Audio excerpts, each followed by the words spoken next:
I'm disappointed in every one of you. I'm sorry, I don't mean to offend you.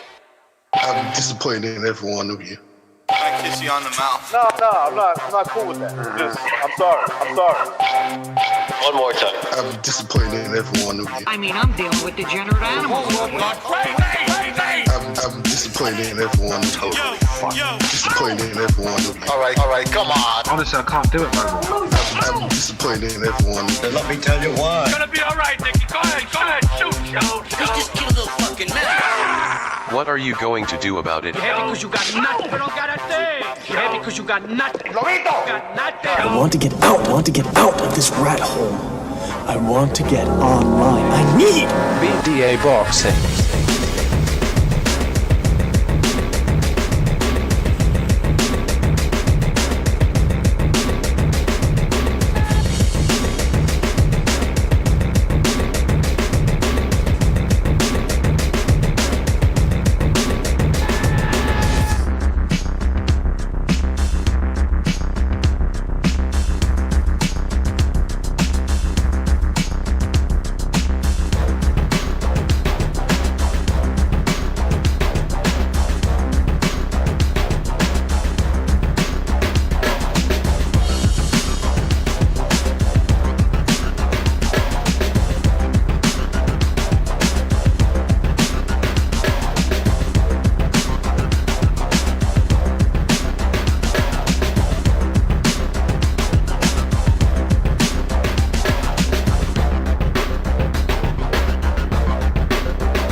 Well, all right. Welcome everybody to the Boxing Podcast, broadcasting to you live from the True North. It's a good friend, Mr. BDA, and I sure am glad. That's right, sure I'm glad that everybody could be on board for this one, fellas. In this episode, we got a fantastic one for you. Friday edition of this BDA Boxing Podcast. We've got a lot to get to. I'm still unsure about how we're going to do this. I don't know if it's going to be half the show, a regular show, and then the last half with an open panel. Anybody can join, or I don't know. Depends on how it goes, depends on the time, and a whole bunch of other factors that I don't want to get into right now because it would take too long to explain how the machinations that go on in the BD Boxing Podcast. Now, I will say this before we get down to the fun. Let's get the business out of the way. You guys know the drill. If you want to donate a couple of shekels our way, you're certainly welcome to do so via the Super Chat feature. You can also donate via the Patreon page. The what's the other one? Buy Me a Coffee. Links in the description. Or you can join the membership program. That way you get more bang for your buck. But of course, the most important thing is you continue to like, you subscribe, you spread that BDA gospel. Speaking of the people, without the people, we are nothing. Shout out to everybody out there. I'm talking about Sam Rando, Jin Ryu, Eparukua, Rapax Trucking Company, 10-4, Solodolo, Bloodsport, Marks Deckard, Jin Ryu, Team Batman Boxing, Handsome Mechanic, Jacques Cousteau, Mario Ponce, Alex Crichton, Warhorse, King Bucho keeping an eye on things as well there, Shazar, Matador, Eric Rosa, that's right, The Accountant, gotta watch out, I see Sobers is in there as well, Sergeant, and many more people to come, I'm sure, fellas. Thank you for joining us, really appreciate it. All right, now we've got a whole bunch of things going on here that I think are going to be interesting here. Now, of course, we got the fights tomorrow that we've talked about in the last show. One thing that we did miss, because there was a lot going on, I've got to mention that, yes, there were fights on Thursday, today, tomorrow, but also, apart from the Diego Pacheco card, we've got Badu Jack, or maybe I did mention it, didn't I? versus Mikhailiev or whatever his name is. It's a rematch, and right now the cruiserweight division seems to have a pulse, just a little bit. Lightweight Opetaya all of a sudden looking human, and this is all because the fact that his face got busted up and he got hurt in that fight against a 40-year-old nobody. And so now it seems like people are a little bit more willing to fight him. So we've got that. We got Benavides versus Zurdo.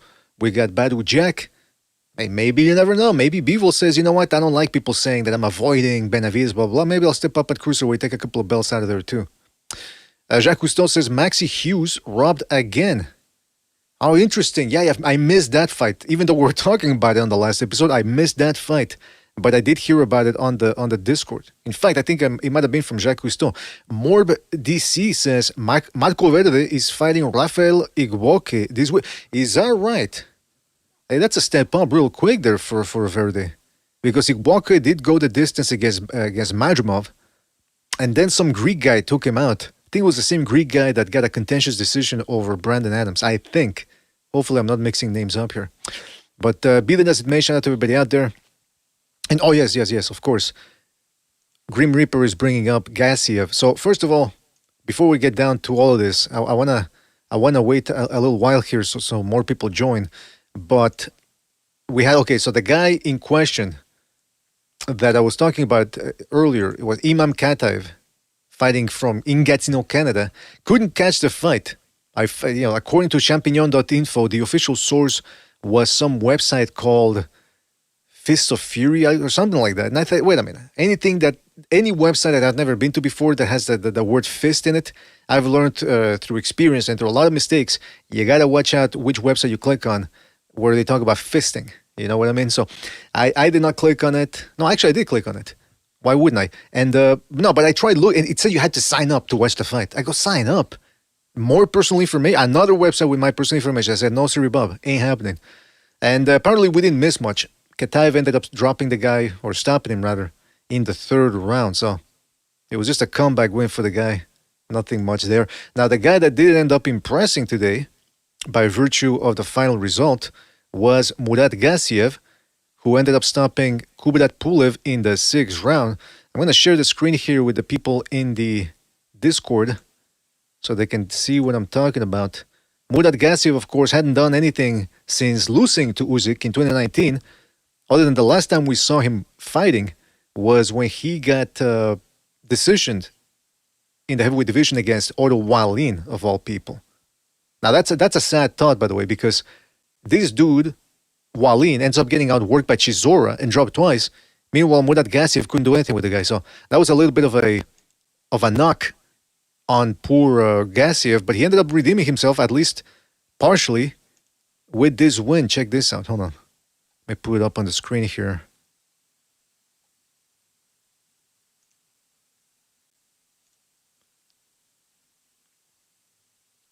Look at that.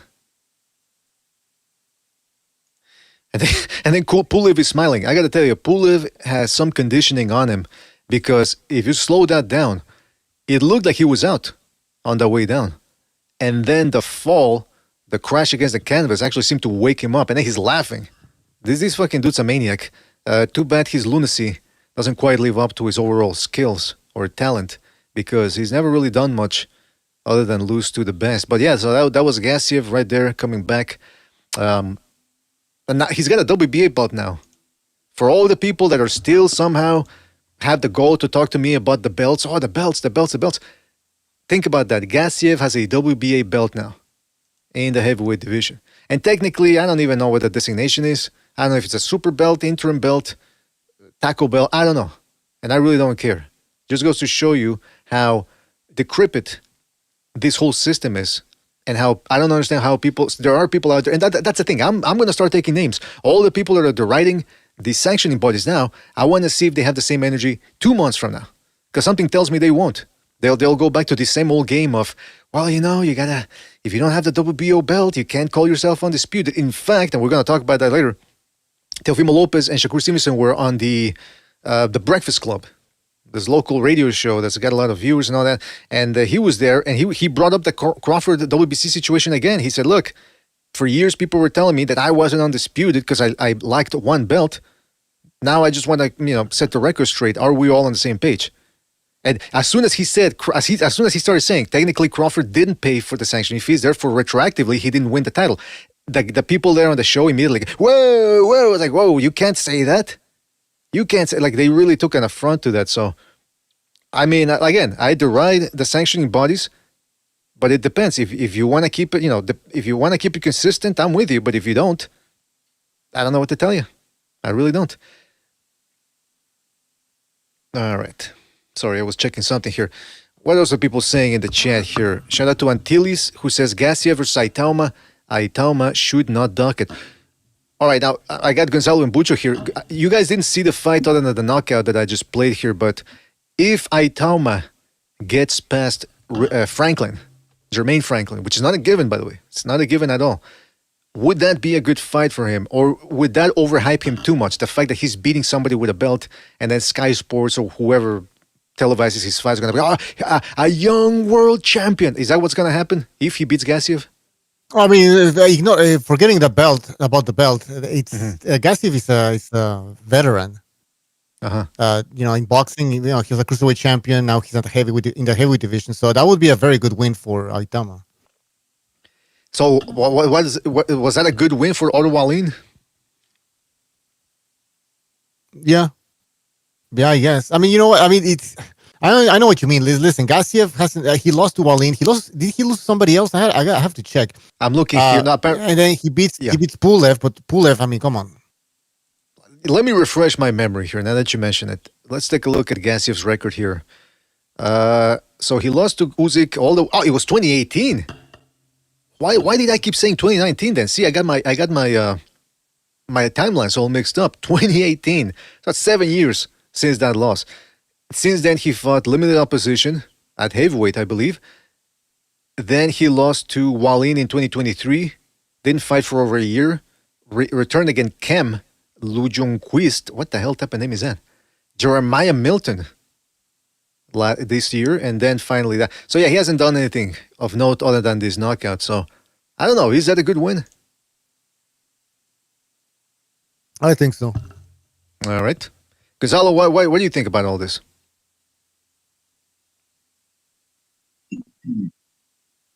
How about Atama getting a belt and if he fights Gassiev, he's got a good win. He would win a belt apparently.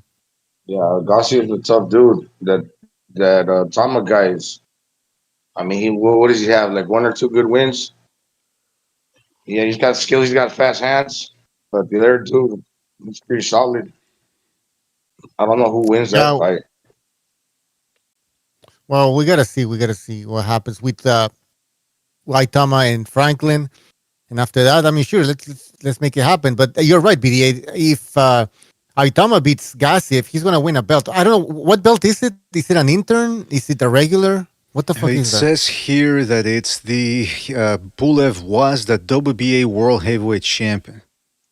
So I'm looking. Okay, so they're gonna be for sure. The media start saying that Aitama is now a champion and blah blah blah, and maybe that's not the right direction that Aitama's career should be taking at this point. Maybe, they shouldn't really fast track the guy. A Gassiev win is a good win, but then he should have another fight that's on a similar level. But the problem again is that if he beats Gassiev, he wins the belt, and now he has to fight Usyk or somebody in that level. You know? That's right. Well, that's the thing, though. So I'm looking at the rankings here, or the listings of the paper belts, and apparently Kubrat Pulev was the regular champ, so that's Gassiev now is the regular champ, and Usyk apparently is the irregular champ, if you go by their listing here. So that's what we've got. That's how bad these alphabet organizations are. And this, by the way, the WBA, they've got this super designation since 2002, which is thereabouts the time a lot of us dropped out of the whole alphabet organization thing. The other thing is that so we had that fight, Backdoor Usmanov, whom we were talking about on that undercard about Pulev versus Gassiev. We watched a couple of clips of his in the last episode near the end, and this dude has no punching power to speak of, but he's quite agile. He's got an amateur background. I didn't see this fight, but apparently he started out slowly and then rallied late to pull out a win against Maxi Hughes. But people in the Discord were telling me that Maxi Hughes got robbed. So I'd have to watch that fight. Although I'm not exactly itching to get at it, but hey, if I find a little free time here or there, you better bet your keisters that Mr. BD is going to watch it. Real quick, I want to say in the chat here, Alex Crichton says, exactly, once Aitama wins a minor title, he has to fight top opposition.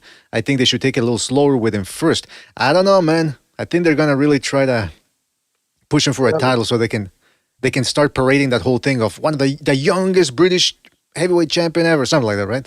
That's what they're probably going to go for. Yeah. By the way, I have to mute here. Yeah, go ahead.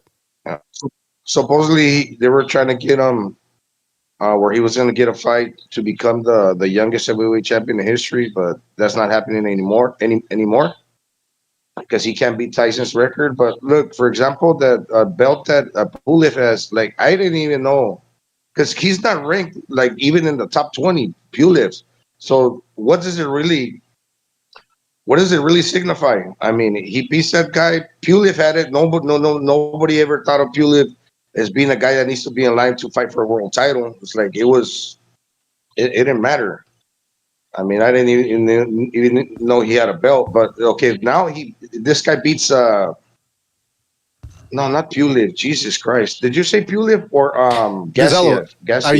Do you keep calling him Pulev because he stinks? Like because he stinks? Like Pew, he stinks. Is that what you're saying, Pulev? No, it's Gassiev. It's Gassiev, right? Right. Yeah. Okay. My mistake. Well, is Gassiev considered a top 20 heavyweight? Well, I guess now that if you go by the titles, I suppose now people are going to start saying, well, he's got a belt, someone's going to fight him. Okay. Well, that was my point. He's not even a top 10 heavyweight. Gassiev isn't. So, I mean, if he beats that guy, what does it really do for me? Exactly, Gonzalo. Unless you use it for propaganda. Exactly. And look, Gassiev hadn't beaten anybody yet since being at heavyweight either, so I don't understand what that does. Just because he's got a belt doesn't. I mean, it's an okay win. Let's not miss words here, but it's not like he beat Joshua Dubois or Caballel or any of those guys. I want to say something real quick, Butcho, because I got a couple of news pertaining to tomorrow's event. Diego Pacheco and Kevin Lelesagio made weight, and I believe the rest of the other undercard fighters did as well, because I don't see any news indicating that anybody, ended up missing weight. So Pacheco weighed in at 167.2, Lelesagio at 166.0. Cordina and Flores both made the weight. Tito Mercado and Moran did as well. And Tito Mercado says, Antonio Moran thinks I'm a pushover, that I'm too young. I'm going to get him out of there early, he's saying. But like I told you in the last episode, Moran is coming off a win over an undefeated fighter. So he still has some pep in him, some fight in him. And Mercado better watch out. He better not overlook him. Speaking of overlooking, by the way, where did I put that here? Hold on, give me 2 seconds. I think Pacheco was talking about a future fight. No, I don't have it here. Anyway, Pacheco was sort of intimating that, oh yeah, I'm looking forward to all these fights. And, okay, I think he was talking about Shiraz. It's like, Shiraz, I'm very open to fight him, blah, blah, blah. I'm thinking, wait a minute, you got this dude, Sajo, in front of you. I mean, I know sometimes that's what the reporters do. They ask these guys about, who do you want to fight next? Who do you fight next? And so I suppose that the whatchamacallem, the fighters have to say something, right? But still, this dude better watch out for Kevin Lelesagio because Sajo is going to be coming for him. The other thing I wanted to talk about was real quickly. Well, actually, I'll save that for later. Breaking news, and this was rumored for the last couple. It's been rumored for the last couple of days now. Keyshawn Davis has officially left Bomac Brian McIntyre. Apparently, Keyshawn said, this according to the rumors that I heard because I haven't read this yet. Apparently, he's saying that the Bomac team wasn't there for him. He said, Davis just recently revealed that he made a wholesale changes. Amongst them was the axing of former head trainer Brian Bomac McIntyre. When asked to give his opinion on the split, McIntyre chose to keep his thoughts to himself. To protect the kid's integrity and his boxing career, I have no comment on the splitting of the team. Okay, now isn't that a little bit passive-aggressive right there? He's saying, I don't want to say anything because I want to protect the kid's integrity in boxing career. I mean, come on. So he's saying if I say something, I'm going to hurt him. Meaning it's probably, come on. So he's talking shit about the guy. He did something wrong. That's what it sounds like. I mean, that's the other thing, though. This Bomac has a lot to say. Every time one of his fighters is going to fight, this guy's opening his mouth in the background. Not that he ever has his mouth closed, because, but he's always talking, always yapping. And now all of a sudden, he doesn't want to talk. Interesting. What else we got? Davis ended up admitting, I changed my entire team. Everybody that I used to work with, I don't work with anymore. Everything is different. Everybody got deleted. Whoa. It's a whole new team, he says. Whole new system. I wish him nothing but the best, Bomac said. Well, I gotta tell you, I don't know if this is really a bad move. I don't think it's that bad a move. Because, first of all, Bomac, I saw that clip there in the build-up to the whole, whatchamacallit, the fight, the Los Santos fight, when Davis ended up missing weight by a lot, by 4 pounds. He didn't even try to make it again. And you see in the background, you see Bomac there sitting, not doing anything. And there's a clip where Keyshawn Davis is actually in the gym eating chips in the build-up to that fight. So I don't think having Bomac around is a good influence. And I've said this in the past. I think with Bomac, you're going to be seeing the Virgil Hunter, Eddie Reynoso effect.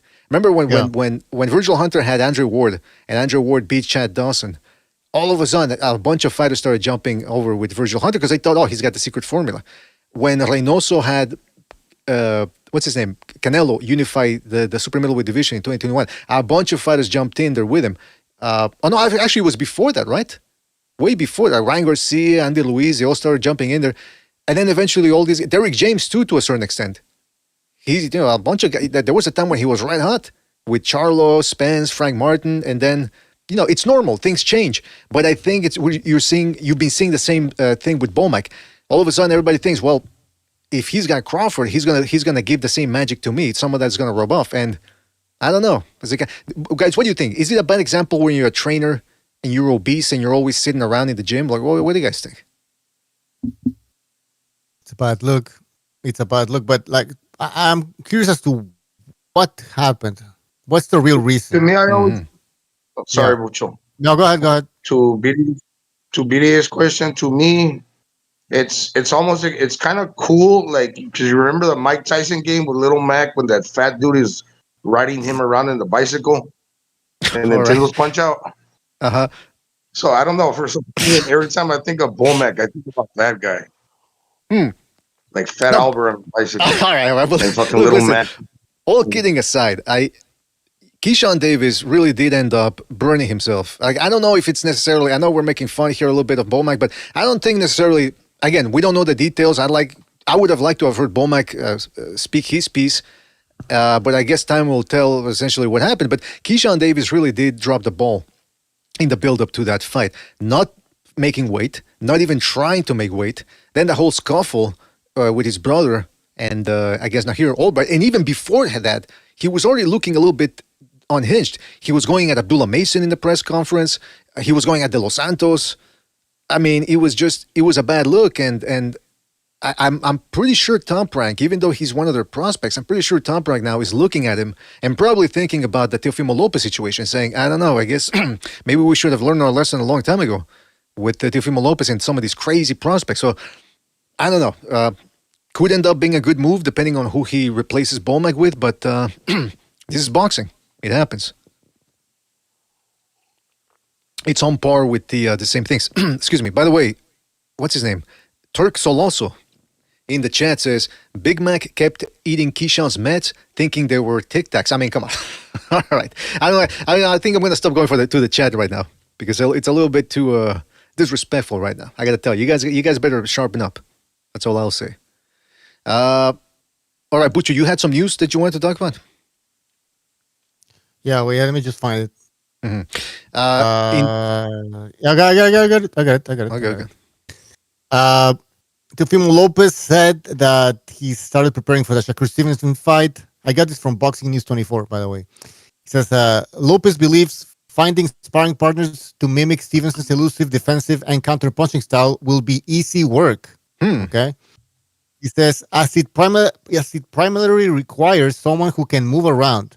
He pointed to his February 2024 fight against Jermaine Ortiz as evidence of having faced a similar style. He says, noting Ortiz possesses more advanced physical tools than Stevenson, but takes more risks. I mean, Look, I'm still deliberating that fight in my head, and a lot of people talk about as if Shakur Stevenson is going to school this guy. I'm thinking, I think it was you, Butcher, who brought that up, or somebody else in the last episode. Like, well, how come he couldn't school De Los Santos? How come he couldn't school Nakatila? It's like there's something. And he couldn't school Conceição. He had to blow weight and hit him in the balls 50 times. And even then, he couldn't put a dent in the guy. So I don't know about this whole thing of Teofimo Lopez, does he have trouble with movers? Yes. But he's the best opponent that Stevenson's fought, and he's better than Nakatila and De Los Santos. So I mean, again, I don't want to do boxing math here, triangle theory, but I have a hard time seeing Stevenson schooling him. Right now, if I had to pick a winner right off the bat, I would give the edge to Stevenson, but that's how close I think, that's how competitive I think the fight can be. I don't think people are making too much of Stevenson supposedly standing his ground against Cepeda. They're not giving Cepeda credit that he made Stevenson fight that way as well. If indeed there was even a modicum of chance that maybe Stevenson fought. Antonio Tarver pointed out during the fight, those body shots were making Stevenson, they were making it difficult for Stevenson to move around. And he seemed pretty tired by the end of the fight. That was the fight of his life. So obviously Lopez is not going to fight that way. But what I'm saying is what he lacks in technique for cutting the ring off and volume, he makes up with speed. And that's what bothers Shakur Stevenson. Once he fights a guy who's got speed, he goes back to his amateur fencing style. And depending on the judges, that might not get him a decision. I don't know. That's what I'm thinking. Or it's a high possibility, but we'll see what happens. But yeah, Teofimo Lopez Sr. saying, I got it figured out already. It's like, come on. I don't even know. Teofimo Lopez did get a little lucky too against Lomachenko and Taylor. I mean, Taylor was already past it, and Lomachenko had an injured shoulder. So how good is Teofimo Lopez? I guess we'll find out on the 31st of January. And that goes for both guys. Speaking of that, by the way, this is where we're at now with boxing. Because I was saving this for later, but I'm buying time here because I want to get more people on. But Shakur Stevenson was on the Breakfast Club. I don't know if it was after or Teofimo Lopez's appearance, but he was there, and they're already talking about a Devin Haney fight. And I said, well, wait a minute. That's. I hope he's not overlooking Teofimo Lopez. That's number one. But number two, check out what Shakur Stevenson had to say about a potential Devin Haney fight. Hold on a second. On your list next, so you could keep going on that list. I would love to fight Devin. Only thing is, because a lot of people kind of compare me saying that I fight kind of Ben hold on. with Devin Haney. I don't know what's coming up. Hold on. All right, let's keep watching. Hearing. Me saying that I fight Conor Ben with Devin Haney, and I understand it. But the thing that I said, even with Conor Ben, I would want the same weight clause as he put on Eubank. Yeah. And that's what I want come fight night with Conor Ben. Now, when I go to 47 with Devin, is he's going to allow the same weight clause? Like, it becomes a business. Right. Like, how are we going to do this fight? And if he do shit, let's lock in, gang. So Conor Ben is still on the list. So he's talking about weight clauses now. Rehydration clauses, dehydration clauses. I'm thinking, okay, I got a couple of things to say about this. Number one, Teofimo Lopez wanted to fight Jerron Ennis and Crawford, and I never heard him ever mentioning anything about dehydration clauses or catch weights.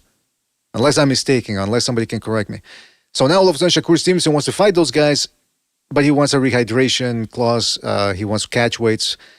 Well, he didn't say catch weights, right? I don't think, but rehydration clause. I'm thinking, well, first, I don't know how I feel about this, because on the one hand, this is the state of boxing now. Like, for example, Devin Haney, Shakur Stevenson saying I want a dehydration clause. I don't know if I can disagree with him on that. I got to side with my Puerto Rican Hispanic brethren here, because Haney has been gaming the system with the 36-hour weigh-ins, dehydrating himself by 25 pounds, and then having 36 hours to rehydrate up to 165 pounds or 163, something like that, fighting these little guys at lightweight and junior welterweight. So on the one hand, what's good for the goose is good for the gander. Now, unfortunately, Shakur Stevenson saying this, he's giving Devin Haney, ammunition, because now they're going to say, oh, you see, he's ducking us. We don't do catch weights, or we're the A side. We're going to start hitting that old story again. But what do you guys think? Is Shakur Stevenson within his rights asking for a rehydration clause, or is he in the wrong? Because technically, he's also another one of those dudes that's been hiding down in the lower weight divisions, despite looking like a junior middleweight in there. Not everybody at the same time, please. Well, I don't know. Is that a question? I knew that was going to happen. Go ahead, Busha. Go ahead. No, I don't have anything to say. Okay, who has the right to do what? Semantics these days in boxing with the way these guys do, like, everything's got to be fair, when all it really is the Mayweather plan of how am I going to make it to where I have all the advantages and I'm not taking a risk, with the exception of the punches coming at me. To be honest with you, though, the only time Sugar Ray Leonard, I'm bringing him in there for a reason, brought weight in for any situation was when he was fighting guys like Tommy Hearns, who were his same, not same size, but same weight structure. And okay, but they both fought at 168 pounds before. And neither one of them were natural 168-pound fighters. So the weight clauses there weren't unrealistic. But then when you get other guys coming in these days, always weighing in like next day, having rehydration clauses when you're moving up in weight is... I'm getting too long-winded about the fact that I think it's just a way for them to try and stack the odds in their favor. I think if they really want to show how good they are, they'll do... As much as I knew what Crawford did, I didn't think that he did anything towards Canelo when it came time for weighing this way or that way. They weighed in, same weight. He moved up to those weight classes. They fought. And to my knowledge, there was no other stipulations. If you want to prove you're great, go up to the other guy and beat him at his best. That's well said right there. That's well said. Vessel, what do you think? Shakur Stevenson says he wants a dehydration clause, if he ever fights Devin Haney. Is that the pot calling the kettle black, or is he within his rights to do that? Yeah, is that the world we live in now, in the boxing world, where people can actually start dictating weight terms? Well, if I remember right, I think Devin Haney and Shakur are both black, so I don't know who's the more black player. No, well, Stevenson is half Puerto Rican, so... Oh, okay. Technically he's one of us. Haney wins. No, but what do you think about this whole business of the door appears to be wide open now? The Pandora's box is open with this whole dehydration clauses, catch weights. Man, this is just embarrassing. Like, this is, I mean, it's bitch made, and I'm not surprised Shakur said this, because Shakur's a bitch made person. Oh, wait a minute. I'm not going to let you disrespect... You know, remember when Tito Mercado called him out, he turned around and walked away. That's the end of the clip, by the way. He walks away. He doesn't do anything. He doesn't go up to him. Yeah, but he stood up before that. I mean, come on. Outside the ring. Then Tito approaches him and he walks away. Like, no. He stood up before that. He stood up and he faced Mercado from outside the ring. To the ropes, he walked away. That's the funniest thing ever. No, like, but he stood up to him from outside the ropes while there were like 15 people between them. So he stood up to them in those circumstances. So, I mean, I'm just saying. Yeah. All right.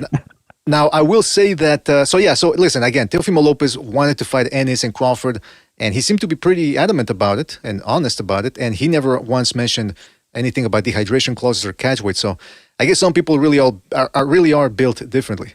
Now, with that being said, that we have that piece of news there, all right, I want to talk about this, though. Let's get right down to it. In the news, they're talking about Joshua versus Fury in 2026. So according to Mike Coppinger, I think it was Mike Coppinger, he says that it would be Joshua taking care of business with Jake Paul, then having a tune-up, and near the same around the same time, Fury would also be having a tune-up, and then they would both fight later on in 2026. My worry is, as funny as it may sound, is Anthony Joshua overlooking the problem child, Jake Paul? I think at this stage of his career, he needs to be careful every time he gets in the ring. Oh. I mean, you're being serious. Well, I mean, all right, look. You had Tommy Hearns got knocked up by multiple people, but he still came back strong, and it just never faced him. Okay, there's one. Anybody else has got knocked out the way Joshua has on more than one occasion, or just been defeated soundly in more than one occasion, doesn't have the same confidence to come back. So, problem child, no problem child, the Jake Paul thing, money grab, sanctioned exhibition. Regardless of how it turns out, it's a money grab for everybody. Then you're going to get him a tune-up. Okay, against who? Who are you going to get a tune-up against that's not going to risk? He ain't young anymore, guys. He's in his late 30s now, right? He's 35 or older, correct? Mm-hmm. Yes. Yeah. Okay. Prime's over. All right. It is literally over. He's not Lennox Lewis. He's not Floyd Mayweather. He's not Manny Pacquiao. He's Anthony Joshua. His prime's over.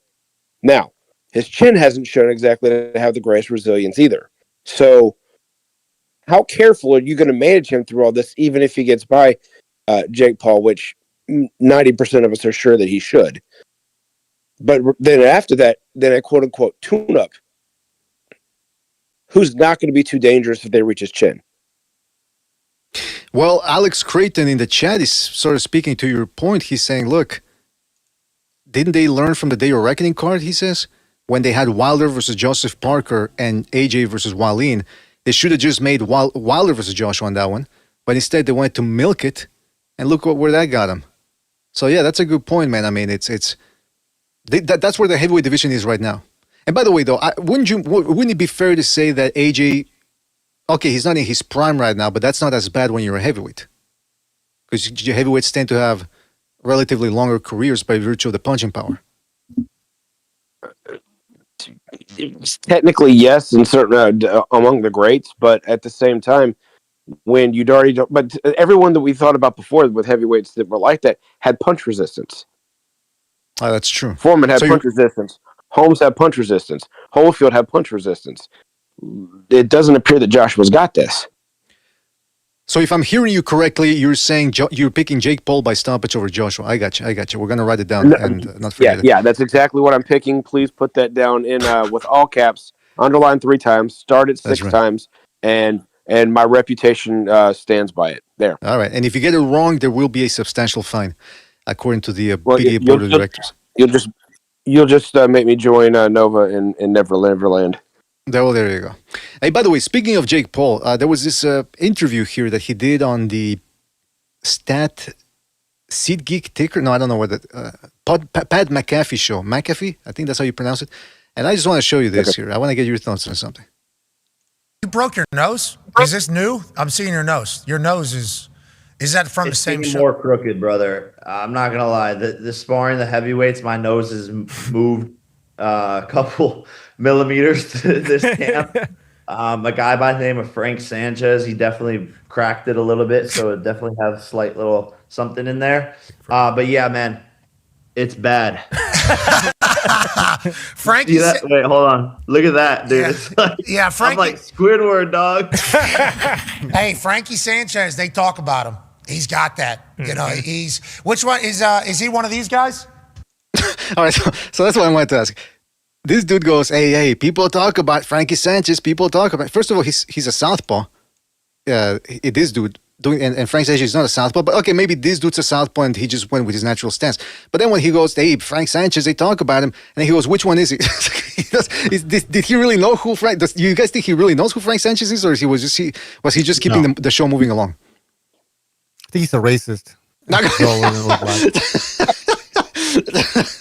Hey, you know, that's like, hey, you know, Bucho, they talk about.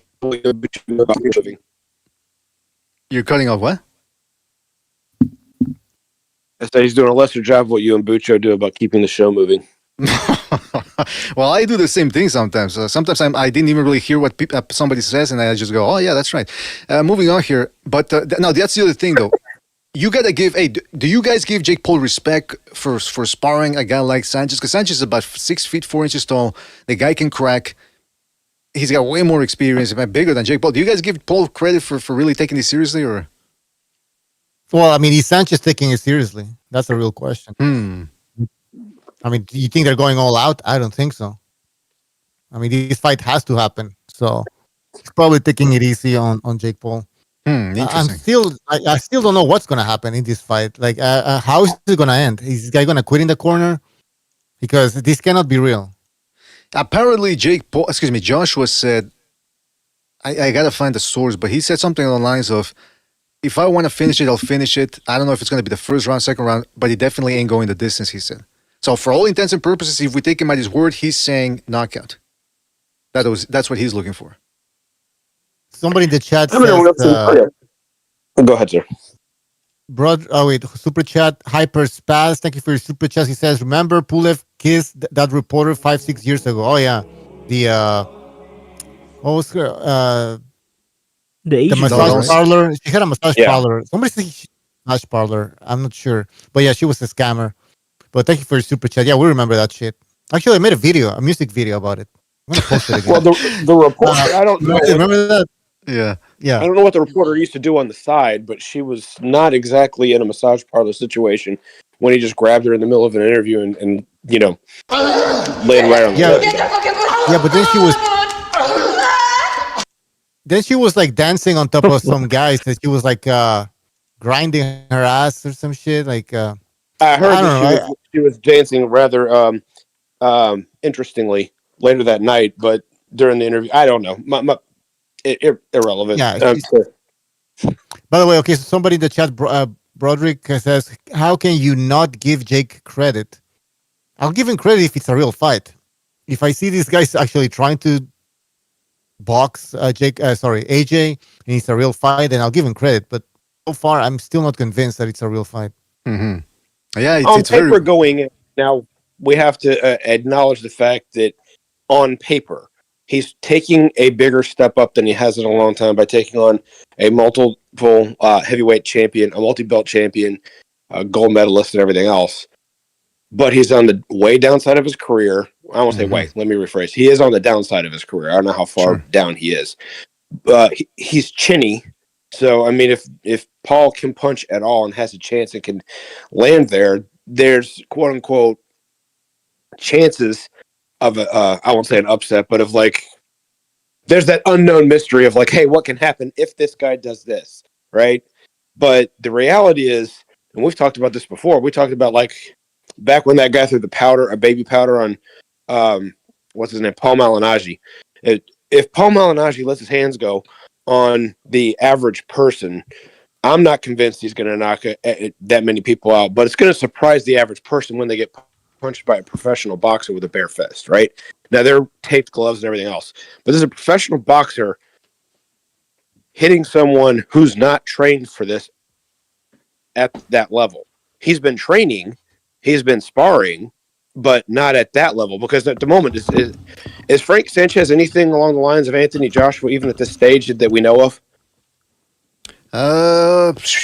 No, not really. Okay, so you see, that just backs my point. Okay, so he's taking a step up with sparring. He's taking a step up in competition. Like Bucha said, until we actually get in the ring, we don't know if it's real or not. And this could end up being like the final bust of an Alonzo Highsmith or someone along those lines that put together this really nice record. Then all of a sudden, the truth got exposed. You know, Mark Gastineau, all these guys that did other things first.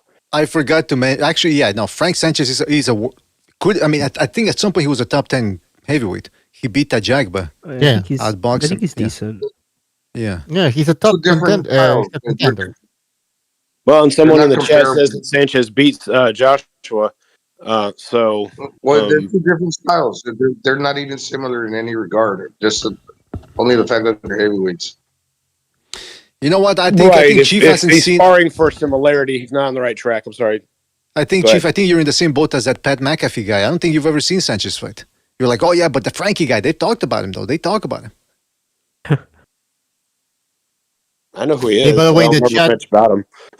In the chat, Broderick Hanna is saying all of his fights, he's talking about Jake Paul, have been real fights. Even, sorry, I have to read this. All of his fights have been real fights. He even lost one. They just haven't been fair fights. That's true.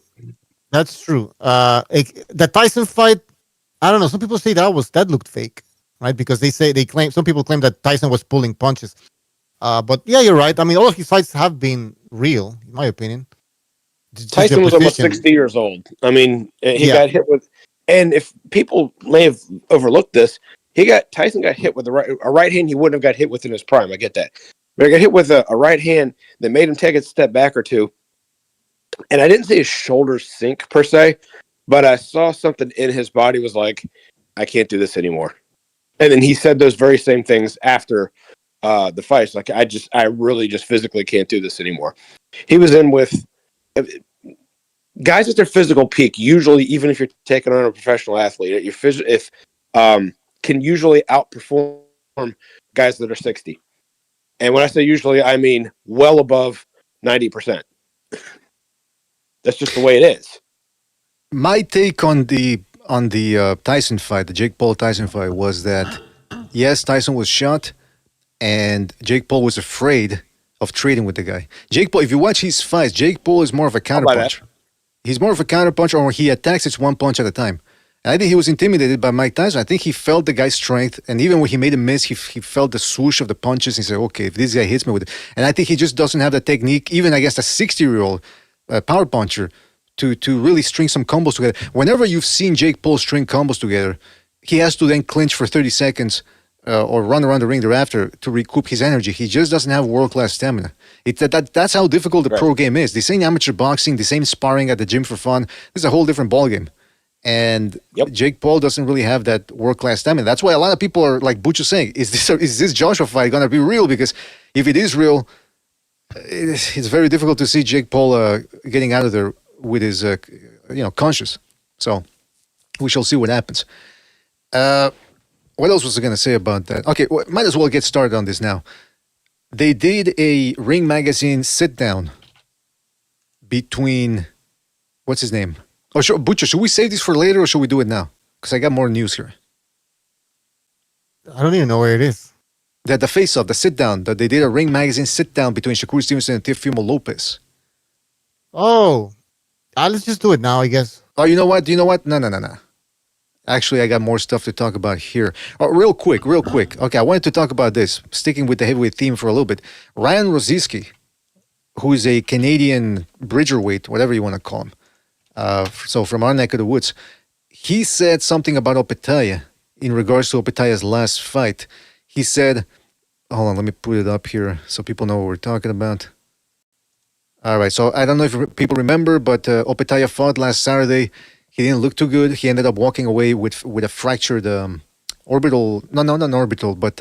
hairline fracture somewhere along his face, and he also got hurt once in the fight. He got stunned. Other than that, he was in control, and he ended up icing the guy.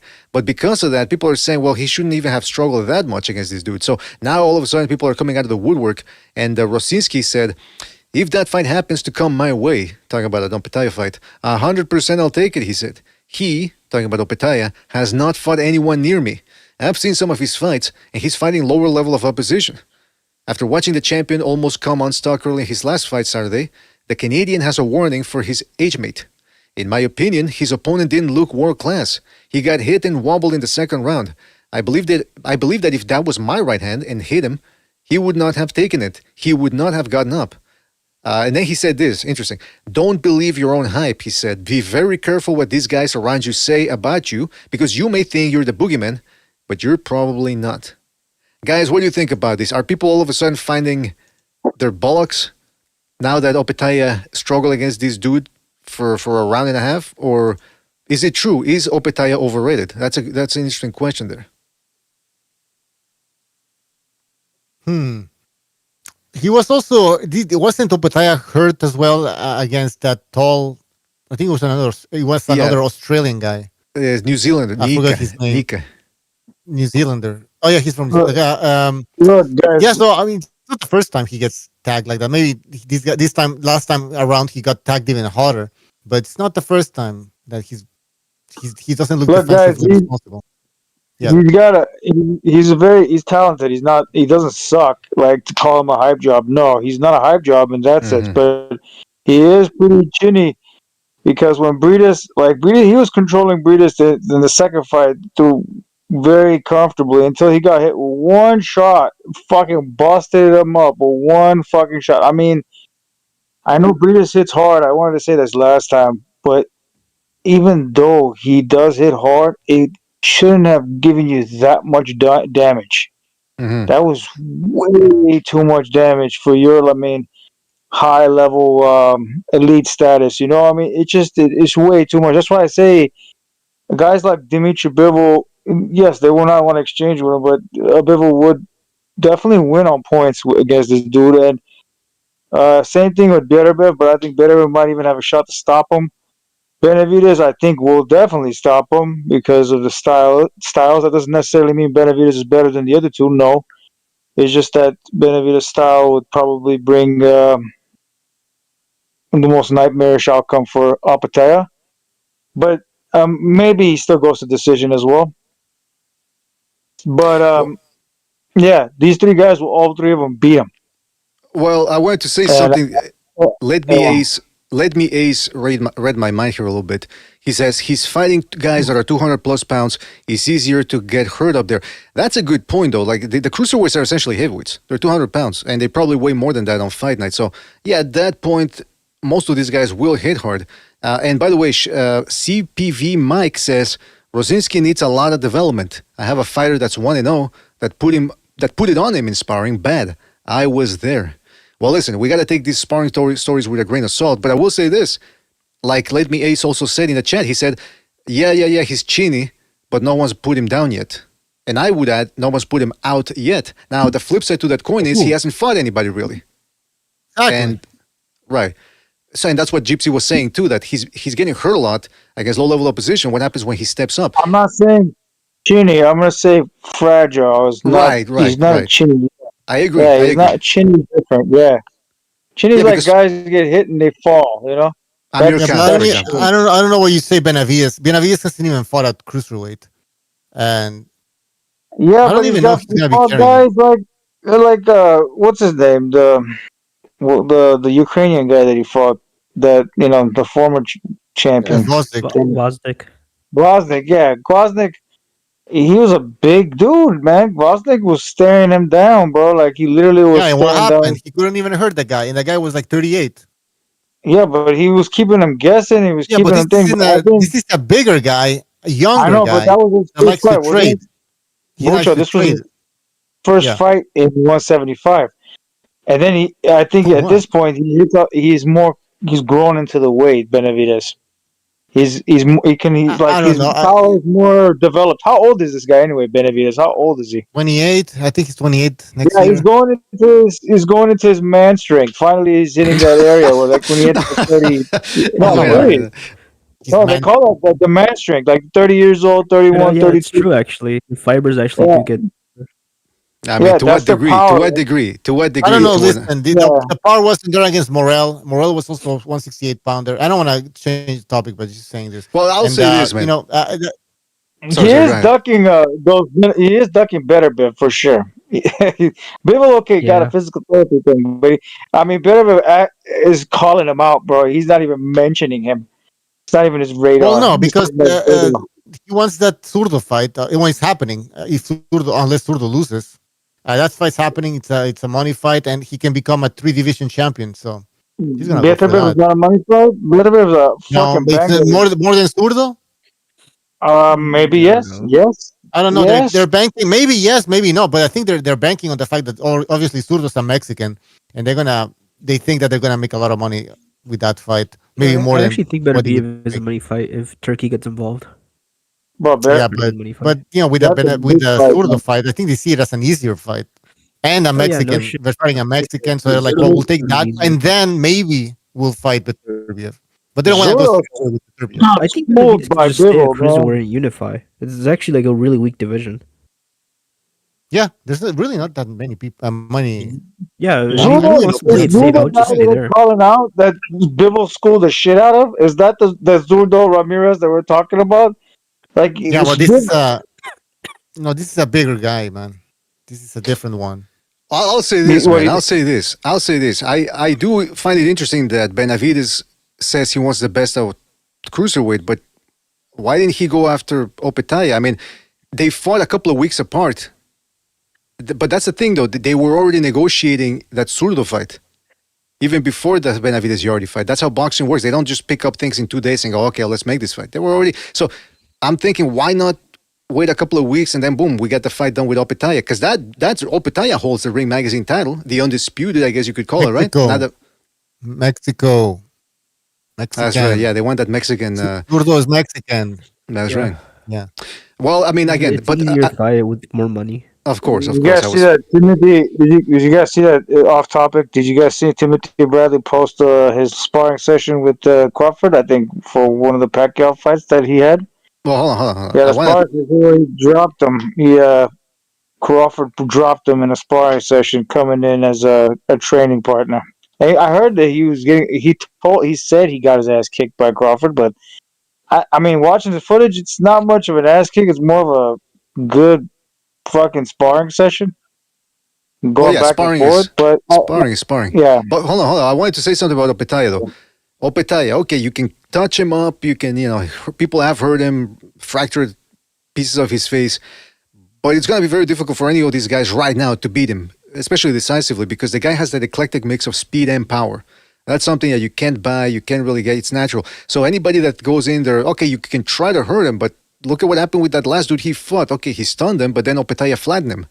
So, and this dude, Opetaya, even though he hasn't really fought anybody, at least he's been through the gauntlet a little bit. So he knows how to step up and come back and stuff. So again, I'm not quite sure where he's at as a fighter because he hasn't really fought anybody of note, but I'm not saying it's going to be easy for any of these guys currently out there, like Badu Jack, Benavides, I was going to say Surdochenko, Surdo Ramirez. I don't think any of these guys have an easy time with the dude.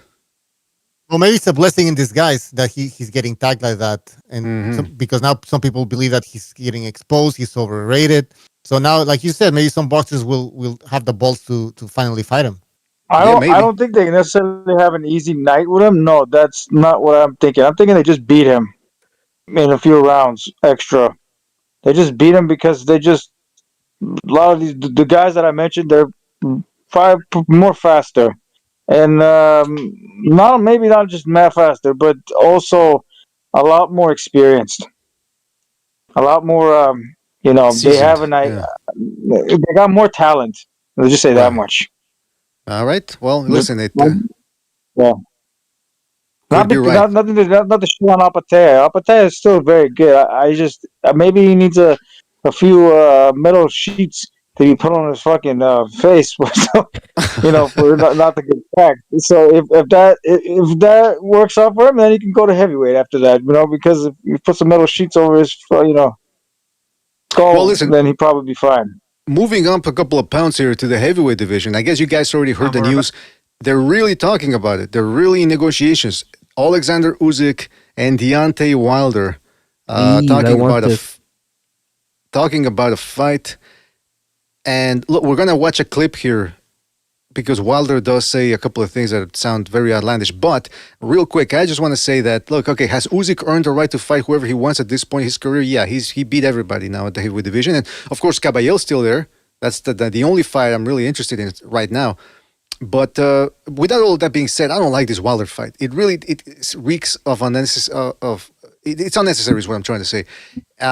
I'm thinking, hey, maybe Wilder upsets the odds a little bit and actually makes it interesting for as long as it lasts. But I doubt it. The way that Wilder looked in his last fight.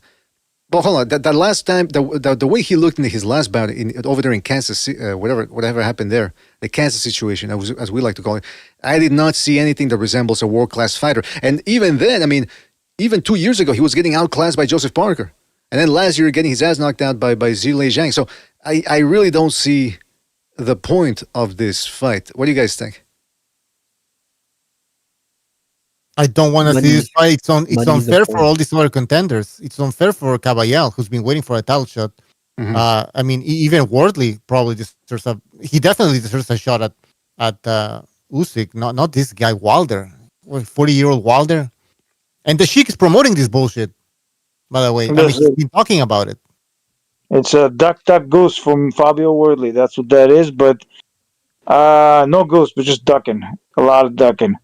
Well, I already know what people are going to say. That people are going to bring up Canelo. What about Canelo Benavides? What about Canelo Benavides? Yeah, what about Canelo Benavides? You guys know my stance on this. I don't think Benavides wanted the fight. I don't think his team really wanted it. So it's not like if Canelo was really ducking the guy, you may have a point. Or, you keep it consistent. But this is no such situation. Right now, I don't know. That unless somebody knows something we don't, there's no strife between Caballero and Usyk. Like Caballero's side is not sabotaging the fight. The potentially Usyk fight. So I don't know. Again, this is a fight that, yes. A duck? Is it a duck? If Usyk fights Wilder, is it a...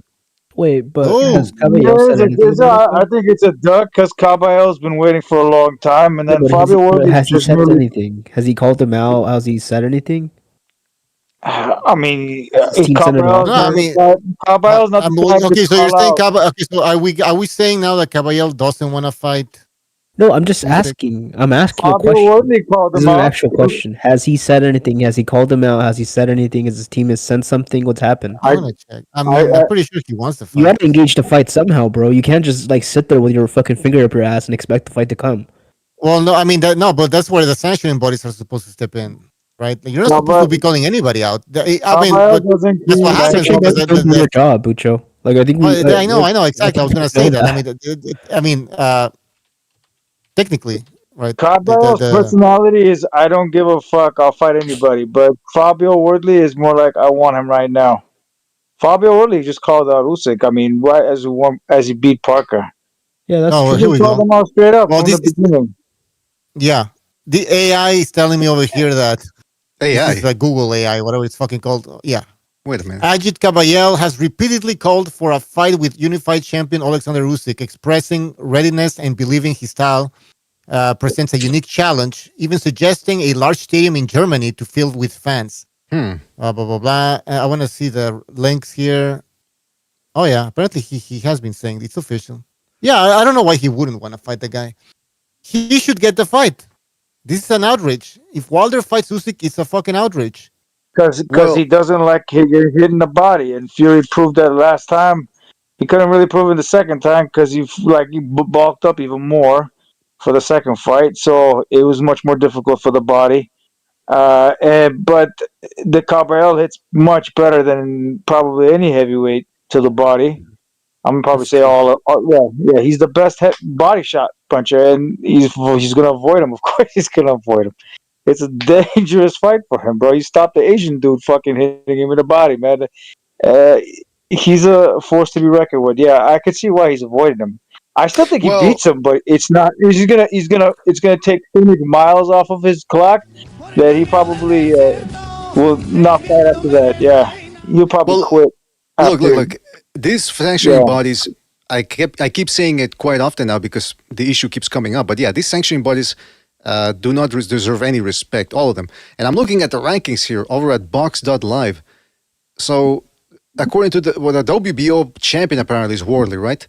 And I don't see Caballel in those rankings at all, in the top 10 rankings. So he's not even in line for a shot at Caballel. I mean at Wardley. Then if you go down to the IBF rankings, Caballel is rated number... Jeez, he's not even the top 10 either. Finally, WBC, you get Caballel as the... What is he? Interim world champion. All right. So yeah, technically Caballel... What does that mean, by the way? Somebody refresh my memory because I don't give a shit about these titles anymore. But so if you're the interim champion, that means you're the number one contender, or how does that work? He has to activate the... it means that he has to defend against you. Like the champion has to defend against you. Well, look, listen. I'm not going to go ahead and call this a duck. I was just asking the question rhetorically because are they enforcing the fight that they are sanctioning boys, blah, blah, blah. If they're not, again, Usyk has the right to fight whomever he wants now, I suppose, because he has cleared out the division. But I don't like the fight. No, he doesn't. And by the way, shout out to... I mean, if he wants to fight whoever he wants, he needs to drop the belts. Look, I'm also hearing Fury wanted to fight Fabio Wardley. Is that even true? Oh, hold on. Real quick. Clavo, shout out to Clavo for his contribution with the super chant El Clavo. That's what we're going to call him here. The Nail says, Usyk versus Wilder makes no sense. Salute to the panel. Yeah, I mean, what's the... Wait, unless it's if it's his retirement fight or something like that. No. You guys are looking at this all wrong. Are we? All the bullshit I had to endure, all the bullshit we had to endure watching this fool get pumped up and propped up like he was the next greatest thing since sliced bread, bro. I deserve to watch Wilder get knocked out at least 3 more times. Oh, okay. Usyk will TKO him, bro. He owes us that. So and he's supposed to be one of the big 3 names of the heavyweight generation, right? It was Fury, Joshua, and Wilder. Even though they got knocked off, whatever, before Usyk really got in the picture, him having that on his resume, I mean, he will be undeniable, right? As the best heavyweight of the generation. Yeah, that's true. I mean, yeah, on paper, you're right. Yeah, because of that. Yeah, because technically, yeah, those were all the guys there. Speaking about that, let's take a look at this clip from Talk Sports, where they interview the aforementioned Deontay Wilder, who it seems really does believe that he deserves this fight. Let's have a gander here what he had to say. To join him live in Dubai. He's at an IBA event over in that part of the world. So let's head there now. Deontay Wilder, welcome to the show on Talk Sport. How are you? Yeah, baby, I'm doing well. How you guys doing? Baby, we're doing well as well. What the hell's going on in there? Calling each other babies? Fake ass laugh. hey, that's what I do. No, I'm kidding. No, but yeah, I don't know what the hell they're doing. They're right off the bat. This interview is getting off to a bad start. I was waiting for him to say, "I feel good, I taste good," and you sing good, and make love good. Oh, you remember that interview there with James Brown where he said, and then he goes, yeah, the lady goes, well, we don't need to ask anybody about that. We got that straight from the source. I was like, guy was just coked out of his mind. Man, that guy was crazy. Jordan and Adi Oladipo.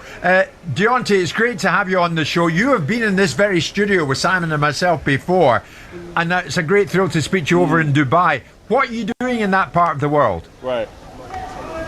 Oh man, it's a beautiful place over here. You know, it's just like people always say I'm tall, and I always say the ass different, and the average is different over here these times around with all the big fights that's going on, and we got great fights over here. I'm here with the IBA. Okay, let me fast forward a little bit here because they're just going through formalities here. I'm coming up in the ranking and coming to an actual fight in a long time, so this is a real treat for me right now. Right now, and, I'm just looking forward to all the thanks, Deontay. I've got Simon just looking here. for everything that's here. Sure thing. Oh shit!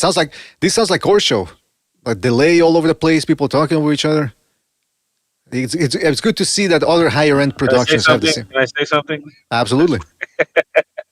No, okay, you got me, you motherfucker.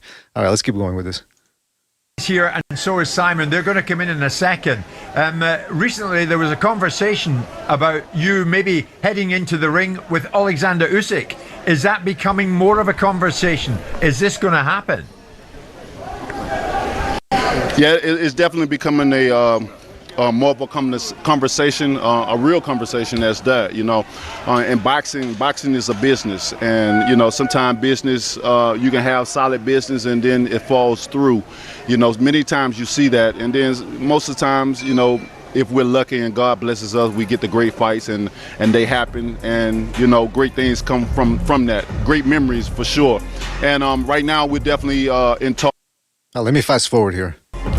Deontay, Adi here. You look great, by the way. You sound great. It's good to see you in good spirit. All right. What's going on, man? With these interviewers? Yeah. Deontay, how you doing, baby? Something. I got to tell you about something about Wilder versus Usyk. You know, it sounds like Wilder, if you know, should be getting knocked out realistically.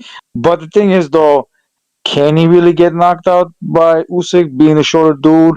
If he decides to do the bicycle thing and go around and around in circles, he might do the same thing with Parker and him, and maybe the same shit. He might not even, you know, he might survive 12 rounds. It probably looks pretty bad for Usyk when you think about it. I'm putting them I'm putting them in the ring. I'm imagining what will happen between these two, and it's a possibility it goes all 12. I'm not saying 100%, but it's possible.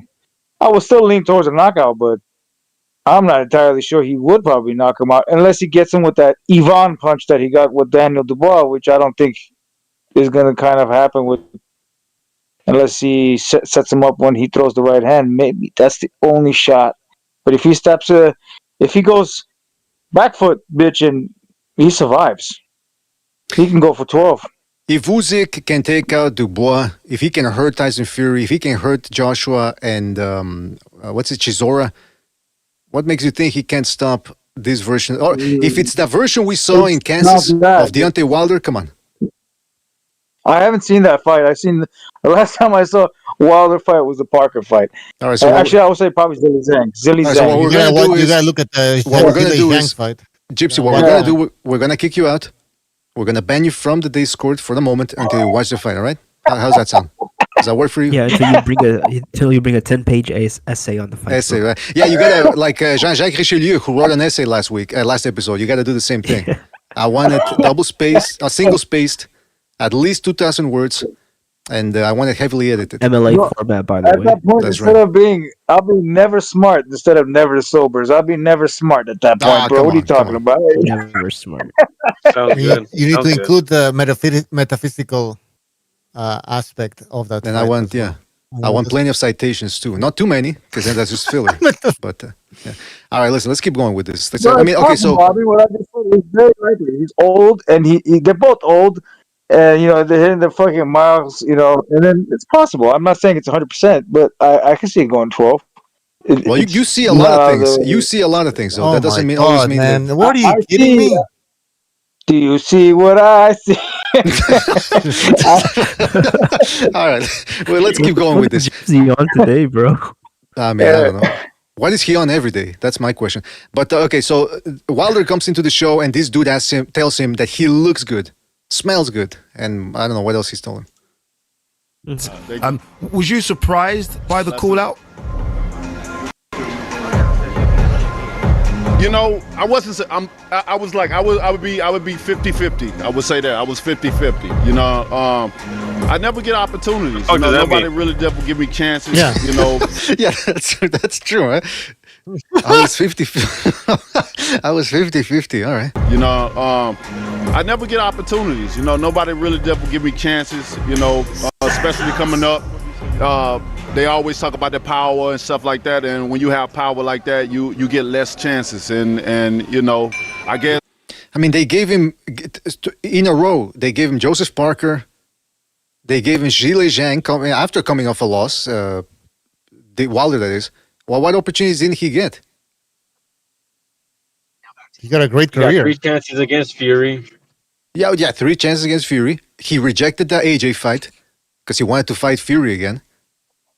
Or the first time. I forget if it was the first time or the second time. No, it was the second time, right? Because he said... he offered a Klitschko fight way back.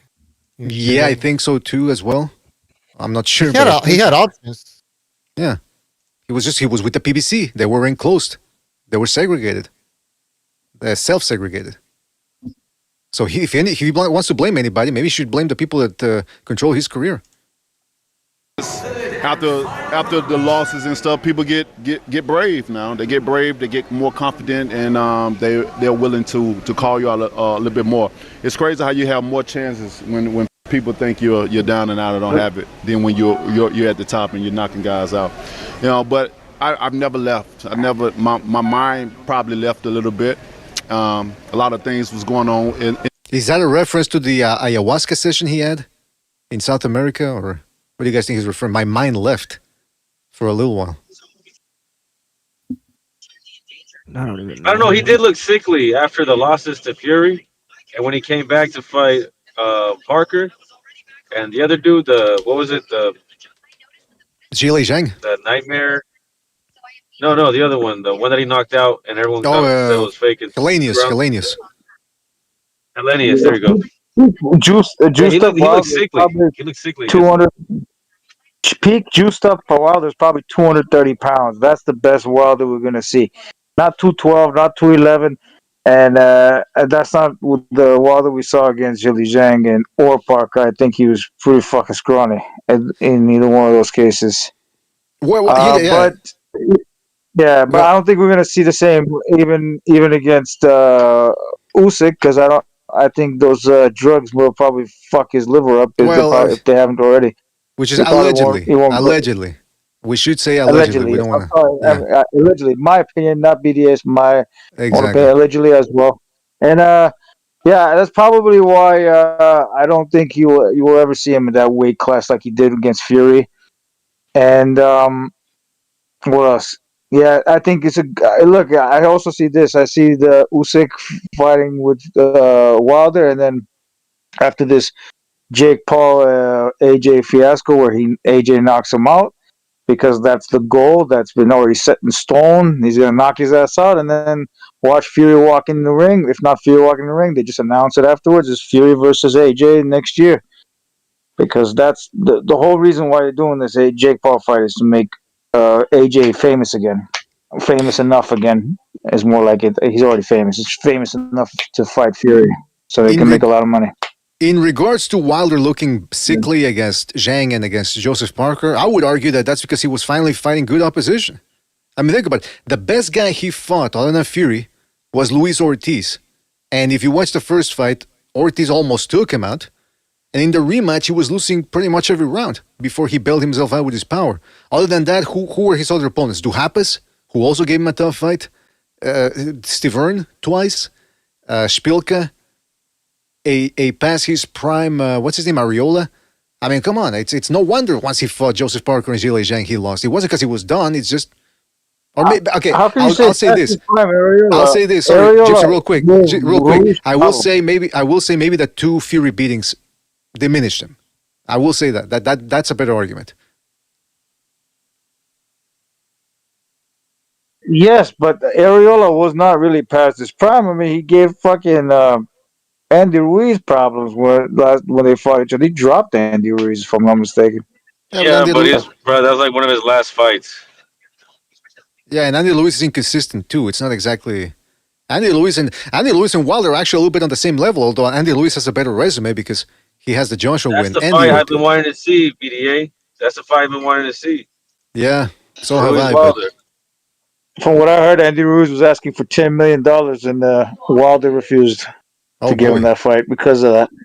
Jeez, he was asking. He said his dad wanted $10 million for the fight between Wilder, and he said no, that's not happening. Interesting. I didn't know that. Interesting. All right, listen, we're gonna skip this Wilder thing because I think he said it all there. He thinks now that everybody's going after him because he's weak, right? He thinks everybody was avoiding him back in his prime. So that says it all. I want to watch this clip with you guys here. Hold on a second. This is from Ring Magazine, and they do this new segment here. Well, I mean, they've always done the ring face-offs, except now they've got, what's his name? Rick Reno, the guy with the weird clothes that he's always showing up at the ring cards now. He's not the MC, but he's always there. You'll see him. You'll recognize him when you see him. So this is Shakur Stevenson, Teofimo Lopez, the ring face-off, and I want you guys to comment on what we're seeing here. Welcome to the Mr. Versace podcast. I'm your host, Mr. Versace himself, Rick Reno, and joining me today. Wait. Is he kidding or like he's in on the joke, right? That he's fly as hell. It's a lot of jewelry. Is he on drugs? Nah, okay, come on. come on. Oh, the glasses. That's what people do. Underneath that fedora is another. Why is he looking around like Ray Charles right now? PDA, what do you mean? Doing the introduction. Yeah, underneath that fedora, there's another small hat. By the way. Oh, come on, man. Jeez, Gypsy, what did I tell you about? We're not getting into that. All right, we're not going down that road on this show. All right. Okay, all right. Okay. You should listen to fucking Gypsy after the show when we're off the air. It's like, and I tell you, the wooden doors. How can they have wooden doors? How do they have? And the 6 minutes. Like, all right. We don't want to go there.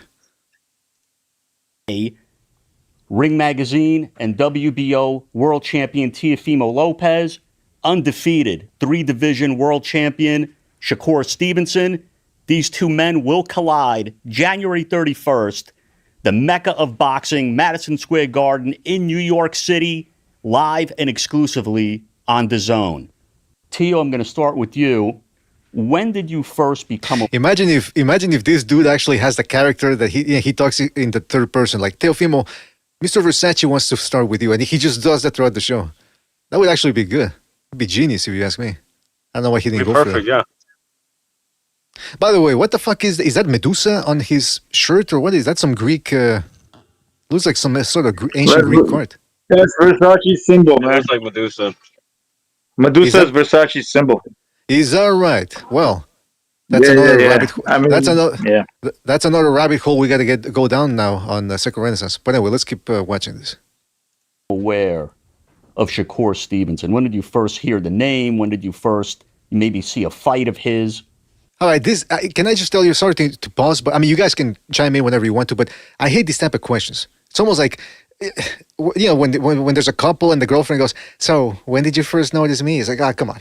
What are they doing? That he couldn't. Mr. Versace can come up with better questions than that. I know that for a fact. Well, first off, it's great to be here. Grateful, thankful to be here, first and foremost on that part. Seen Shakur back in... Amateurs, pros? Yeah, I'm thinking, I don't know if it's 2011 or 2012 National Junior Olympics or, Junior National Golden Gloves. And I remember seeing him. He was wearing a white tank top.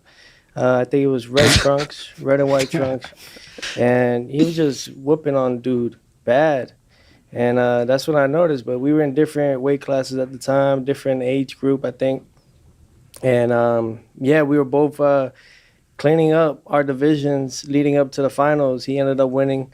I ended up, coming in second. But nevertheless, that's when I noticed him. And, ever since then, it's just been history. What were your early impressions? All right, you guys gotta chime in here if you got something to say, because I do have to pause this. I don't know if we can play too long, by too long stretches. Otherwise, we could be trouble. He was Teofimo describing the outfit he was wearing? Yes, he did. He said white tank top. Why is he? LL was saying this in the Discord that he thinks that Teofimo is doing this overtly gay act to get over the hump about all that racial shit he was doing about giving monkeys bananas. You know what I mean? And asking where the liquor was at. That was the stupidest one. Like, what the fuck? Like, he actually ended up saying that. Yeah, he actually ended up saying that after. You know what he's actually doing? What's See, that? we all know Shakur's gay, so allegedly. Shakur's gay. He's trying to hit on him a little bit, to soften him up for the fight, bro. Oh, man. So he's trying to do, bro. He's trying to soften him up. You saw me making him smile and talking about his teeth. Man, you got your teeth fixed? Oh, that's just gorgeous. Wait, really soften him up or the opposite? Soften him up so you can fuck him later, bro. That's how it works. No, soften, but soft, or does he want him soft or hard? Not in a literal sense of fucking him, but Right. Maybe a little bit of fist action. Maybe a little fist action. I ain't gonna say I wasn't no nerd, but I was like a boxing nerd. So when I first kind of got you were a nerd. Probably before. He had a gap tooth. He probably wears glasses. He probably got his contacts on right now. Man, Solvers is breaking it. Yeah. But I used to get on YouTube and I used to watch the DMV fights, and they used to have the Region 2. I want to say he was with Region 2 with Florida. And I seen one of his fights up there, and I kind of watched him. I thought he was a good fighter, and that's when I kind of got a first whiff of Tio. But he got a whiff of his ass. He's saying that's when he first got a whiff. Yeah, we're talking about whipping boys and getting whiffs of each other. What's going on? I'm telling you, this is very. I think you know what? I think Gypsy and LL might be onto something. I think there's some sort of sexual manipulation going on here from Teofimo Lopez, and Shakur doesn't see it coming. He's falling right into it. He's falling into the spell. Exactly. Yeah. Did you see him jiggle my balls? That little thing that he did in the press conference. He's like, yes. It's like, I'm gonna make you jiggle what? Jiggle my balls. I was like, what the fuck? He just said make him jiggle his balls. Like, he did say that. He did say that. Yeah, and he also said 140. He also said 140. Like, he made it sound 140, but he said 140. And then Shakur seems to say, what? He said, yeah, 140 is nuts. But people couldn't hear it very well. So he said that too. So yeah, you're right. There's some what? There's some weird magic going on here. Bro, this is the first time I've actually I enjoy Tio's comedy. I mean, usually Tio doesn't really have comedy. He just comes up fucking obnoxious and shit, but I actually enjoy it. It's just fucking hilarious. But I know what he's doing. He's trying to get into his fucking head because the rumors are about Terrence Crawford and Shakur are butt buddies, Oh, wait a minute. Okay, you're making Gypsy, you're making shit up. Just you're making this dude is gonna get a suit, man. That catracho sexual santeria, bro. That's right. Shakur doesn't even see it happening. Hey, but Gypsy, hold on. Gypsy, you said he's trying to get in his head. You're making it sound like he actually wants to get somewhere else, if you know what I mean. I mean, why would he talk? Why you gotta talk about another man's fucking uniform when you first saw him? Oh, he was wearing this. That's like how I would imagine talking about a girl. Like, oh man, I saw her wearing this fucking red dress and everything. But like when you talking about the guy's fucking uniform, whatever he was wearing, it's so weird the way he approached it. And then afterwards, he was wearing some tight shirts. Tyson Yeah, Fury, you know, and then he was, these and guys. then he added that he was whipping ass. Like it stressed the whip part. You know what I mean? Like I don't know, man. I don't know, bro. Like it did give me that vibe. Like it was not as bad as like watching Tank Davis looking at Jake Paul. That was the worst. But verbally it was pretty up there. You know what I mean? Like you just gave me like the fruity vibe, and I'm assuming that he's giving him the vibe so he can, knowing that maybe something about him, and then weaken him Maybe up. he Like, won't want to oh, I'm your clinch him. friend. Maybe he won't want to clinch him. Yeah. He Oh, thinks maybe Teofimo's that. gonna try to kiss him or something. Oh yeah, probably like that. Who knows? And then he saw such a friend. I mean, because he was talking about there's no such thing as friends in boxing, right? And he's like, oh, I want to fight the whatever his name is, Davis, the other Davis, Keyshawn Davis. Yeah, he won't fight him. There's no such thing as friendship. He's like, oh, you fucked up and all this, and I don't know, man. Like, but he's coming up as a friend. He's like softening him up as like, oh, we're friends. Like, we knew each other for so long, and then I'm gonna. It's time for me to, pipe you. Oh, I okay, just say come on. that much. That's what he. Well, Jesus Christ. all right, we gotta get Gypsy out of here. That's number one. We're gonna get security in here, escort him out. No, but it's Well, true. This is I gotta go. I'll see you guys next time, man. But that was fun. no. Stick around. We're not done. We haven't even scratched the surface of this weird No, interview. I would love to, but I gotta go a place. I don't but think. I don't think you understand. I'm telling you, you don't go yet. I think that's what you're not getting. All right. All right. See you, next Gypsy. time. Yeah, see you next time. Security. Yeah. All right, take it easy, man. Wait, No, did finally. you guys catch that he said I have to go place? Like, what's place? Yeah, no, he said. Did he say that? I He didn't said catch it. place. He said place. Like, he didn't say a place. He said place. Right. Like, I have to Well, go place. he's going into some sort of like a fifth dimension liminal style type of thing. I think that they call it He's doing place. an ayahuasca trip. Exactly. Yeah, exactly. He's going to another dimension. First met him probably was the same time he talking about. For the bulk of your careers, you were both under the same promotional banner. Were you cordial, friendly? I was good with Tio. I thought Tio was a little jealous of me. That's what I thought. Oh. Did you get a sense of that, Tio? Were you any jealousy in there? Because both. By the way, the Turk Solozzo says place is a euphemism for glory hole. Ah, come on. Whoa. People got to leave Gypsy alone, man. Come on. He's a good guy. Both of you guys were being pushed, but it seemed like to me, just from the outside looking in, that he was pushed ahead of you. He was getting the fights that you would. You were calling for Loma. He got Loma. Yeah. You wanted other guys. Okay, but wait a minute. Teofimo Lopez beat Comey by 2019, late 2019. Teofimo Lopez had beaten Comey. He had Eddie Stattle on his record too. And Nakatani. Who did Shakur Stevenson have in 2019? And he wasn't even at lightweight. He was competing I think at that point, he was still a featherweight. So what the hell? Are they really going to try to push this narrative that, Lopez got in the queue first? Yeah, I was trying to Like, fight all these guys. always the victim. Always Yeah, the victim. exactly. Come on. It's funny. A lot of these boxers are playing victims now. They love it. It's a way to justify the way their careers have gone, poorly. Well, it wasn't my fault. Yeah, this is a bizarre thing here that's going on. Hold on a second. I just want to check here. So Shakur Stevenson turned pro. I think they turned pro near the same time. Or maybe Teofimo. Okay, hold on. Stevenson turned pro in 2017. So that's after the 2016 Olympics. And Teofimo Lopez turned pro 2016. The 11th of November to be no, excuse me. Yeah, November okay. So fucking Stevenson almost took a whole year off after the Olympics.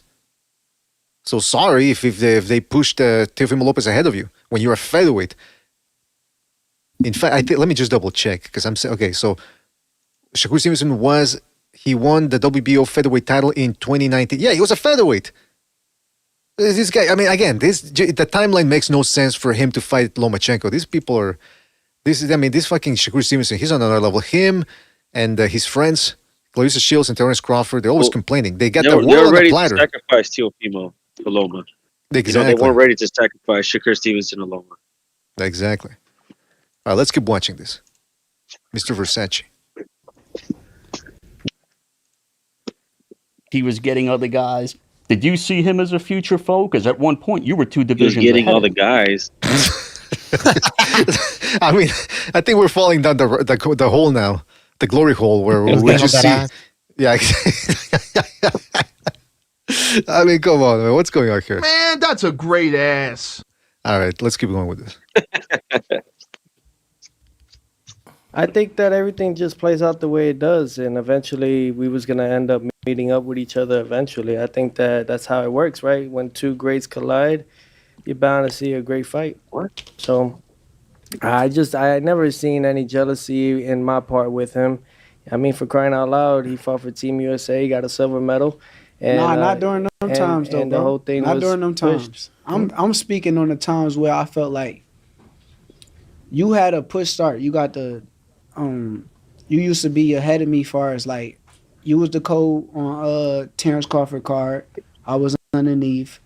Well, of course, Teofimo Lopez was knocking people out early in his career, and he had a year ahead start, almost a year head start on Shakur Stevenson, and he's entertaining. So what the fuck does this guy? What is he complaining about? I don't get it. I hate to lose. Oh, we got Fu TV here. Shout out to Fu. Hey, by the way, we got to pause this. And Fu, I hate to do this live on the air, but I got a bone to pick with you.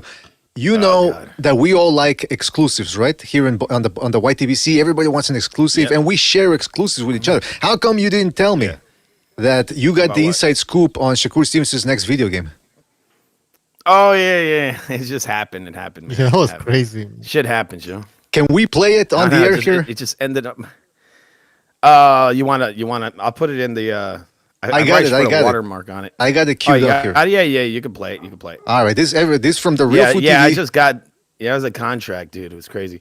I actually played it again on another episode where it didn't have the typo in there.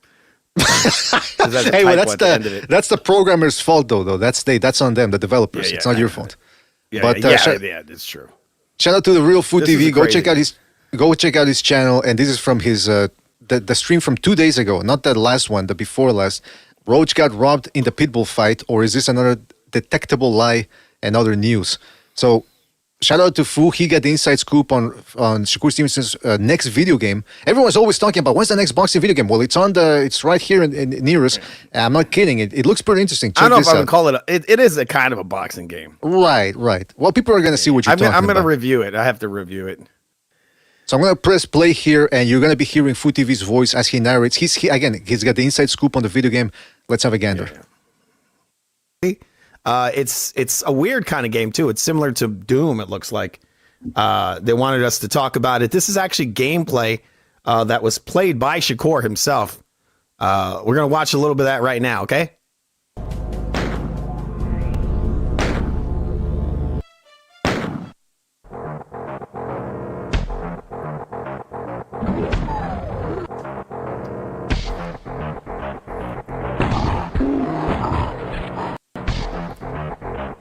Oh yeah, circling around. Shakur plays just like he boxes in real life. This is crazy.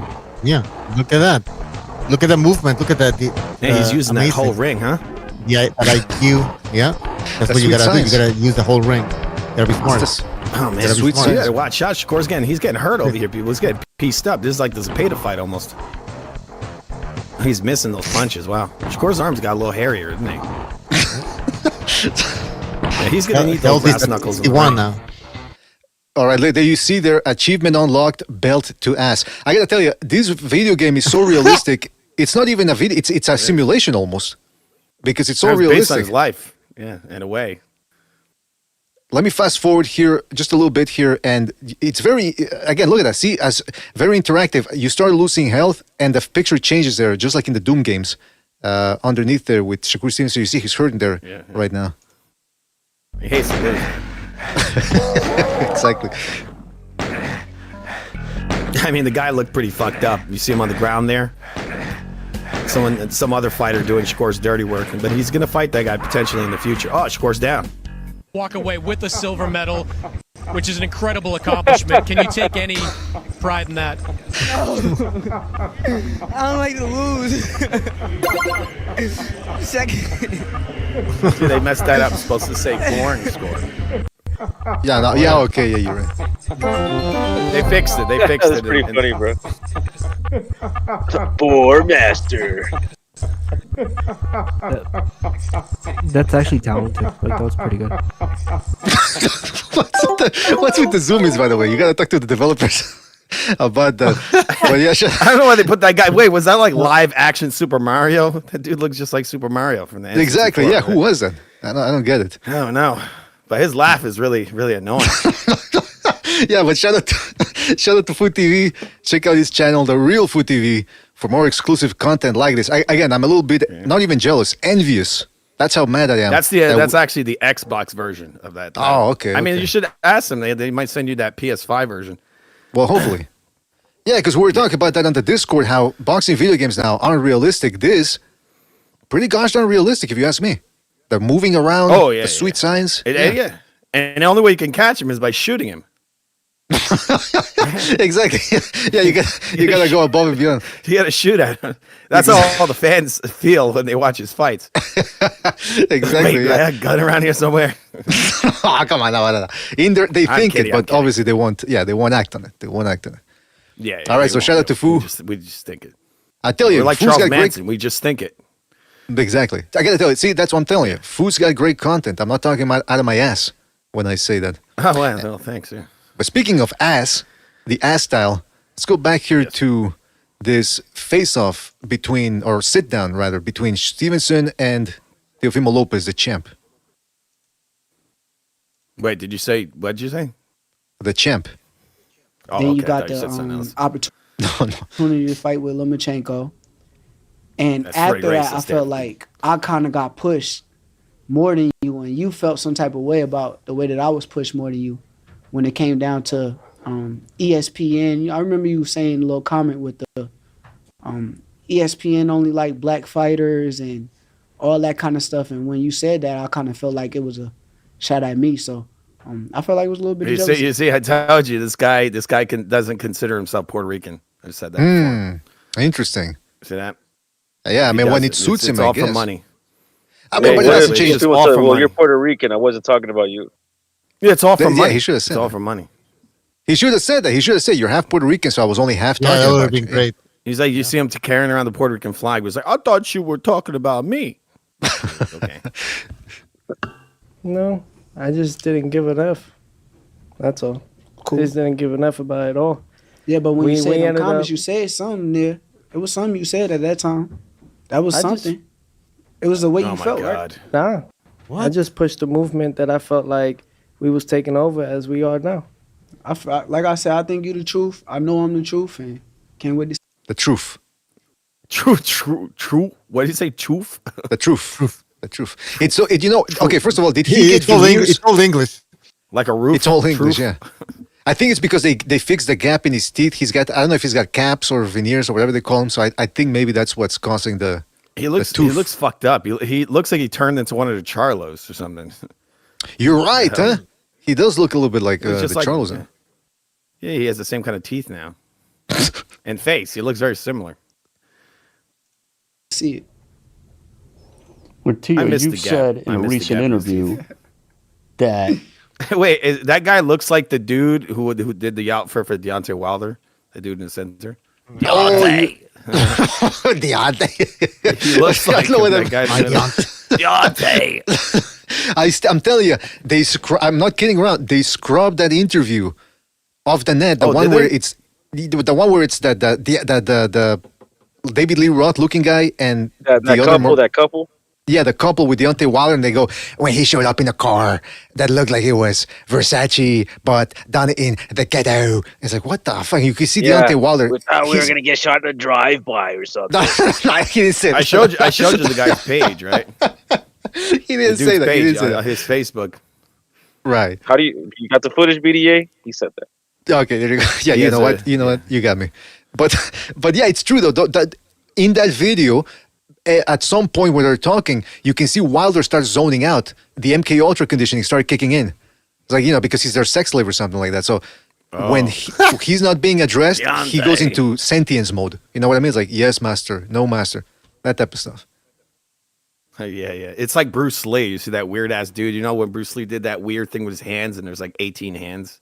Like he does. Oh, that okay, to yeah. Wilder. But it's not his hand. It's like come on, no. All right. Where's this going, man? Where is this going? That He's like, feel that Deontay, this you is taste sexy. Okay, come on. Shakur's time to lose. Do you see this fight going two ways? Either you're going to make him Whoa. 2 ways. quit, or see you're this fight knocking going him both out. ways. Yeah, exactly. That's what he's saying, essentially. See, we're not reading too much into this. They're putting it out there. They're trying to tell you something. I mean, I didn't say that, but... All right. What's going on here? Let's keep this serious. Yeah, maybe that French guy was right, dudes. Maybe? What do you think, maybe? Yeah. Are you I standing think by it's that? maybe. Yeah, I'm a champion. He agrees with you. He's Yeah. coming to go with my weight division. He's trying to take over my stuff. This is my bread and butter. I stand on it, and I'm not going to allow anybody. So he's saying he's not going to give it up, is what he's saying. You can read between the lines there. By the way, shout out to Blood Sports Tank for his contribution via the Super Chat. He says, what's he saying? Where is he? Oh, no, he joined the membership program. Subscribed. Yeah, he subscribed to the membership program, had out to Bloodsport Tank, and he says, no message. Well, you could, yeah, you can leave a message if you want, guys, but it's not necessary. But shout out to Bloodsport Tank for joining the BDA family here, the movement, as it were. So shout out to you, Bloodsport. Really appreciate it, man. Now you can use the emojis and the badges here in the whatchamacallit, the chat. Shout out to you, man. Let's keep watching this. Oh, he says, gotta support the cause for real. Well, thank you. We're all part of a movement here, and hopefully it leads somewhere. It should. Anyone, not a single soul in this room take what I've worked so hard for. Now, Shakur, you, judging by the recent CompuBox numbers, you're number one by a mile as far as fighters not landing any power punches on you. How do you feel? I thought he was going to to say not landing power punches. He might. Yeah, except me too. Not just stop you, but he Holy might make fuck. you quit. You're number one. Well, yeah, they're not landing no because the guys on the move. There's no power on them. They have no power, so he can't land any 99% no power punches. I didn't know it was going to turn into that. Yeah. He's like, Shakur, you're number one at not landing power punches. That's how they actually tried to Are you embarrassed? That's how they tried to promote Shakur Stevenson during the ESPN days when they couldn't promote him as an entertaining fighter, so they would always put up that graphic where he was one of the top 5 guys to not get hit in boxing. So they were trying to promote him. Remember, he's also got the most steps put in, right? Exactly. Step master. Yeah, count the steps. During the day when he was on ESPN and they were building up to the fight, right? You had the undercard fights, and in between they would start to hype you up. So they wanted to hype you up, right? You guys, the main event is coming up. You're about to witness one of the biggest defensive boxers right now. Then they show the how like the few punches that he receives per fight and all of that shit. And I'm like, what? These people are idiots. They're hyping people up for an uneventful fight, and that's what happened. Yeah. We'll have this guy ruining the whole fucking night, and fans will. I mean, what do you think fans are gonna do? They're never gonna watch that guy again. Exactly. They're not, definitely ain't paying for a pay-per-view. Exactly. And then on top of that, when Shakur Stevenson says, because he's complained about ESPN, Top Rank before, he's like, Mayweather told me they don't like black fighters. I'm thinking they knew you were boring and they still did everything possible to try to pump you up and hype you up. So yeah, and this guy's saying, oh, they didn't give me what I wanted, this and that. I mean, they were promoting you like a king. You didn't show up, man. You didn't deliver. It's always somebody else's fault. Bro, I think if Turkey wasn't around, Haney and Shakur would have been gone by now. Like, Turkey's actually subsidizing these people. Great point. Like, you guys realize that, right? Exactly. Yeah, like, these people shouldn't, like how Eddie Hearn said, you guys are boring, you guys don't sell. You guys shouldn't be here. He said that. With Conor Supply and demand. There is no demand. So he stated how supply and demand works. Turkey's the only reason these fucking afros are here. Oh, whoa. These people. Whoa, you. Who said that? What? To make it clear, Turkey loves these afro men. And there's only reason they're here. There's some nostalgia, I think, with American. Nostalgia? I don't know, man. That's what he has. Maybe a like, fetish. a lot of these boomers, man. A lot of these promoters are boomers. Someone might like be a Bob Arum's definitely. Oh, he's beyond the boomer. I don't know what the fuck. Fetish people who are into Well, I certain mean, kinks. there's a reason why Mike Tyson is still, his reputation is still alive and well. Because first of all, yeah, he deserves to have that reputation. He built it, but it's also been pushed a lot by, like Bush was saying, a lot of boomers, Gen Xers. They still. Yeah, they grew up with Ali and Sugar Ray Right. Leonard, and we gotta find the next Ali, the next Leonard, and they do it the wrong way. They don't understand that we're in a different era, right? Exactly. Well, we had Lomachenko, who moved better than Yeah. all those guys. But they're looking for an American, more Yeah. specifically an African American. They think that the next star has to be an African American. Like it could be an African American if he's exciting, right? He fights the best, and he fights 3 times a year, and he provides excitement. But unfortunately, I don't see one right now. I mean, Right, maybe look at Mason, Abdul- I but mean- it's too early. But we haven't seen one in a long time. That's what I'm trying to say. Well, that's But what I was going to these say. guys Look, Jaron Ennis, they're Abdullah stuck Mason. on this idea. They're stuck on the idea. We need to find an African American that's like Sugar Ray Leonard, like or not even Mayweather. They want a Mayweather as well now, which is ridiculous. But I mean, what I was going to say is, Jaron Ennis and Abdullah Mason, when they score knockouts, look at how people go berserk because there's nothing quite like a knockout. So as much as the establishment tries to push these decision fighters and these ass fighters onto our faces, no pun intended, because that's the theme of this whole fucking face-off there. It's a little gay. But yeah, as much as they try to push it, there's nothing quite like an entertaining knockout fighter. That's just a reality. All right, let's keep watching this. Mr. Versace conducting this sit-down. This guy's amazing. In the fight. Make me quit is crazy. Like I don't got no Mr. quit Versace. in me, but it's cool. He's supposed to feel that way. Like he's supposed to say the things that he's saying. He's not saying nothing out of the ordinary or something that I didn't expect. Only thing that I kind of took away, he got on a podcast. I want to say he said that I was slow, and that's the part where I'm like, okay, he's gonna be very surprised come fight night to where it's like, you really thought I was slow? Like, is that something like you put in your brain and thought it was about to come out there? And Well, he work? wasn't talking about your hand speed, asshole. Yeah, that's what I'm saying. Yeah, he was talking about other stuff. Now, Tio did recently say on our weekly show, Inside the Ring, with Max Kellerman, I think there's some guy Coppinger on there. I don't really know him too well. I just know Shakur puts the mute button when he's on. Yeah, definitely. But you said on there This guy's that Terrence irritating. Crawford sent one of his little guys to come after you, implying that obviously you want a fight eventually with Terrence Little Crawford. guys. Is this a fight where, first, do you see Shakur as a legitimate threat at 140? You should have Because shot he's a this in a dirty alleyway. Yeah, make it more gritty, yeah? Make it more grimy or gritty, something. yeah. Yeah, This dudes looks like pissing right behind them. This looks like they're inside Epstein's temple or something. I mean, I don't know. I'm Exactly. expecting, What's this, expecting Holy Bill Mountain? Clinton. Yeah, I don't know what they're in some sort of like hermetic temple or something. I don't know. Yeah. Where are they? I don't know. That's what I'd like to know. You're the Versace temple. The Versace temple. Like a synagogue somewhere. temple. I'm waiting for the battery to light up or something. Like some energy starts to like. The portal to open is like what you're saying? It's like And Rita now, if you guys will Repulsa. please stare at the emblem behind me as it lights up. Ooh, it's Mr. like Versace. the chorus. What a stupid idea, Mr. I know, man. Versace. His eyes roll back in his head and shit.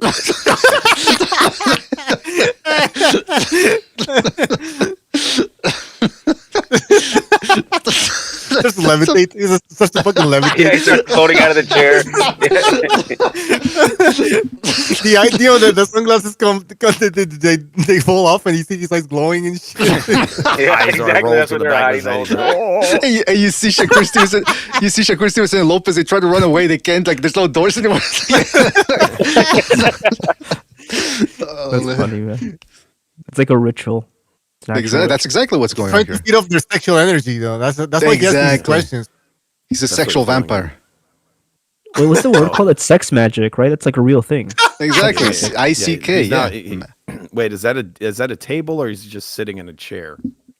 There's no Is he table. in the ground or what? He's There's no levitating. table? What the fuck? Is he like sitting like Like what? he's meditating? Or Fucking like Sitting on little pillows on the ground. yeah, he's sitting. Hey, what does it smell like in there? You think like incense or something? Or? Terrible. Like- That's what I was thinking. Incense. Yeah, Right. I had some incense. it's like cheap incense and gefilte fish. I don't know. He just looks very kosher. to me. Okay, that's what Gypsy said. That's what Gypsy said. I thought he was Jewish, but he's not actually. He I looks like looked it up. Ludabella a little bit. He does, huh? Italian. Yeah. No. What is he? He's British. Oh, he's British. Doesn't. No, sound he's like- not. No, he's not. He's not British. I'm so sure. Well, at least it says. I mean, unless he's one of those crypto Jews. I mean, which Well, could listen. Be, I don't Oh know yeah, about yeah, that. yeah. You could tell. You could tell. It's like those dudes always love hip hop. They're like obsessed with it. Yep. Fucking Yep. retarded. Yep. He looks Like, pathetic. He really like does. Like, put Rappaport? on a suit. Oh Like yeah, Michael like Rapp- Rappaport. Dude grew up in a All my wealthy clothes family. are Versace. He's like, I'm hood, motherfucker. I grew up in a house that cost like fucking $5,000 a month. It's like I'm really poor. BDA, do you know why I only buy Versace? What's that? Because I'm banned from the Gucci store. Oh. Whoa, why's that? How about What'd that? you do? What'd you do to yourself? How about that? I What'd you mean, do in the I changing got room? nothing to say about that. You stumped me on that one. They got you. Ahead of him. And in second to that, is this a fight where you want to send a message to Terrence Crawford based on your This guy had the performance nerve to put in this pictures fight? of himself on the wall.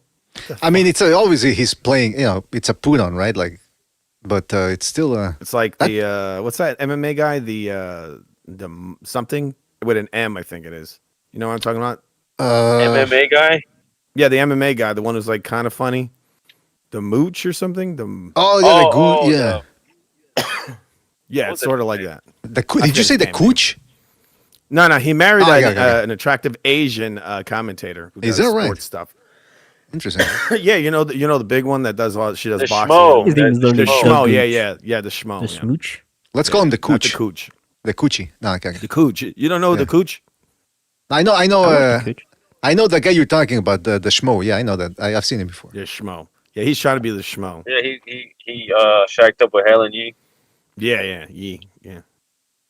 Speaking of that, the chicken broccoli. when Butcher, oh, come on, when Butcher brought up Pulev and the Asian girl, I remember at that time when people were going after that girl for trying to get Pulev in trouble. A lot of people thought that was Ellen Yee, and she actually had to go on Twitter say, "Guys, that's not me. Stop it!" Like, you know, she had to clear it up. There. Guys, that's not me. Okay, guys, stop saying that.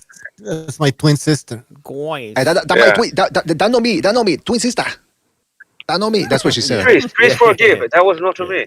Nah, She had to bring out her real voice. She had to break out her real voice. Please, stop sending me hate mail. You bring dishonor to my memory. She had to go corporate. Yeah. Yeah. I guess to put it all together, I mean, you gotta fight the best, and he's real close to Crawford, very close to him, and I think that Crawford has high hopes of him, high expectations on Shakur, and what better way? I tried other ways that didn't work, and that's just part of me just learning. So I think now it's better Now he's just trying to this do it new with gateway, action. huh? Yeah, that's what it sounds like, right? I mean, I didn't want to say it, but it's very sounding. very Racism weird. angle wasn't really working like I wanted. Now I'm gay. I don't know. He should have stuck to the racism. It was working for him. 'Cause look, you know who else does this? You know who else does this kind of stuff? Jake Paul. Like, Yes, you see his footage, that's a like good he'll always point. do some weird stuff where he's like trying to grab a dude's ass, or like you see him shadow boxing with a big black dildo, like he's hitting it. Oh my Like it's God. weird. Like he Right. always does some gay shit. I mean, Crawford did that for a while too. Or like he was posting like AI of him and Mike Tyson making out. Like it was weird. Well, he also told He posted Woodley. that? Remember, he told Woodley like he had a fat ass or something like that. And he said he was sexy. Yeah, He called he him was sexy. thick or something.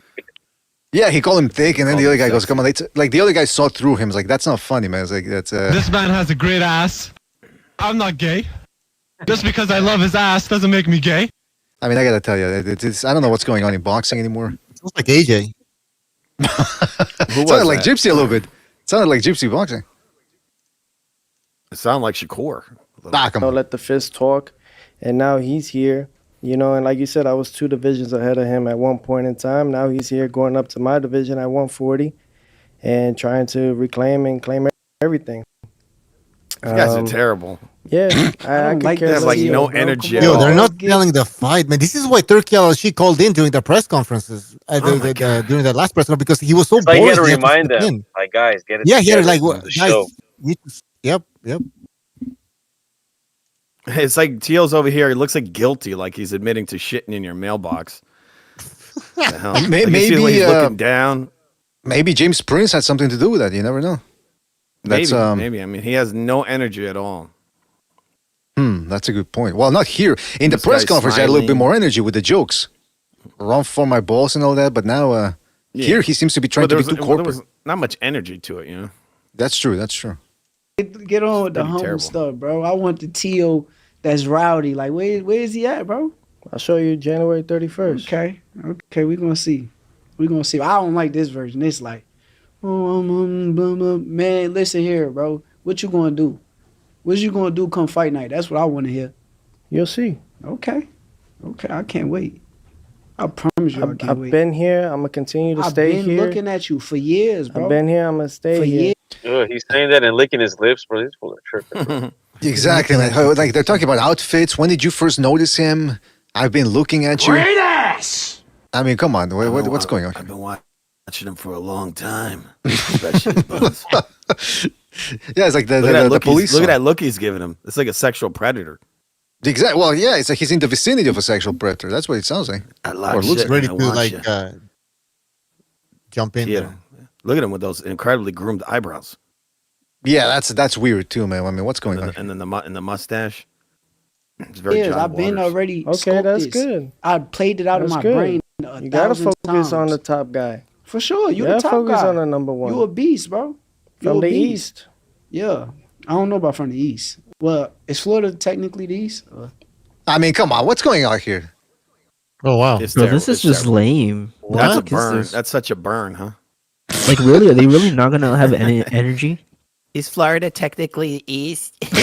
I got you. Dude, they're in the fucking like goon cave and they can't like talk shit. It's like, Exactly. lame. Yeah, they're in the- This is are you in a fucking county terrible. or are you technically part of a county or like what is this? Is that tri-state area? Does that count? What are the Yeah, they're tax codes? Talking What are the geography. what are the tax codes there? Is They it, should've can called you up get Ryan, financing for a right? home? Fucking queers. Fucking Yeah. hate these. Sorry, these oh. queers. I hate these queers. It's because they're Oh. so fucking lame, bro. What happened to boxing, bro?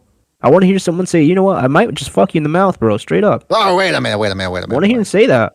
No. Man, Their they don't say energy's that- rubbing. they Their just don't energy's say rubbing that. off on you, man. Come on. They don't say that enough. They don't. Not nowadays. Yeah, they don't used say to that now enough. Like, yeah, I'll kick your dog in the face, bro. I don't give a shit. Cuss your mile. I'd kill for that man. I don't know. I don't know about that one though. I would kill for him. Yeah. That's my Mike Tyson. You good? I can't stand anybody in this interview. Wait, not even Mr. Versace. Teofimo's okay, sort of. What about Yeah, Mr. but Versace? making Mr. Versace look good. What the fuck? Nah, Yeah, they wait. just- I just can't stand him. I mean, he's got a very punchable face. Ah, But come he on, looks man. better That's than Mr. both of these Versace. bitches. No. Him, See, I'm not Mr. gonna. Versace. What kind of gimmick is that? It's fucking lame. Did you come up with it? Can you come up with something better? No. Whoa. Oh, of course I could. Not gonna let you badmouth Mr. Versace. Not on this show. Dude, I don't I'd see. say Mr. You wearing a It's like, or- I'm or gonna say welcome to Mr. Dildo, and there's like dildos all over the place, and then you have like the fighters, and they're in there, and they're sitting on a chair that is like a giant dick. Ah, okay, no. And they're sitting on the balls. Somebody Wait, get. All right. Well, listen. We're gonna take a break. We're gonna get Fu out of here, and then we're gonna. What? We're gonna. No, I'm kidding. You said I'm just after you that would be a funny interview. Dude, what's funny is look, if they're serious and they want to beat each other's ass, and they're think about it, they're in a room covered in dicks. The wallpaper is all dicks. Fu, that makes no god. That makes no. I don't even know where to start with it to break down the fact Isn't that you. funny? That's really funny. That's actually funny. I'm gonna pretend that it's funny. I'm gonna pretend that I'm not scared of you right now, and we're gonna keep watching Okay. this video. The microphone is a watched his dick. fight with Barboza, that you saw that he was on point, and you went to your people. You said, "I want this fight. Make this fight happen." Why Tio? Dog, honestly, God. that's I'm why yeah, I'm okay. I'm saying gonna about the fast forward. version. I'm gonna fast forward because this questions. This interviewer is fucking terrible too. Okay, well, okay. What would you ask him? I would ask him, hey, so what do you think about Tio saying that you punch like a bitch? Well, he You know didn't say what? it in those words, but he said you can't punch. Ask him that. Kind of push his buttons a little bit.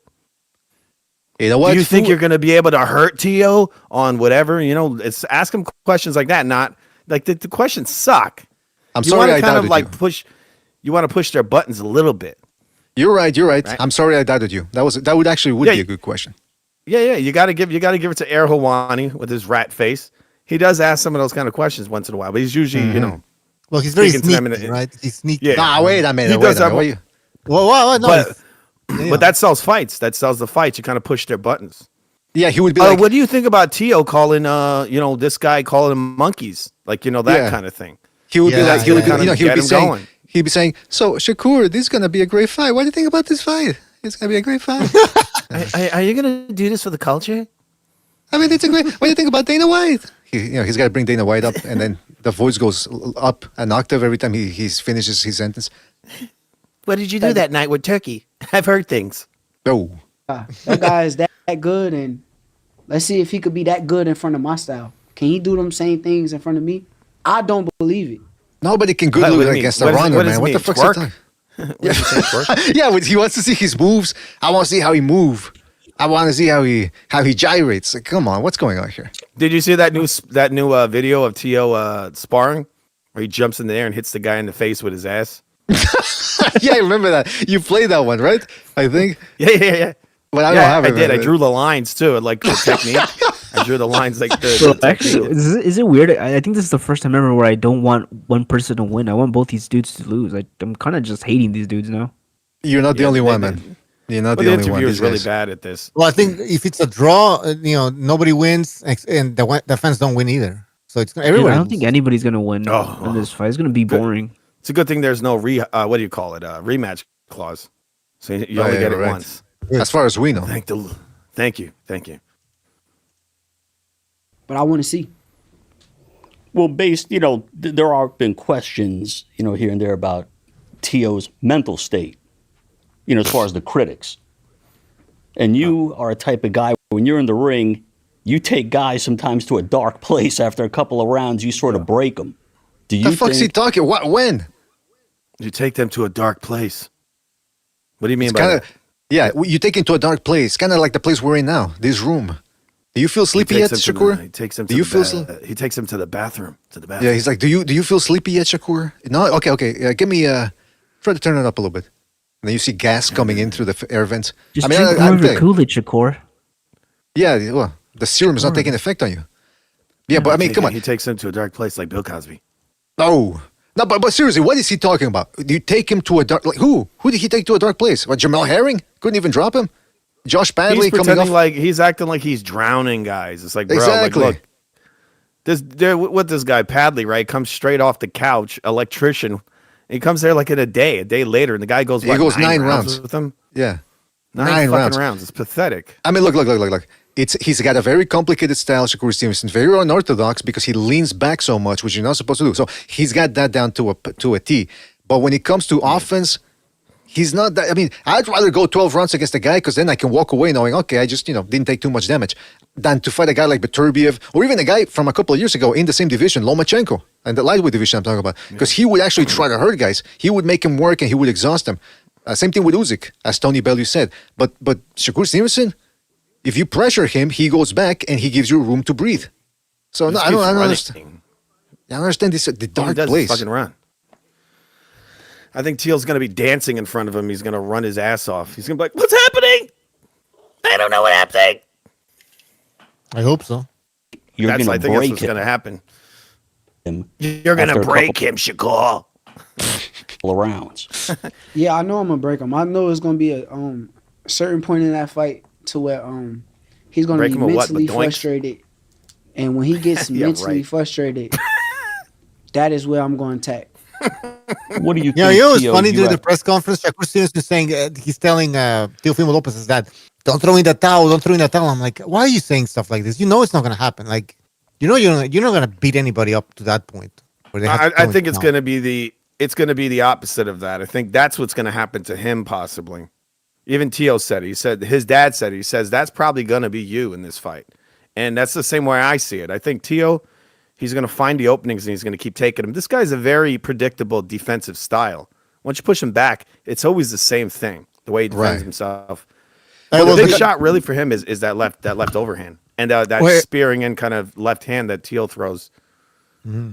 I want to get your take on that before we continue. I want to get FUTV's take on this. Lopez said that he believes finding sparring partners to mimic Stevenson's elusive, defensive, and counterpunching style will be easy work. Oh, yeah, as easy. He says, as it primarily requires someone who can just move around. He pointed to his February 2024 fight, his fight against Jermaine Ortiz, as evidence of having faced a similar style, noting Ortiz possesses more advanced physical tools than Stevenson, but takes more risks. So he's saying Ortiz is the same as Stevenson, just takes more risks. He's more dangerous, yeah. that? I mean, you already Bigger, saw more one of the ways to aggressive. beat him. He could do what Zepeda did. Just jab him into position. Oh, he's up on the ropes. Now you jab to the body, overhand left. Boom. You jab him again. You keep pumping that jab. His hands come down because he has to block, right? He's very afraid to get hit. So he keeps creating the same opening. That's the thing with guys like this. You got to think of like Maidana Floyd. Maidana found the crack in the armor, remember? And so he pushed him back and he kept coming over the top. And so he said, oh, shit, he found the angle. So Floyd had to come up and do a high guard. And what did that do? That opened up his body. That opened up the sides of his head. That did all kinds of stuff. And then you notice in the rematch what Floyd did, right? He didn't get up on the ropes. He just ran the entire fucking fight because Maidana already had figured him out. And it's the same thing with this dude. This dude's very similar to Floyd. And yeah, you can get guys to mimic him. It's not that hard because you just got to study his defensive style. That's it. And once they mimic that, it's like, oh, they study his fights and like, oh, when he does this, he defends himself like that. And then you see the opening every single time because he's predictable. Like I said, he's very predictable. Well, The way he I'll moves back say, in straight lines. if I may say so, I think it's a little bit more difficult than that. But yeah, the principle is that most people are expecting Shakur Stevenson to fight Lopez the way he fought De Los Santos. And just going back to that, this is the problem in boxing where Mr. Versace pumping up Shakur Stevenson with false ideas.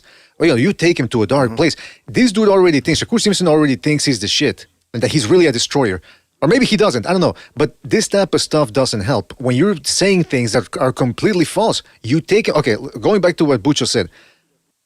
When Shakur Stevenson promises to over-deliver and then actually under-delivers. The Conceição fight. He was talking trash to Conceição in the weigh-in, which, by the way, he didn't make. Stevenson did. He blew the weight. I'm going to bust you up, blah, blah, blah, blah, blah. He hit him in the balls 50 times, couldn't take him out of there. So, no ass whooping there. Then he said the same thing about De Los Santos. No ass whooping there. He said the same thing about Cepeda. I'm going to put belt to ass. Where was the beating there? The guy took the shots and kept coming. Now, some people can say, that's it, because that's all Cepeda could do. Okay, but the point is, he's got a guy in front of him, and he couldn't put belt to ass. He couldn't stop. He was saying that he was going to stop the guy, not then, but he was saying belt to ass. Now he's saying he's going to take the Teofimo Lopez to a dark place, and that once he gets him tired, he's going to attack. I really want to see that. Well, you heard what Teal's dad said at the press event, right? He said that he's stacking. He's double stacking. He says, basically, he said, I'm going to watch your raps. I'm going to see what you're doing back there. Because he knows that his hand should have hurt. You saw he punches like trash even when his hand's loaded up. But that's what he said. Do you remember when he said that? No. He said your hands are double stacked. I know it. I'm going to watch you. He didn't say I'm going to watch you, but he said they're double stacked. And then he said, I know what you're doing. Interesting. That's what Teal's dad said at that boring press event. I didn't catch that, man. I'm going to have to rewatch that. Yeah. To do to combat his style, because you're a guy who likes to analyze your opponent, you look for those openings, and you capitalize on it, but you can't really fight like that with a guy with the style of Shakur. And you've said you may have to make this fight. What's that? Why not? Are you talking about what he said? What are you saying? He said, is the interview telling him how he can't fight? Or is he just hey, that's a good point. Yeah, you're right. Why is he telling him? Why is he planting can't do that with Stevenson? Usually you do this. You can't do that with this guy. So what are you going to do? Well, Sobers, that brings us back to again, we were talking about the double standard of when a guy boxes, instead of saying, oh, he's making an adjustment, it's, no, he's scared. And I asked that to Gonzalo. Remember that? The last episode I said, what if Teofimo Lopez starts this fight by just moving back? And Gonzalo said, well, what if the judges say, hey, Lopez is fighting uncharacteristically? That must be because of Shakur Stevenson. And two judges think that they already give Stevenson the benefit of the doubt. You say he wants to be on the ropes like this again. And when they see Stevenson running around like a little bitch, they're like, well, that's he's winning too. Like, that's what he does. Watch, exactly. He's gonna be stuck on the ropes again. They're gonna say, "This is wow, 2 fights in a row. He wants to be on the ropes 2 fights in a row. This guy's insane. He's amazing." That's the thing. If Shakur Stevenson starts running, and then all of a sudden Lopez says, "You know what? I'm going to run away too," and they just both running away from each other, I wouldn't be surprised if there's people that say, "Oh, Shakur's getting frustrated. Why? He's doing the same thing. The other. Why is the onus on one guy to have to chase the other? Why can the other move and the other guy can't?" If the other guy's moving excessively back as well, then it's up to the ref to say, "Hey, enforce the rules. Both guys have to try. Leaping back is not trying. That's self-defense." This is like unironically racism, though, right? Because they're saying it based on skin color.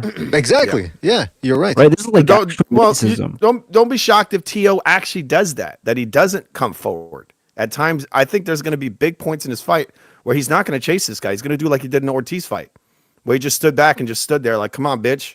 Like, come on." I mean, he should have done that more often, man. He should have done that because then people go, "Oh, he can't cut the ring." Well, if the other guy's moving excessively, he's employing self-defense and not boxing defense, which is illegal. It's against the rules. Not trying is against the rules. These people at times they fall for the guy like showboating. So if Tio goes on the other end of the ring, sits up with the ropes and starts dancing and smiling and all this shit, it's gonna make Shakur look retarded. It could. But then again, we just saw this past weekend the example of how other people interpret it. It's like, no. It's Lopez is the one who's frustrated because that's why he's not fighting or whatever. But let's keep watching. Yeah. Really rough. But by the way, that was a good catch there, Sobers. Like, why this guy's already putting it in Teofimo Lopez's head. Like, you can't fight him that way. Why not? Who the fuck are you, Mr. Versace? That's who. What do you mean by that? I think that is just two guys that believe that no one could get into their defense, no one could get into their offense, no one could actually get into their style. Stylistically, he believes he's the best, and I know I'm the best, and that's why we're getting to this point now. He wants to challenge himself. I'm here for it. I'm here to challenge myself every time. That's part of boxing, and I think that one thing we are doing here, Mr. Versace, is Did that sound a little condescending, or you think he was being serious? But that's a good soundbite, Mr. Versace. Mr. Versace. Imagine during the show you just hear in the far back, Deontay. Oh boy, I would be running out of there real quickly, man. Deontay, that's my son right there from my first marriage. Mr. Versace. He looks related to him, right? He looks like that guy. Nah, come on. No, he doesn't. He really does. I put it in the comments if you want to look at it. I put his video. It's called "My Cunt," and it's a guy. He looks like a trucker. One thing for a fact is that we're showing all the next generation this is how you do it. You don't do it in your early 30s. You do it now. You do it when the time is right, and this is the right time. That's why we're fighting in the big room. That's why everything is on the line. That's why I'm putting everything that it's got to be. You know what I mean? He's got more to gain. I got nothing to lose. So where does that go into? Anything. It's really just the truth. It is the sport. Who wants it more? How bad you want it. And no matter what, when it all said and done, that's facts, bro. Terrible. That's facts, bro. That's facts, bro. We're gonna show all these other guys, no matter I feel you on that. how much money you make in this, you gotta fight the best eventually. Yeah. Well, you were practically 1 foot out the door of this division. You wanted to fight Jaron Ennis. That didn't come about, not because of you. You wanted that fight. Then tell them why. If it wasn't me, then who? Well, I think Ennis didn't want to stick around at the weight. See how they don't want to throw certain fighters under the bus?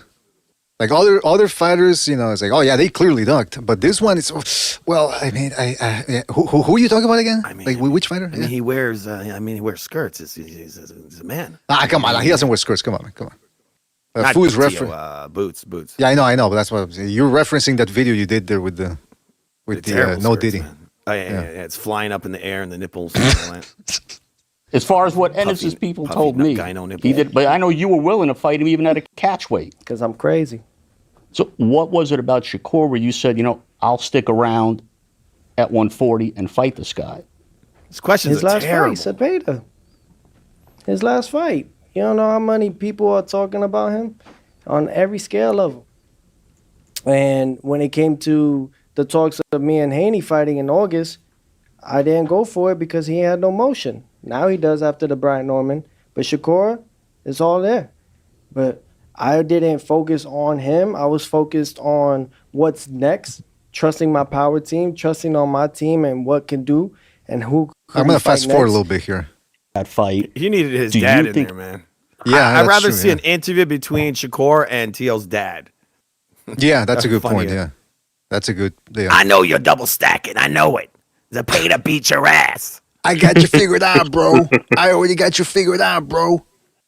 And then he falls. Yo, bro, you didn't want to The be thing on the about ropes. You didn't want to Lopez- be there, bro. It's like Lopez tries to be like an intellectual, but his brain just can't think of the words to say. And it's like, oh, come on, bro, get out of here. Oh, we We're got just two of Quentin. the best guys at this time. We're two of the best guys. And we're going to go. We're going to fight. He's a vastly improved fighter since that fight, or do you see the same mistakes? You said he makes a lot of mistakes. Yeah. Do you still see the same mistakes to capitalize on that you saw in that fight? Honestly, I'll be a fool to think that the fighter. I'm going to that start fast forwarding here to some of these Man, questions. This dude is in my way. That's how I look at it. Like, same way he probably feel about me, I feel the same way about him. He's in my way. I'm chasing I feel the greatness. same way about hum. But I wasn't in your way. I feel You the came same up about to my hum. weight. Yeah, You didn't have nobody at 35. that's true. But you the guy, bro. You the guy. You 4 kings. You been the guy for But you the years guy and on the years. pound for pound. I I'm not. agree. I agree. I understand. So how am I the guy if you on the pound But for you're the pound? guy, bro. You know. Hey, you're that's the a guy, good bro. That's a good point. He goes, Shakur Stevens is saying you're the guy that beat the Kings, and then Lopez goes, but you're on the pound for pound. That's a good question. Why is this guy on the pound for pound? If it's, I mean, Because how he's do you being think pushed by the establishment. That's why. That's the only reason why. But he doesn't even feel that way if he thinks that Lopez is the guy. So, very interesting. I don't know. He may be a different fighter now that he has those weird teeth, the mask teeth. JV in the chat says Lopez kills me with that stoic fake book reading he does. Yeah, that really is another level of cringe right there when he brings in his notes and he's pretending like he's working on his dissertation. It's like, oh, I stayed up all night, gathering my sources, my citations. He's reading books on alchemy. He's got pictures all over his wall, and he's connecting all the dots. I'm from Africa. Yeah, that's why he told that's why he told the press. Remember that when they were calling him out about his supposed racism, and he goes, "Man, when he says, actually, if you think about it, we're all racist because we're all against the one race that matters. That's the human race. Y'all are stupid. Y'all need to do your research. Like, yeah, it's their fault that they don't get what level you're on." That was a good one. That was a good one, actually.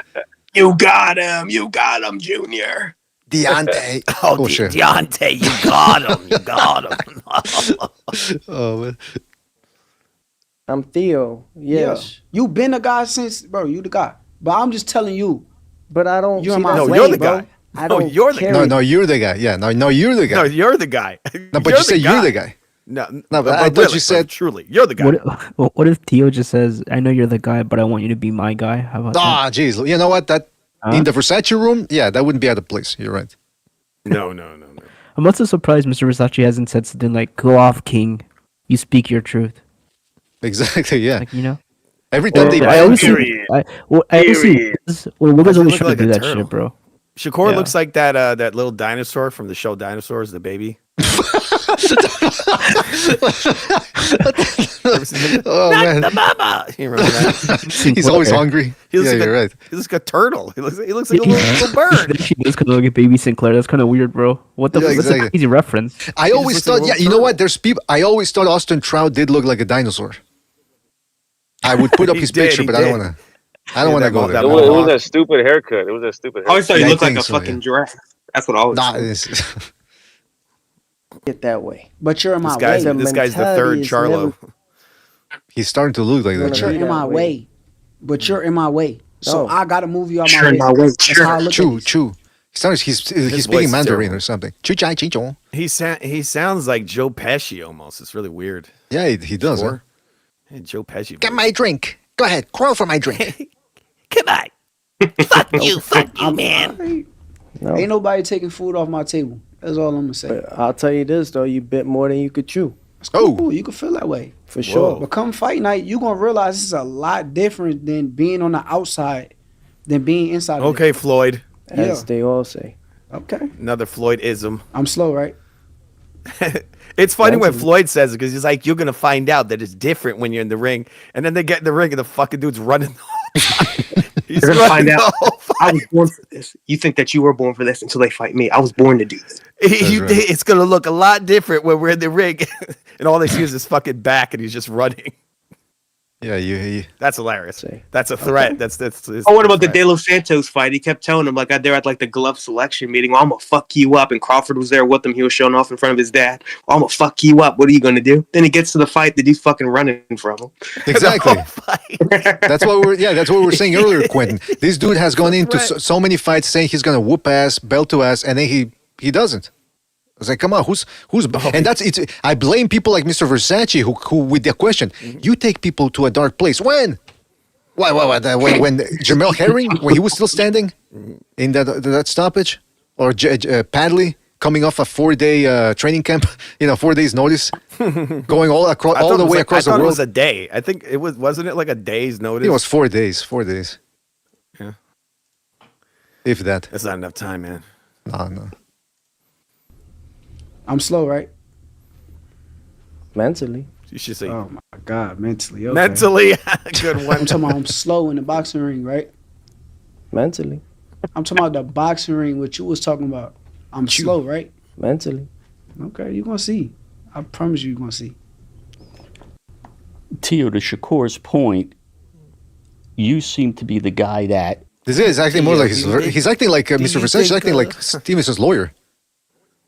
Is Teo, do you think Shakur is a puta? Objection, Teofimo, you can talk to Shakur that way. You can't fight him that way. You can't fight Shakur that way. You just can't. Why not? Because I say so. Jay Prince says you can't do that. Okay, that's not how. That's a horrible Mr. Versace impersonation. My God. I don't know what he sounds like.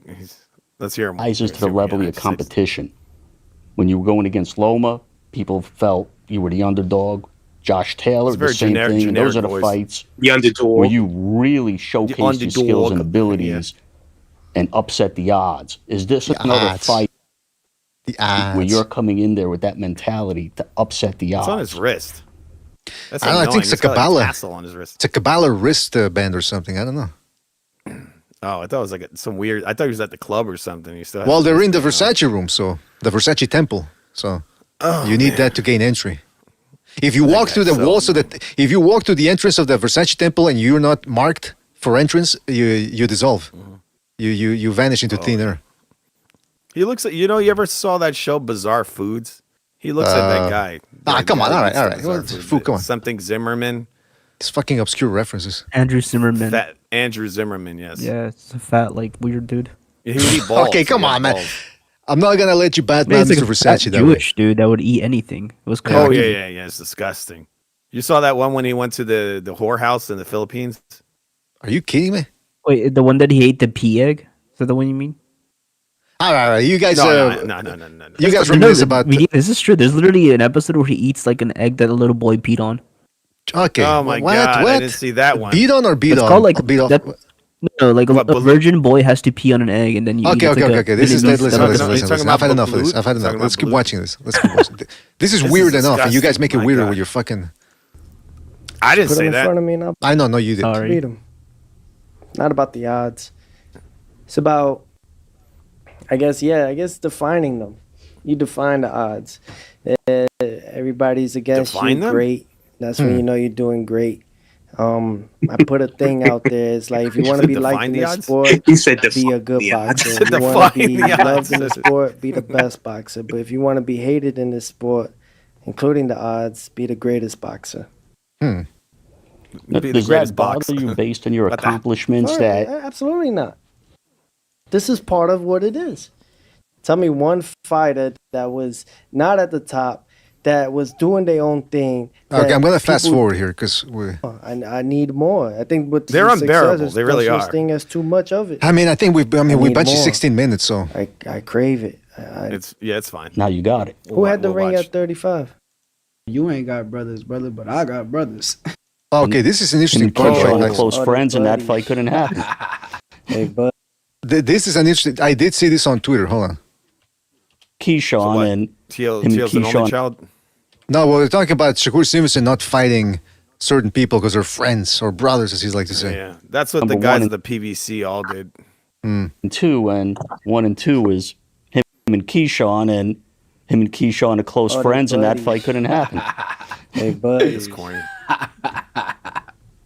Yes, sir. So you played yourself. All right. How I play myself, bro. That's a good point, man. Well, hold on. Let's keep. You could have got a ring. You could have had two like me right now. I ain't gonna fight my brother. See, that's the thing, man. Ain't no brothers in this thing. You ain't got brothers, brother, but I got brothers. I had one, but he ain't here no more. Yeah, so it's they're con men. That's what they are. Exactly. That's what it sounds like to me. They're Hey, just he my robbing brother. boxing.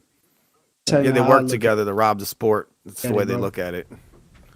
So I don't get it. I bet you their plan is this, and this is it.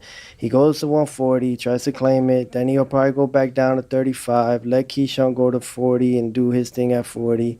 And then Crawford's got his agenda. He's already on his way out soon. Eventually, it's a little. I got a question though, bro. Did you see Shakur Stevenson's eyes?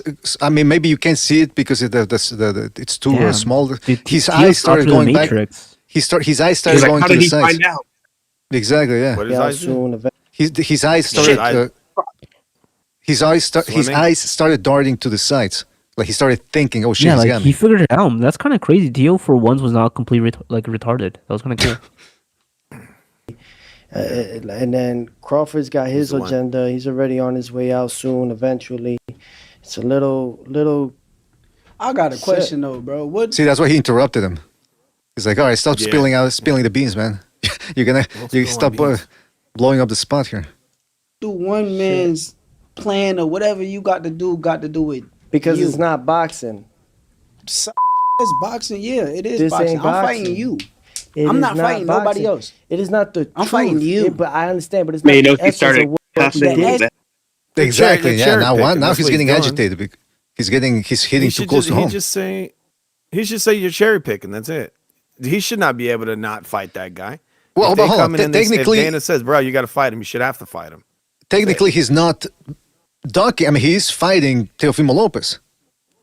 Yeah, but So- he's ducking Keyshawn. He's ducking. That's you know, true. That's true. He refused Like, to fight he him. shouldn't be allowed to choose anything. This is not his sport. That's true. He just participates in it. That's it. These guys think they fucking own the sport. That's the problem. Well, that's why they're so entitled. That's why they're always crying victim because when like a spoiled Oh, child, yeah. when like a spoiled Exactly. children, when they don't get what they want, all of a sudden they're I mean, Terrence Crawford has had so many opportunities, other than the PBC thing. Okay, the PBC thing, that was real. But even then, with Top Rank, he was making a shitload of money. I mean, he's fighting Canelo, and he's got the Sheik holding his hand, telling him, dude, get this job done for us. I mean, they like the guy. If they like the fighter, We did they it. give him up. What's that? The Sheik said, "We did it." Exactly. So And Crawford, how is the after the system Canelo against him? fight? Yeah, the guy funding these mega events likes him. I mean, come on. How is that the system That's against him? disgusting. That's not normal. That's why I point that shit out, and people are like, "Oh, yeah, that's not what's happening." It's like, shut Mm-hmm. up. That shit Hey, is BDA. bizarre. He's a grown ass man who's befriended this other grown man, and he's courting him. You see him. He's at all the different events with Crawford next to him. Like, what's that about? This I guy's don't not know. even worth that much money. Why did he have this big interest in him taking what Canelo got? And now, But if you dude, see the ring, dude, they're shitting on Canelo nonstop. Yeah, in but there. Julio, when what's his name comes into boxing, Dana White with TKO, don't you guys don't see this? You're gonna see more of this shit. This Oh doesn't no, you're stop. not. They're gonna iron this shit out. That's They the whole can't intention. because Turkey's the one funding it, bro. You do realize TKO says they're not I understand that. getting I money, understand right? that. But they're gonna iron this shit They out. have They are. favoritism, dude. These Muslims have insane favoritism towards their own people and towards blacks for some reason. Trust me, there's not going to be a Mexican champion in sight. There's not going to be an Asian champion in sight. There's not going to be anything except blacks and Muslims. Get used to it. I mean, they're a big holder in the UFC, right? The same company. Yeah, and they got look at John who's Jones. They got a championing lot of now. champions over Look, there. look who they're pushing right now. Those little like weird Chechenian people because they're all Muslims. That's why they're pushing those. Well, I mean, those guys are winning. That's the thing. Are they though? Have you seen the fights? I mean, the fights are terrible, but they're winning those fights. All right, I know where this is going. Hold on, I know where this is. Hold on. I know where this is going. We got to keep going with this because we're going too far off kilter here. Yeah, we're getting too much into the UFC. We need to look at Piece TV. of shit. do it boxing, for? bro. Boxing is me versus you, the best versus the best. Bro, That's what boxing we is. can all kick it when we Is it? done retired. Bro, we can you all got kick the it when we Ring at the Hall of magazine Fame belts type right stuff. there on your shits right now, right? Are you I the best earned fighter them. at 140? That I am. So if that's the case, what are we talking about? Why are we talking about Don't flip anybody it. else? Don't flip it. No, I'm really asking. You had opportunities to be. Why the are we best talking about at- anybody else? It's me You and had you. the opportunity to be the best at 135. Okay. You ain't tend to do that because How? you got How? brothers. My brothers, hold on, time out. Let's understand what you're saying. Keyshawn had one fight where he got the belt, right? Right? At 35. Yes. Should've Okay. fought him. After that fight, he had. But you get what I'm how saying, long right? did he have the belt for? No, you saying that I'm not fighting the best. I will Mr. fight Versace ain't gonna get involved. anybody. But I'm just But saying. not your brothers. Versace's No, wow. I'm These not people fighting. of color, they're fighting. I mean, he's probably listening, like literally, he's probably learning about what's going on. He doesn't know what's going on in boxing. Exactly, He's learning yeah. from what they're talking. Fool, do you think he's thinking, oh my god, I hope they don't pull out a gun or something? Is that the mentality he's gonna? I've seen this. I've seen this. in Legend. I have seen He's gonna I've pull out seen the this. Versace gun on them. This is crazy. Hey, he's hoping the Stevenson family and the Davis family don't break in and start a riot and shit. Yeah, that's what he thinks. Yeah, Oh my God. he's afraid. One of these homies is going to pull out a firearm. No. I don't think he's afraid. Truth be told, because they're in the Versace temple. Again, it's they're hermetically sealed. Protected. So right. Yeah, Might they I pull out a kill gun. It's like Judge Dredd. You know, like they get shocked. It doesn't work. Yeah. He's like, he laughs. It's funny, bro. Shakur's on the ground having convulsions. And this is Somebody I've really been with, like on some real trenches. Me and this person, I'm not. See, that's the It's a clip real I saw on trick. Twitter. What does that mean? Okay, I won't fight this guy because we've been through the trenches. What trenches? He's making it sound like they were in the shit in Vietnam or something. That they almost got I don't trapped. know. Or the, What's up with Shakur's shoulders? My God, what is that? He looks like Carmen Miranda. well, it's the jacket. He's Come gonna on, put it's- a bowl of. Yeah, it looks like he's gonna put a bowl of fruit in his head and start No, dancing. but seriously, guys, what is this whole thing of we've been through the trenches? So I'm not gonna. What does that mean? We've been through the He's trenches. such a this is fraud. like gay Been homo through the thug trenches. love. What the hipster parts of where's he from again? He's from Jersey. That Yeah, he's hipster from the fight rich part area. of Jersey. No, it was the ghetto, but he's too young to probably remember any of that shit in Jersey. He's from Wait, you what's mean it called? Newark? Newark He's was from Newark. was Yeah, ghetto, like in the fucking 80s, bro. Yeah, That's- yeah. He I was, said, like, he wasn't Newark is born during the gentrified. fucking it got gentrified yeah, real quick. gentrified. Yeah. Dude, if I remember right, his mom's a doctor or his dad's. So one of them is a doctor. The other one's a school teacher. The So doctor of selling drugs. Hey, by the way, Bloodsport in the chat says the Diddy trenches. I mean, that's what this whole interview. That's what it's been sounding like. Yeah, Yeah, that's what. Yeah, I think exactly. I mean, come on. Yeah, we've been in the train. What does that mean? So you're not gonna fight the guy. You're not gonna fight the guy because you came up through the amateur system and you know what it is. And I was telling Bucho this the other day. Here's what I think. Trenches. This motherfucker never had a job, BDA. What the fuck does it mean, the trenches, dude? All you ever done is box. You was never he going makes to it- sleep hungry. You was the only, when he means the trenches, he meant he was going to sleep next to Keyshawn at the Junior Olympics. You know what I mean? They were probably sharing a room. Uh-huh. Sometimes they slept head to toe. Sometimes they slept, nuts to butt. that trench got a lot Okay, bigger. but- You know what I mean? All right, I think so we said it.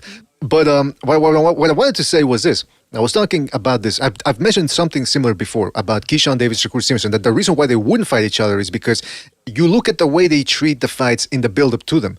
They're always taking it personal with their opponent. They're always shoving. And I've had people come on the show before saying, no, they're selling the fight. No, this goes beyond selling the fight. These people go nuts on their opponents because they really do take it personal. Like, oh, this guy wants to beat me. Their whole identity is tied up to boxing. So, by that logic, if they fight each other, the friendship would not hold. Because other guys like Carlos Hernandez and Chicanito Hernandez, they were friends. They fought each other. They remained friends. Chris Bird versus Jamil McCline. Jamil McCline almost took Bird's head off when he dropped him in that heavyweight fight. They still remained friends. Same thing with Johnny Tapia and Marco Antonio Barrera. Simon Brown and Maurice Blocker. These But, dudes I mean, almost look, killed each other. But these Shakur's dudes, hold on, afraid but- that he might kill Keyshawn. You never know. But He might kill. okay, right, yeah, like that would ever happen. But you know what I mean. Shakur, here's the real reason. I think Shakur Stevenson and Keyshawn Davis, their friendship wouldn't hold. And second of all, these dudes are always sparring each other. Keyshawn Davis and Shakur Stevenson. So they're probably again, if you watch Shakur Stevenson and all that, they never show sparring footage. Rarely. Fools, because they're afraid that they're gonna figure my tricks out if they get my sparring. So these dudes are always sparring each other. They're afraid that if they fight each other, yes. I'm sorry. Am I overthinking it or? Oh, I think it makes perfect sense. I was gonna they know say, each other. They know each other well. They know each other. They fight each other. I could have sworn I've heard Keyshawn Davis say, "Hey, put the money up and I'll fight him." I could have sworn I've heard Keyshawn Davis say it. And Shakur Stevenson is the one that, no, my brother. No, Keyshawn has actual brothers. You know what I mean? When his brother lost the fight, they went to go jump that guy. Okay? So Keyshawn Davis has actual brothers. You know what I mean? This shit with Shakur Stevenson, I only hear it coming from Stevenson's side. I think Keyshawn Davis probably whoops his ass a little bit. Maybe he hits harder than him. You know, and he's like, you know what? I don't even want to deal with that. You know, and it really bothered him. Like, it's really telling his reaction that he's like, you know, where's the energy? Just saying, I don't like this Teo. And then when Teofimo starts getting his head a little bit, you know, exposing him, like, hey, you trying to do this? You trying to do that? He starts cussing and yapping. And all of a sudden he starts tripping up. You know? Right. Well, to that, sticking to that subject though, taking a little bit break from Mr. Versace here. I asked Thunderdome once. I said, Thunderdome, do you think these dudes are ever gonna fight? Because it seems like they've got they're very fragile mentally, these guys, so that if ever something happens where one feels like the other slighted him, that would rupture the friendship right away. But then he said, no, they're never going to fight each other because one of them is going to take a loss before that ever happens. However, new developments that you guys weren't here for. Keyshawn Davis has just split from the Bomac camp.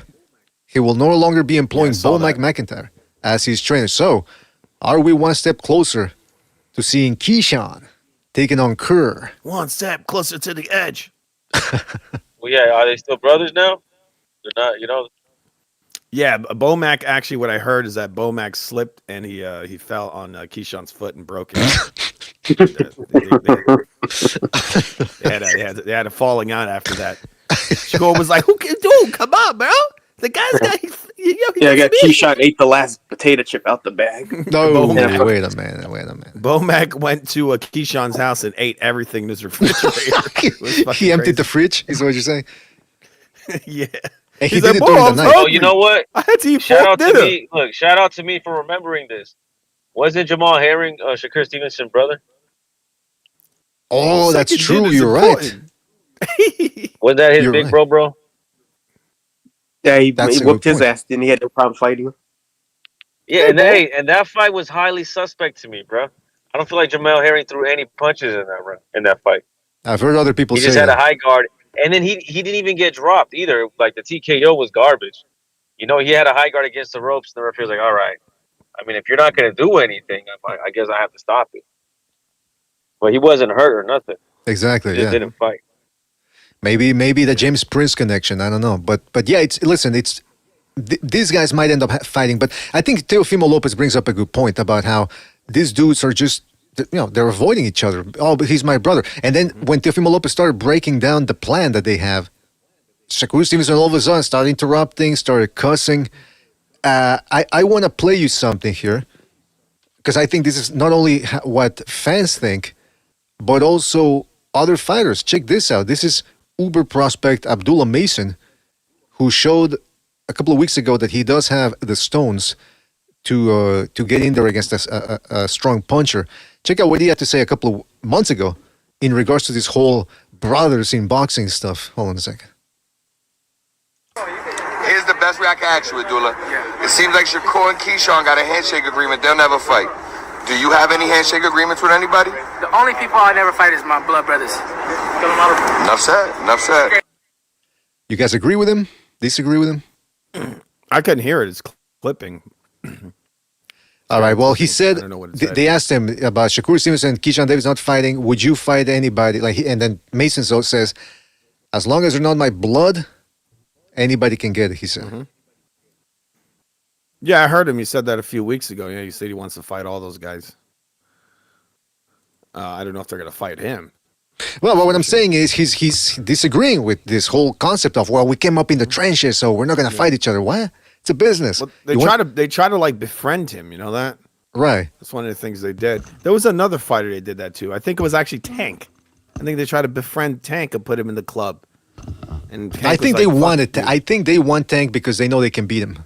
One of these guys. I mean, They are jealous of him. They're really jealous, I think, and they got a crush. I mean, those guys are fucking obsessed with him.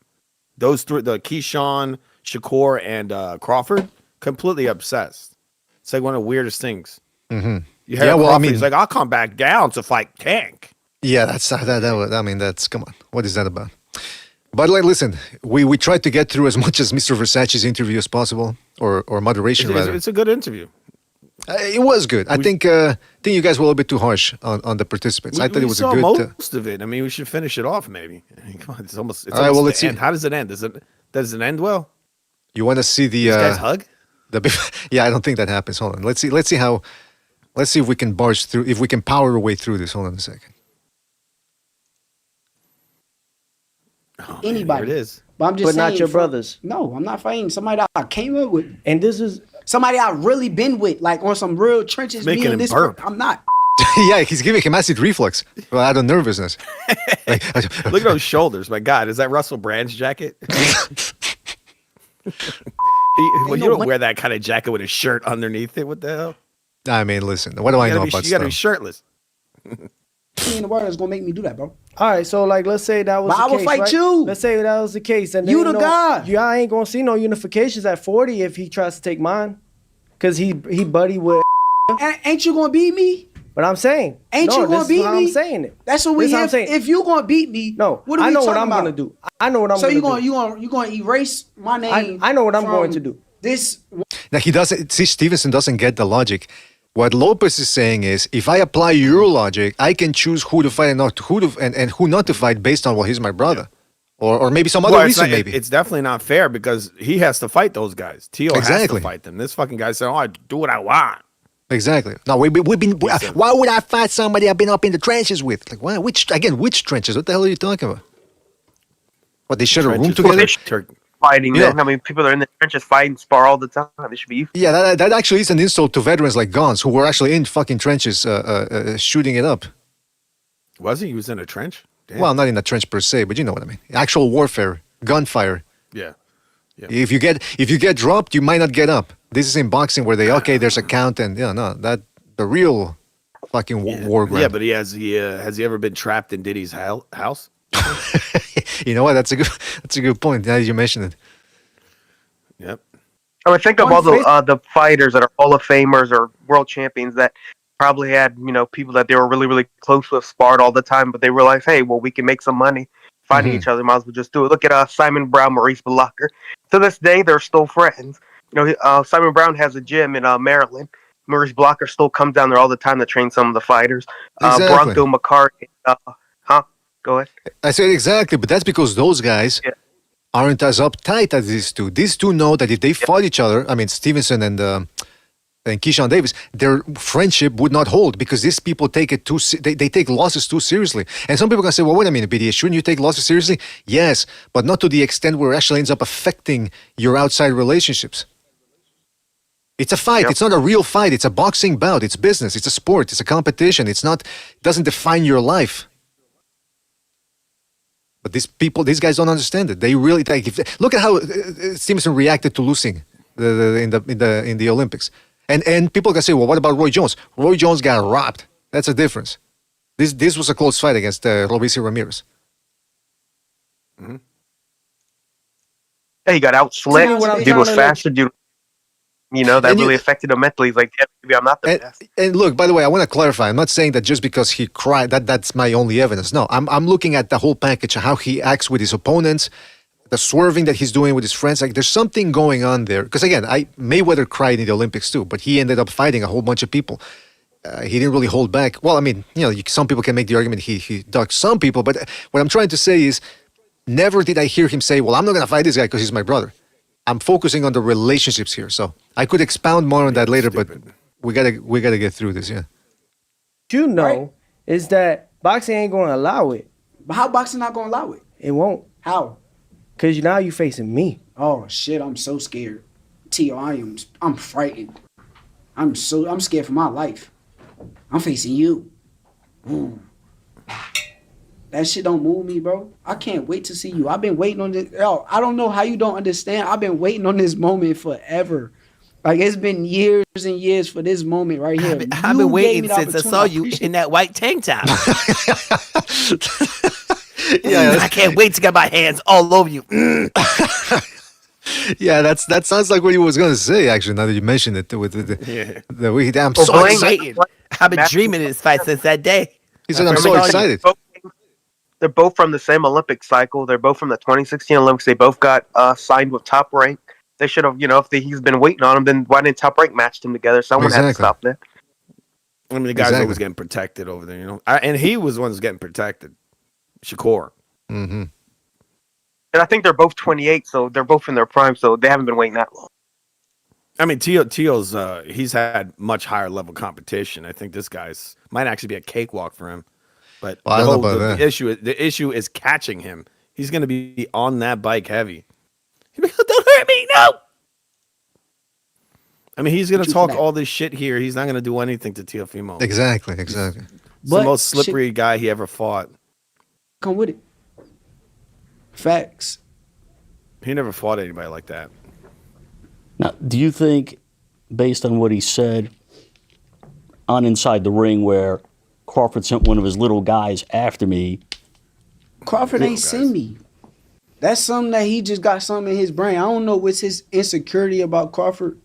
That's on him. But like, Crawford literally said, "Find my little brother."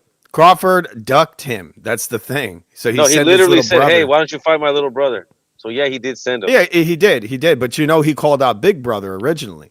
Teo was dead serious when he called out Crawford. I mean, Crawford to be fair, I don't know if that constitutes ducking, because I mean, if he's fighting Canelo over Lopez, I mean, that ain't exactly. I understand, but this was before that. He called him out. Like a year or two ago, and he didn't want it. And then also he called out Boots, and he ducked it as well. Mm-hmm. So, and then now he sends his little brother over here, like you said. See me? I sent myself. I came to see Teo. I ain't called Bud like, yo, Bud, I need to go fight. No, it was me versus Teo. That's what it is. Crawford's I want to fight Teo. Ass for it now, man. What's that? I said Crawford's gonna spank his ass when he finds out he did something against his will. He was supposed to be doing Crawford's laundry instead of training for the fight. Now, Teo, this shoulders, my God. Obviously, the Mecca, Madison Square Garden. You've been here before in the big room. Madison Square Garden. Do you see this as being a big Teo crowd? Newark's not that far away. Or do you see it being a Shakur crowd, 50-50? Or do you think the Teo supporters are coming out? I believe all of it. I believe everyone should be here with a banger. So whether you from... Oh, God. All right, it's over. Yeah, now they're just promising a great fight, which I don't even know if we're going to get. So, it's a banger. Yeah, but like Joker's Wild is saying in the chat, the ringside commentary will exaggerate Shakur's performance to make it seem like some great performance. Same old shit that's been destroyed. That's what I'm expecting. If it's a close fight, this is what I can see this happening. By the way, I can see Shakur Stevenson just making Lopez look bad, but not landing much. Mm-hmm. The ringside commentators talking about how Lopez is behind. Then all of a sudden, Lopez actually gets a close decision. And the commentators, just like we saw with the PBC ones last Saturday, I don't know about this scorecard. I mean, I got it. And, they're going to start making it seem like... Teo drops him 3 times. They're like, I just don't think Teo did enough. I don't think he I pulled can it out. honestly see Teo do well and still get robbed. Oh, yeah. I can see that it's actually too. like a very real possibility. Yeah, I can see that too. But what I'm saying is I can see, I don't want to get too long-winded, but I see, usually when I go into a fight, I can see a couple of scenarios happening, and usually, there's a possibility for anything. But I can see the fight. If the fight is more close, but not much is happening, and they somehow give it to Lopez, you're gonna see like Joker said in the chat. A lot of people are gonna, especially the commentators, are gonna be swayed towards Shakur Stevenson because of what we saw last Saturday. That one guy is fighting the way he usually fights. And that somehow means that he's got the other fighter fighting his fight. And that somehow means he's leading, he's winning. And that's not always the case. Mm-hmm. So yeah, I can see that. I mean, why can't a fighter show they have different wrinkles in their game?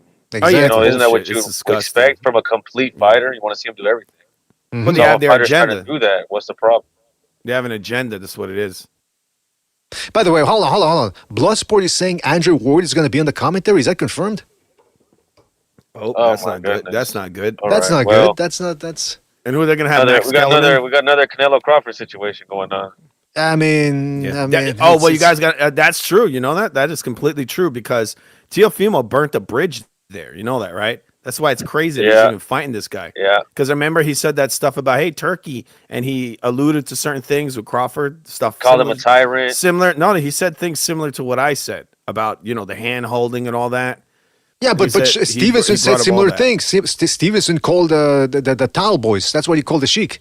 No, dude, you should have seen Teo I saw him on one of these shows. He was scared shitless.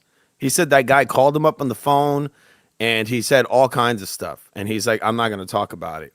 Like that guy called him up, and I think he threatened him. That Turkey guy. Well, what I'm saying is, he said he called him immediately. Did you see that video, BDA? The one where he's like, "Oh, Turkey." Well, he has a video out there. I don't know if it exists still, but he was like throwing sexual advances at Turkey. He wasn't being serious. No, I'm not even kidding. I don't know when you're kidding. I'm sorry when you're being serious. You're saying I'm not what are you kidding. saying? But What he are you wasn't saying? being What are you saying? serious. He was joking around, and then he was pointing out the Crawford shit, with the hand holding and all that, and that's what happened. And he said immediately Turkey called him up and was really angry. So how do I? If I look this up, how do I look this? How do I find this? Teofimo, I don't know, Turkey. I don't know. Come on. I have no idea what you would write. Right off the bat, the Google is giving me the AI Turkey taunt. Right off the bat, AI overview. The AI overview on Google is telling me that apparently there was a picture of Crawford holding the Sheik's hand, and it says that Teofimo Lopez tweeted something saying, "Hold your hand like Crawford does." Mm-hmm. And then he was like throwing sexual advances. He's like, Turkey, I'll hold your hand. And he was saying all kinds of stuff. And then Turkey called him personally and was very angry, he said. And then he banned him. He didn't want to do business with him anymore. That's why I thought it was weird when this fight came up. Like Sober said, they're going to try to railroad this guy. That's what they're trying to do. They're trying to take those fucking titles from him. Because this guy here, he bent the knee. You remember that? Like you said, Shakur over here was like, nah, I'm not going to do this. I want this amount of money. And then he went and he apologized. Right? I don't think, Teo did apologize, but I think that guy's going to hold a grudge about the stuff that Teo said. But why would he said hold a wanted grudge this about? But why wouldn't he hold a grudge on Shakur Stevenson too, who called him a towel boy? Yeah, but it wasn't as crazy as what Teo said. Yeah, Teo just straight up I think called what you're him, saying, it was in public. Because what Teo said, it was he in said public, yeah. He made a yeah, what video. Shakur said, it was like a thing on Twitter for a little bit. Yeah, I don't think Turkey even saw that, to be honest. Well, he said Yeah. it on camera though. He said it on camera. Yeah, but the difference is that Teo kept doing it over and over and over, like Julio said. He said that for like a week. Yeah, I he got said you, I it a got you. lot. Like that guy did not like him, and I don't think he still doesn't like him. That actually makes sense why Shakur's taking this fight then, because he wouldn't take this fight otherwise unless they tell him like, "Don't worry, we got you, bro. Just make it close." You also got to understand his number one guy is Crawford, and who's best friends with Shakur. Yeah, that's actually Julio. I am agreeing with you here. You're on a hot streak today, bro.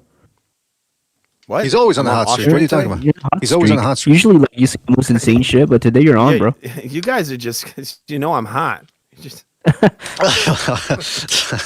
That's a little reference right there. Mr. Versace. I'm referencing you. Yeah, you're but just jealous because I'm hot right now. All right, stop it. Now, I will say this, man. Look. This game is rigged sometimes, and I can definitely see this happening. But no one is above the sport, and crazier things have happened. So, you know what? I was telling Butcher this the other days. I'm actually surprised that when the fight was first being talked about, a lot of people were, "Oh yeah, Shakur Stevenson's got this." Now I'm seeing on Twitter a lot of people are saying, "Well, wait a minute, this is the best guy Shakur Stevenson ever fought," and Shakur Stevenson doesn't exactly dominate fights when he's fighting guys who have comparable speed, reflexes, whatever. So. Yes, Teofimo Lopez struggles with cutting the ring off and all that, but he doesn't really get hit all that much either. I know people are going to bring up the Cambosos fight. That was a whole other thing. Yeah, people always Lopez do fucked that. up by going in there and trying to trade with Cambosos. He tried to stop the dude because his head was all over the place. Again, people are going to say, well, those are excuses. Look at from the first round on, he was swinging on the guy, missing. When have you ever seen him do that? The guy was a hothead going into that fight. He fucked up. And I'm not saying Kambosos didn't deserve to win. He won. Look, the guy fights the way he wants to fight. You take advantage of it. And that's what Kambosos did. But also, Kambosos was actually training with the guy. Stevenson ain't going to trade with the dude. He's going to be leaping back. He also said his dad said that he was injured going into that fight. He said he had but when he said that he had a hole in his rectum or something. I think that might be true. Did you see that body? Dude, I think it came from that. Remember that bodybuilder punched him in his fucking stomach? I mean, I don't know. That dude was like 300 pounds, and this idiot allowed that guy to punch him as hard as he doctors did supposedly confirm that he had a debilitating injury, but from all medical standpoints, he shouldn't have been even able to get out.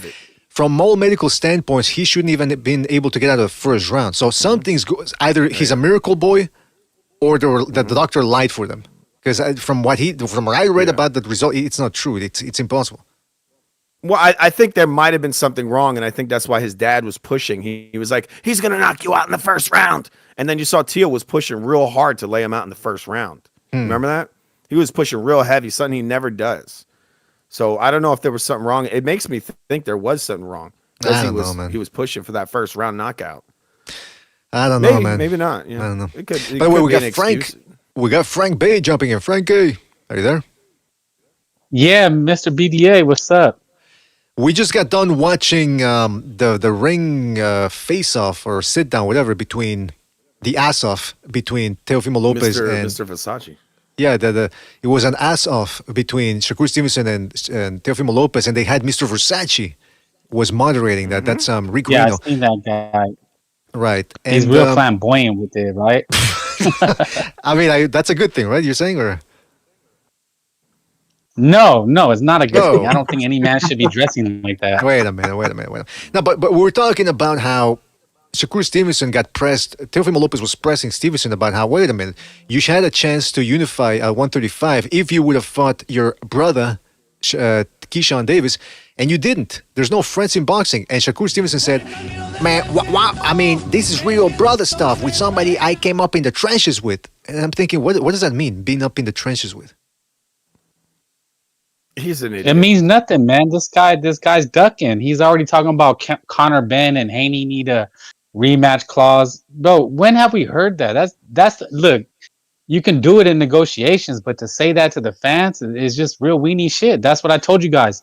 Mr. BDA, you know I said that Teofimo can save boxing by beating this weenie. That's true.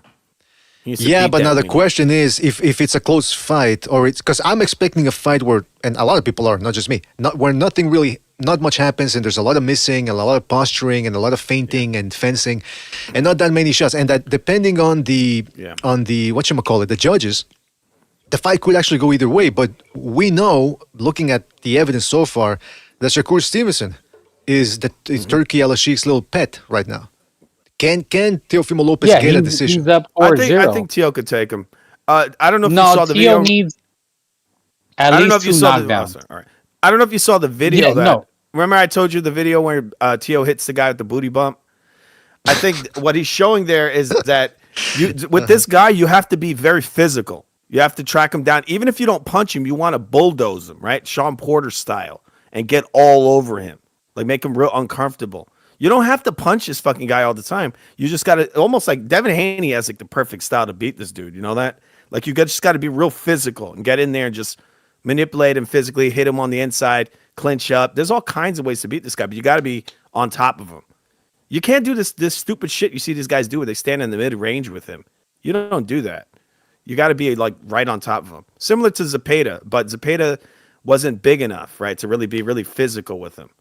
Right. Well, I think Teo has the ability to beat this dude for sure. He has many different ways of beating this guy. Yeah, I mean that's the thing. I mean, look, neither Stevenson nor Zepeda were big punchers. So they were willing to Zepeda was willing to take the shots, and so was Shakur Stevenson to a certain extent. So that was a fight that. Yeah, I remember going into the fight, I started thinking, well, if Tervin Farmer could tire Zepeda out, maybe Stevenson can tire him out and stop and hurt him to the body. And then by fight week, it was Bucho and a couple of other guys here who set me straight and said, hey, listen, how the fuck is it? It took him 9 rounds to put away Josh Padley, who was coming off on 4 days' notice. You really think? And I said, you know what? Yeah, you're right. What the fuck was I thinking? And sure enough, The only guy who ended up getting hurt twice in that fight was Shakur Stevenson. But then that's the other flip side of that. That's the flip side to that coin, though, is that Teofimo Lopez is not William Cepeda. Yes, he's faster and more agile and all that, but he doesn't cut the ring off well, and he doesn't throw nearly enough punches, as many punches as Cepeda. And look, maybe he won't have to. Maybe, like I said, if it's a close I don't think fencing he match, has to. No.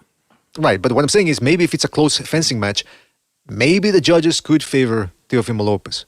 But I don't see it happening based on how the Turkey's acting with Stevenson. Mm-hmm.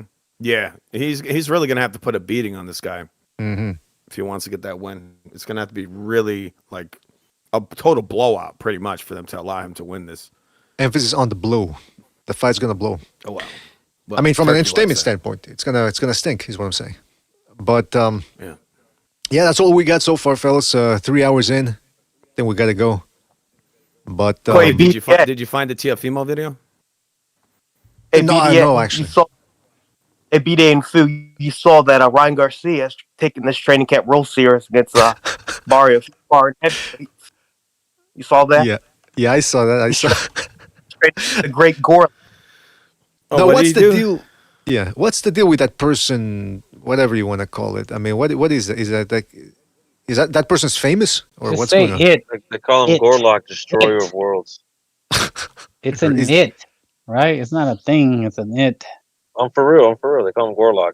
Oh, wow. But what he really is Gorlock. What's she famous for though? She went on. That dude went on one of those podcasts where they shamed the prostitutes. Oh, he went on there with a bunch of pizzazz and like confidence. Was the guy who can't open a jar in there? The guy who goes nuts when they? I believe so. Huh? Interesting. Ryan needs to stop hanging out with these fucking people, man. What is he doing? Influencers? No, they're all sucking off each other's clout, bro. Hey, did you see that Ryan watches my videos? Sobers. Shut the fuck up! Don't talk about my wife. You lesbian? You're a lesbian. Shut the fuck up about my wife. Yeah, exactly. You want schniz. You want schniz. You eat schniz.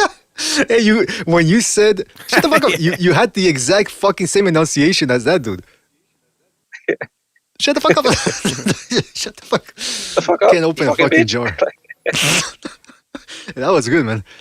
But so Food TV, now that you know Ryan Garcia can knock out heavyweights, do you have full confidence in your board? That's a guy, right? That he's hitting. I don't know what the fuck. Is that a dude?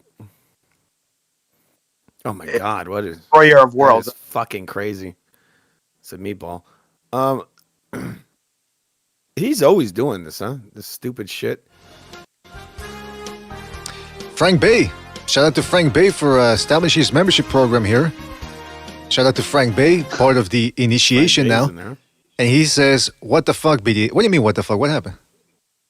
What the fuck? Because I was trying to send something, and I was like, the first time when I first jumped on BDA, I heard fisting.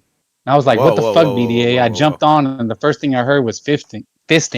Today or any other day? Just today. Every other day, I hear something. Fisting, backside. Fisting. To be fair, we watch a lot of bizarre stuff.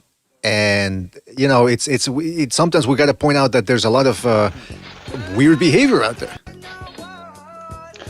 Well, no, I was trying to write a whole epilogue, and I said, Mr. B-Day, I was today years old when I realized you were the wackiest boxing podcast in the YTBC. I didn't realize that. I was like, damn, how did I miss that? I got dude. Have you met someone named the real Kung Fu TV? Oh, I got wait a pretty minute. wacky podcast. Just to say, he's not boxing. He does furry news. That's furry news. That's more like what you do. Look at this. Oh, wait a minute. Hey, by the way, all right, BDA. What do you think about this? What do you think about? Do you see my screen? What do you think about people? No, we don't want to see your lady boys, bro. Come on. Let the boys. I'm kidding. Do you see this? I don't know if you could show this on your show. Look at this guy, Russell Brand. They're exposing all the corruption of the world, and look what this guy's wearing. Russell Brand. Fuck, how can I show this? Hold on. I know I got a Discord here. I got. Oh gosh, Candace Owens, bitch. Yeah. It's insane. So how excited do you do you get when you see this, William? I mean, the real FUTV. I don't know. Probably. I mean, it's funny. I think it's funny. Okay, what I'm gonna do is I'm gonna screen cap this because I can't show Discord for some reason here. But so you're saying that that was the Shakur Stevenson jacket? Oh yeah. That's similar. Very similar. He should not be wearing a shirt with that outfit. You know. All right. Now for some reason I can't screen cap now. What's? Oh no. How do you conduct an interview like that? No, I mean what? Yeah. I mean, I wish I could show the picture. Hold on, because that is really unprofessional. Yeah, it's more. Yeah, way more. He's like, what are we going to be talking about? Oh, we're going to be talking about the secret Kabbalah. All right, send me the picture. Send me somebody send me a screen cap. There's a video. There's this guy over here. Look at this fucking crazy guy. I know, but the people can't see it on the screen. Hold on. Oh, I could probably take a picture of it and put it in the comments. Oh, I think somebody already. You might have to edit. I sent it to you. You might have to edit some of the picture. Well, you want me to make an edit version? I'll make an edit version. Nah, cut it out. I'll do a I cutout got and I'll put it in it. the comments. I got it. Well, unless somebody beats me to it, but I think I got it. I'll put it in the comments. Yeah, okay, just do that. Let me read a super chat here real quick. Let me read a super chat. Shout out to Frankie Sainz for his contribution to the super chat. Shout out to him. He says, where is the comment here? Hold on. Mr. BDA, I heard Coach Malachi calling this channel racist the other day. Didn't expect that from him. Whoa. Oh, as I thought he was a friend of the show. Two-Face. Well, I don't know. Somebody posted something on the Discord after Canelo versus Crawford.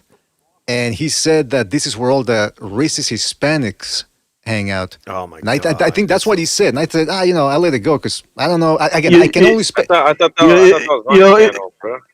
Yeah. For the record, he used to hang out with the black supremacists, just so people know. And I'm not joking when I say that. He used to call into the. He used to call into the show.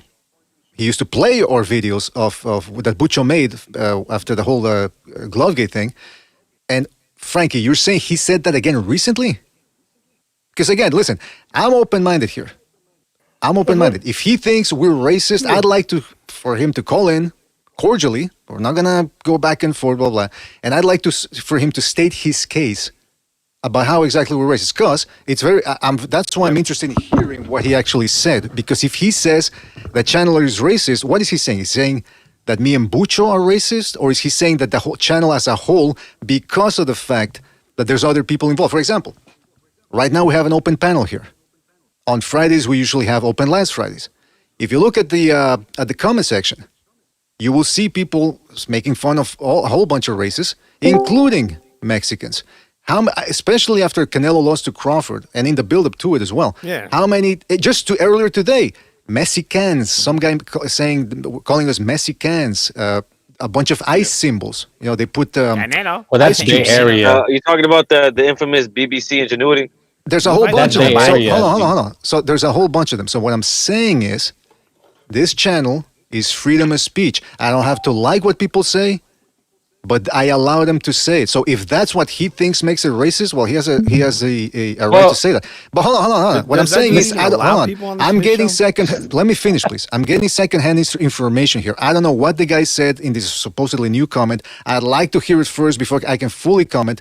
But this whole thing of I've heard other people say that throughout the 8 years that we've been on this channel, and whenever I press people about it, like, what makes me a racist or Butcher a racist? All of a sudden, they got nothing to say. So I would really like for him to call in. I don't think he's gonna do it, but because I don't know what he's on right now. But I would like to hear an explanation from him. What exactly is Mr. it? BDA. Have you ever heard him talk? You ever heard that talk before? Oh, let me go. Yeah, let me say this. Let me say this, Mr. BDA. That motherfucker, fuck him. Seriously, fuck him. No. Because I'm gonna say this. He likes to wipe his face with the Mexican flag and pretend it's a joke. Like, I've never seen anybody do that. So to me, that's some fucked up shit. Like, to me, that's not a joke. You don't do that with anybody's flag. Hold on. You can see. Yeah. Hold on. Let me say yeah, this. he So does that on his shows. Well, you can see how it's all subjective, because some people get offended by words. Other people get offended by a flag being disrespected. That's why I said when Shakur Stevenson grabbed, he told Cepeda, I'm going to put belt to ass. And then he had a belt with the Mexican flag on. Not for nothing, but he's disrespecting the Mexican flag and the nation as a whole. Now, look, I wasn't insulted and offended by that, but not everyone is like me. There's going to be a whole bunch of Mexicans that are probably going to be offended. And I'm thinking, what do you gain by doing that? Like, what do you gain by, like, you're going to piss off a whole bunch of people by doing, a whole bunch of Mexicans who are probably on your listening to your show or who are on your side with Shakur Stevenson. And now all of a sudden they're going to be turned off by that type of behavior. Why? Because some Mexicans pissed you off in a comment section or on a Twitter comment section or whatever. It makes no sense. It really is ridiculous. And look, well, I know there's people out there who say, "Oh, this channel is racist," blah blah blah. You listen, the real ones listen to this show. We've been on here for 8 years. Tell me specific examples where you can see that I'm. And by the way, that's the other thing. Racist against whom? They never specify. They just say, "Oh, he's racist." What? So you can only be racist against Afro-Anglos? Maybe I'm racist against Chinese people or against Arabs or whatever. But they never specify. So it's all a bunch of convoluted mess. Yeah, I would rather talk. You're racist. Excuse me. You're racist towards we the people because the Dignos tribe. I would rather talk to the person making the accusations directly, so we can have a conversation instead of speculating about, well, what you said might have been this or might have been that. I really don't care about what people have the right to say whatever they want. But if they're not going to back it up with anything, then it's all useless filler. That's my thing on it. Yeah, but the difference is you don't make your platform based on that. That's the difference, right? I've never seen BDA get chicken wings and throw them and say, chicken wings or Lord Chilaquiles. You don't do that. And these guys do that.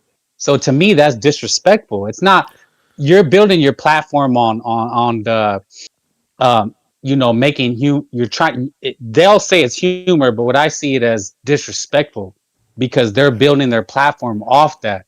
And I've never seen you do that or do blackface. Has BDA ever did blackface? I don't think so. So to me, wiping your face with the Mexican flag is similar to blackface. Well, that's just to me. That's just some crybaby shit, bro. Because if you're doing stuff like that, then, I mean, if you can make jokes, then I can make jokes, right? And it's all just jokes. Yeah, but you'll get canceled. That's the difference. I agree with Frank 100%. Yeah. If we do blackface and wipe our face with chicken wings and a dashiki, you'll get canceled, and that's the difference. And that's what they're doing. Well, again, Look at the Ryan and Haney situation. Remember, Haney and Bill were hanging out with black supremacists, and he said what he said. He didn't get deranked from the rankings.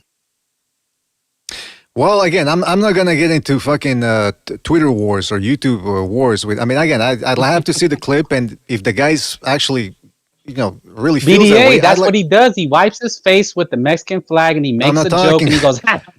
Yeah, okay. Well, no, I know, but it needs to be said. It needs to be said what he does, and he needs to be called out. And it's fucking bullshit because if it was done in reverse, you would get canceled. I've never seen you do that. Never heard you say that. Well, I mean, to your point, Frank. It's true. I've never done anything to be considered that extent. Again, that's why I always press people. Show me the evidence that indicates that I'm racist. I've never done anything close to that where I'm disrespecting a whole group of people that way. So you're right. It's there seems to be a double standard. By the way, to the point that I'm making here, Ezekiel Lopez says, I don't think BDA or Butch are racist, but there's definitely hell's salty Mexicans in here that hate that Shakur about to beat the fuck out of Teo. So now, see, that's the thing. How does the fucking chat represent me? The only way the chat represents the BDA values is that we have freedom of speech. I don't have to like the comments against Afro-Anglos and the comments against the Mexicans and other races or whatever, but I try to leave as much as possible there because if not, what do we really got other than an honest conversation? Freedom of speech demands honesty, and honesty creates for a good show. I'm not going to go around banning people and putting in 50 moderators here, and they ban people every time they see either they see something they don't like or see something that I don't like, and they start banning people. No, like I said, the more racism, the better. You know why, Mr. BDA? Because it brings them out. I want to see it because then we get to see who people really are. Mm-hmm. I don't have a problem with it. Those guys call anything racist. If you criticize any one of these fighters, they're gonna call you racist. So exactly. Well, that's to your point there, Fu. Bucho did a video highlighting Devin Haney's clinching, and he showed evidence. He cited the rules. Yep. About the clinching, dipping below the waist. He showed key evidence about all of that. And I'm looking through the comments. You are racist Mexican again. So you're right. People, when they have nothing to say, they resort to that. Now, real quick. Because again, I don't even know what the guy said, But Frankie San says BDA was on the first 20 minutes of the show he did on Keyshawn leaving his team. Well, I mean, really, the guy should be a little bit more responsible. But again, I don't know if he's calling me a racist, then that is irresponsible. But again, I don't know because I don't really know what he said. So I'd have to actually listen first to what he said. But one thing I keep saying here today is that I've heard that before. Every once in a while, some guy comes here and doesn't like what we have to say. He can't debate it, so they just go straight for the race. That's other people. I'm not saying that's what I've called him out before, and he's ducked and dived. So like, I'm gonna just call the spade a spade. He's a black supremacist, point blank. He's just undercover. A lot of those guys are. Yeah. Well, listen. I mean, there's undercover, again. straight Listen. up. What differentiates this show from other shows is that it's about as free speech as it can get within the limitations of YouTube. We have phone lines open so people can call in. We have open lines on Discord where anybody can join in. We have a chat here that's always on the screen, so we constantly see what people are saying. BDA, to your point, half of us here are not even Mexican, or like not even fully Mexican. They're like half. Quentin's not Mexican. Well, again, that's why I'm curious. I think not even half, right? You're like border something. You're like Filipino. I'm mixed. I'm red, white, yellow, brown. So like, what the fuck is you see, AMAC is like native Filipino. I don't know why he would hate black people for some reason. Mexican and yeah. And I didn't with a little bit of Irish and Spanish. So like, it's in America. So why would I hate blacks? I am not a racist. You know, one thing I have noticed is that whenever you have assembled here, one thing I have noticed is that whenever sometimes when people get accused of you're racist against Afro-Anglos in the boxing community, they go no I go after everybody. I go after other racist channels, but there's no other racist channels like the LDBC. And I've seen on 2 occasions I saw comments where somebody said, I go after everybody, like BDA. I say, what? Like, how are we? Again, I know some of you guys are biased. Sometimes the people on the open panels are biased because we let everybody in. Again, how really? Think about it. I always put this up in the beginning of every show. The views and opinions expressed are those of the guests and do not necessarily reflect the views on BDA Boxing. How can you miss this every beginning of the show? So again, listen. To put a final note on what I have to say about this is, I don't know what the guy said. I'm not terribly interested right now in going at it right now, but it is irresponsible if he is indeed calling me a racist, or Bucho, who is BDA as well. He's 50% of it. It's irresponsible because you're saying shit that's untrue. And if I was really a racist, it wouldn't bother me because I'd be like, no, fuck shit. I stand on that I think I'm superior racially or ethnically, whatever. And that's not true. So again, I really don't understand what this comes from. Racist, which is really funny. Can we go back to the LBC thing, the LDBC Plus or whatever the fuck they call themselves? Sure. Word on the street is that LDBC stands for Learning Disability Bigotry Channels. No. Wait a minute. That's what I heard. Yeah, so you see, FUTV's heard it too. I heard it before. Yeah, and by the way, that's the other thing. I don't think any of the, like somebody's saying in the chat, who's saying that?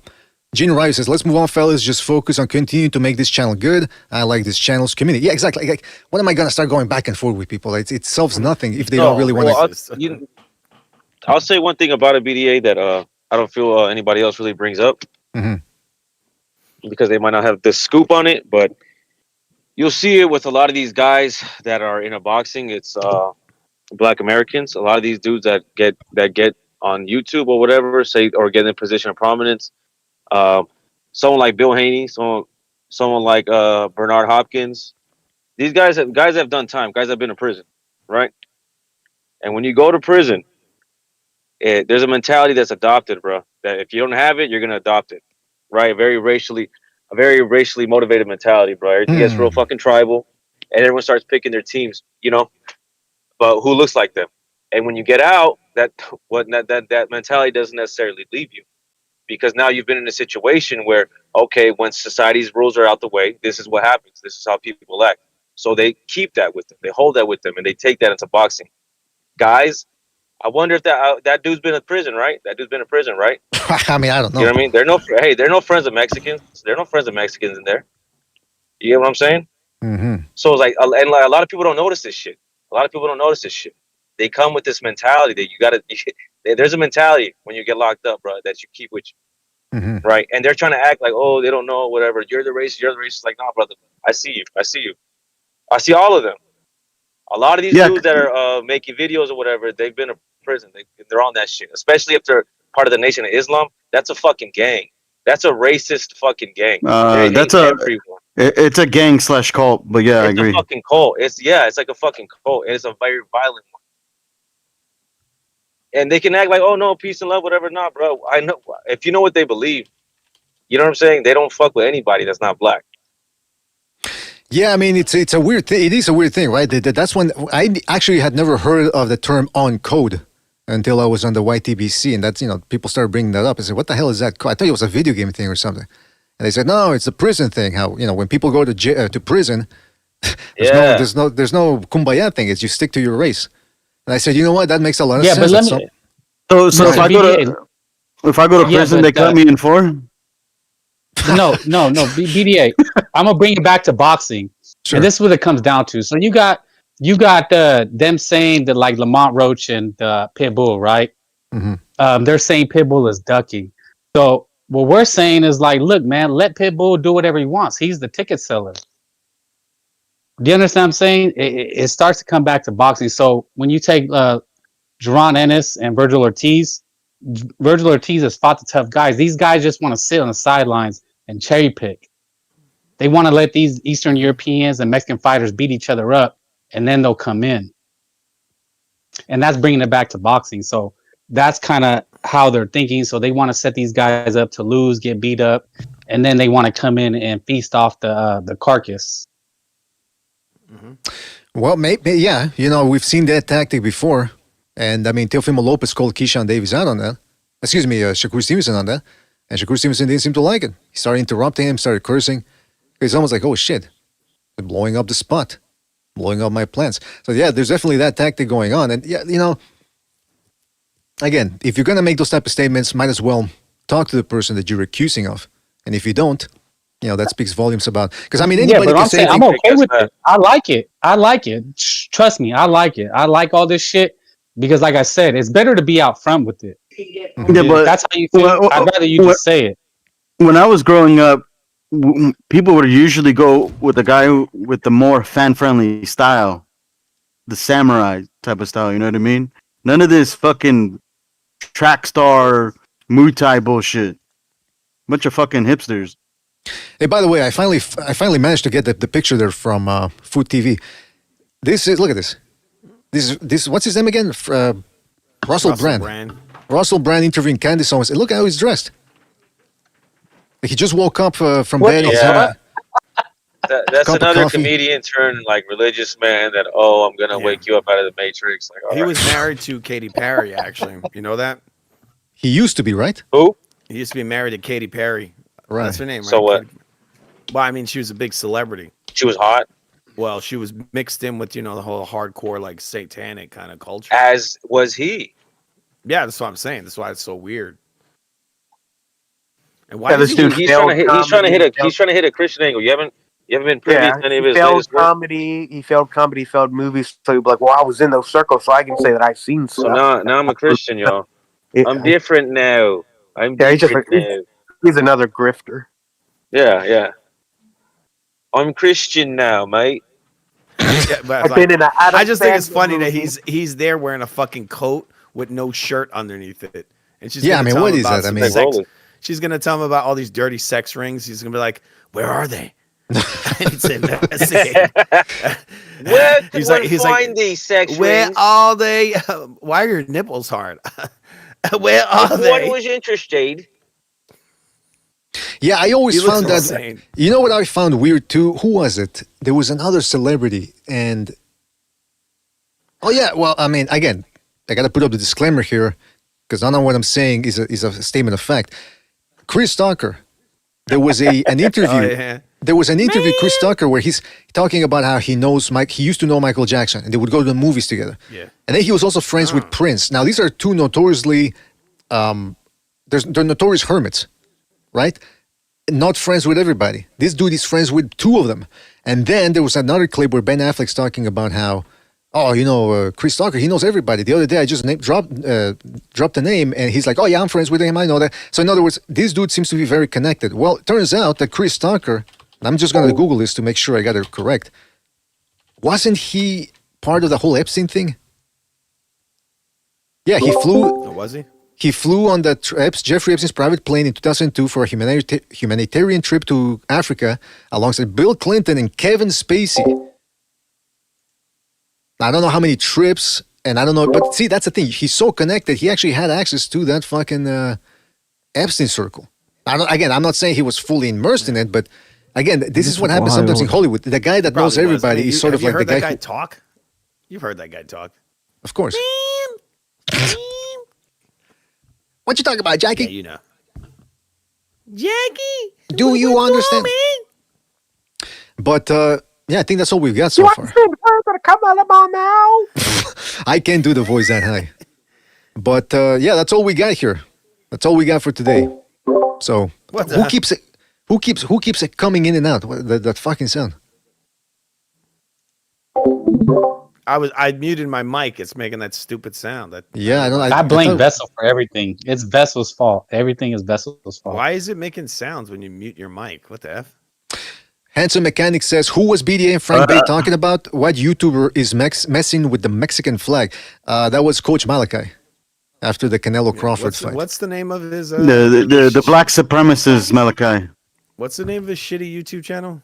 Come on. Now, see, this is what I was trying to avoid. This is what I was trying to avoid because, listen, you guys are falling to... I mean, okay, I know you're angry about the flag thing. That is disrespectful, but... No, Mr. BDA, I've called this guy out. I called this guy out many years ago.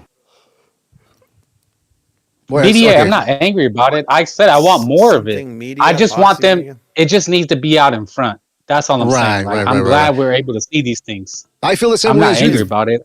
I feel the same way as you do. If somebody's going to be racist... or a bigot against nations, yeah, make sure to put it out there. And again, his audience, but the problem is his audience needs to understand that. Mm-hmm. How you could watch that and not understand that it's disrespect, you have to be an absolute idiot. So his audience are idiots. To your point, Let Me Ace says he was doing that and calling y'all racist, laughing my ass off. Yeah, I mean that was a dumb move from the guy. But that's why, listen, if I don't know what he said, I'd like to hear what he said, and if he's cordial enough to call in, again, we're not gonna jump on him or whatever. I'd like to have a conversation with the guy and say, look, really, they're cowards. He's a coward. Right, I'm calling him. He's a coward. No, you're an absolute coward. I've called him out before in another channel as well. He is a coward. He's a straight coward. Yeah. We'll see what happens. We'll see what happens. I'll be on record saying it too. So. The guy that made a video a few days ago saying, "Did Lamont get robbed?" It's like, bro, you're. But you know what, Mr. BDA? But hold on. But what did he actually say? But what did he actually say? Is he asking a rhetorical question, or did he really then go into it and say, "Yeah, he got robbed"? No, he made a whole video on it. I haven't seen it. I just see it on his page, and I'm gonna make a wild guess that because he's looking at CompuBox, which is all fake. Like that CompuBox they put out had fake numbers in it. There's no way in hell that guy was outlanding Pitbull. He wasn't. All right. Well, by the way, another touches and slaps. Shout out to Boxing9741 for his contribution to the super chat. He says, hold on a second. He says, BDA. There's nothing wrong with. All right, but I can hear the thing in the background there, Fu. Boxing9741 says, BDA, somebody got a call out IBFP for becoming a bud buddy. I haven't seen that. I was actually listening to the show today, and I didn't hear any indication. Either way. I said this before. Fu, I can hear everything in the back. Oh, you can hear it? Yeah. What the hell? I mean, there's nothing wrong with that, but if you cypher one person and then you just dump them, you just got to live with that. I've said it before. So, I mean, I used to like Andy Ruiz when he beat Joshua. I was a fan of his, underdog and all that. But then when I saw that he wasn't taking things seriously or training, I said, how can I be on these guys? And I stopped rooting for the guy. And so I remember one time there was a guy here who we liked Sergey Kovalev's style, and I was rooting for him. And then as I started seeing that he started falling out and he started getting drunk and getting into altercations, I said, I can't root for this guy anymore. And somebody accused us of, or me specifically, because there were other people here as well. I said, "Oh, now you ain't loyal." I go, well, wait a minute. If a boxer is not taking shit seriously, and he's not taking the sport seriously, i.e., he's not taking us seriously as fans because we're paying to watch these guys entertain us, then no, yeah, you're right. There's no loyalty. I mean, loyalty is for friends and family. These guys are athletes. They're entertainers. They're neither to me, unless I know them personally. So yeah, well, they don't fucking call in, right? They don't give you the time of day. Not that, exactly. You deserve it.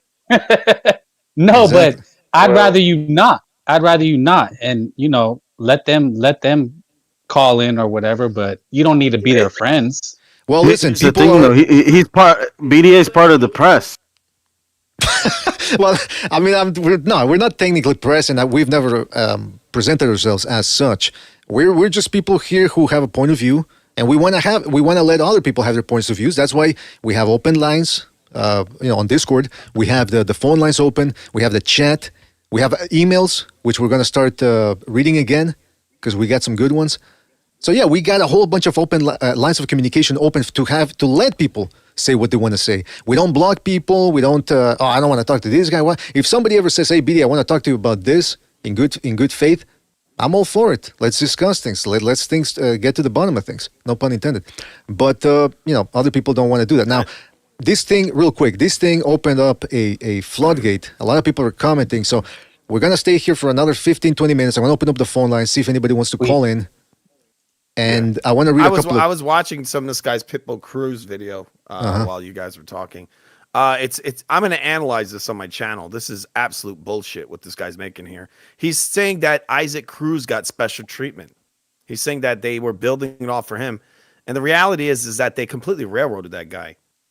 Like you heard, did you hear the commentary in that fight? They did. They never counted any of the rabbit punches. Roach threw. No, but this guy's over here. This Coach Malachi.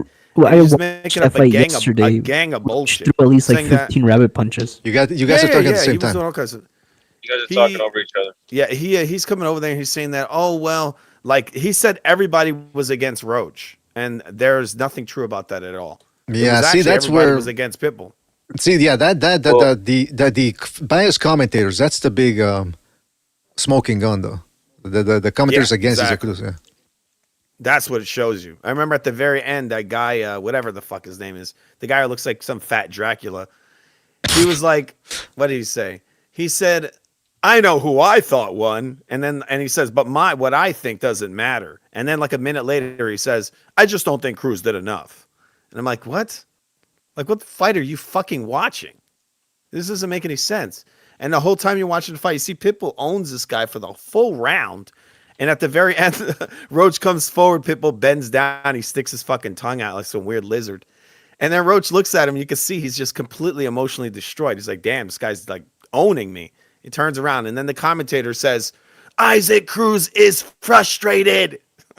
I think this is so what's crazy? fake. I don't think I've ever seen any other commentator in any other sport say something similar to that. It's bullshit. Like, remember, Yeah, like Crawford nothing stick his similar to tongue out? that. I mean, I watch Like, dude, baseball and the NFL, and they don't get close to saying like they have favorites or not. Dude, there was a round in the Canelo fight where Crawford got completely owned and stuck his fucking tongue out and smiled, and they were like, "Oh!"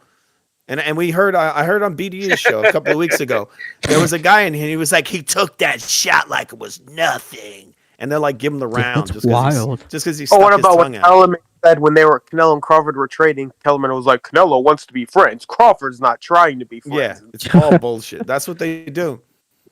That's why this Coach Malachi guy is, and I think he's creating some kind of like divide here. He's talking about, it's the Mexican and little Mexico. Like, bro, like you're a fucking retard. I just got to say it. Well, I'm gonna start calling him Capper Malachi. How about that? I would. Well, that's not bad. Everything he's saying is bullshit. I would like to see some Like, dude, evidence. how- Listen. Hold on.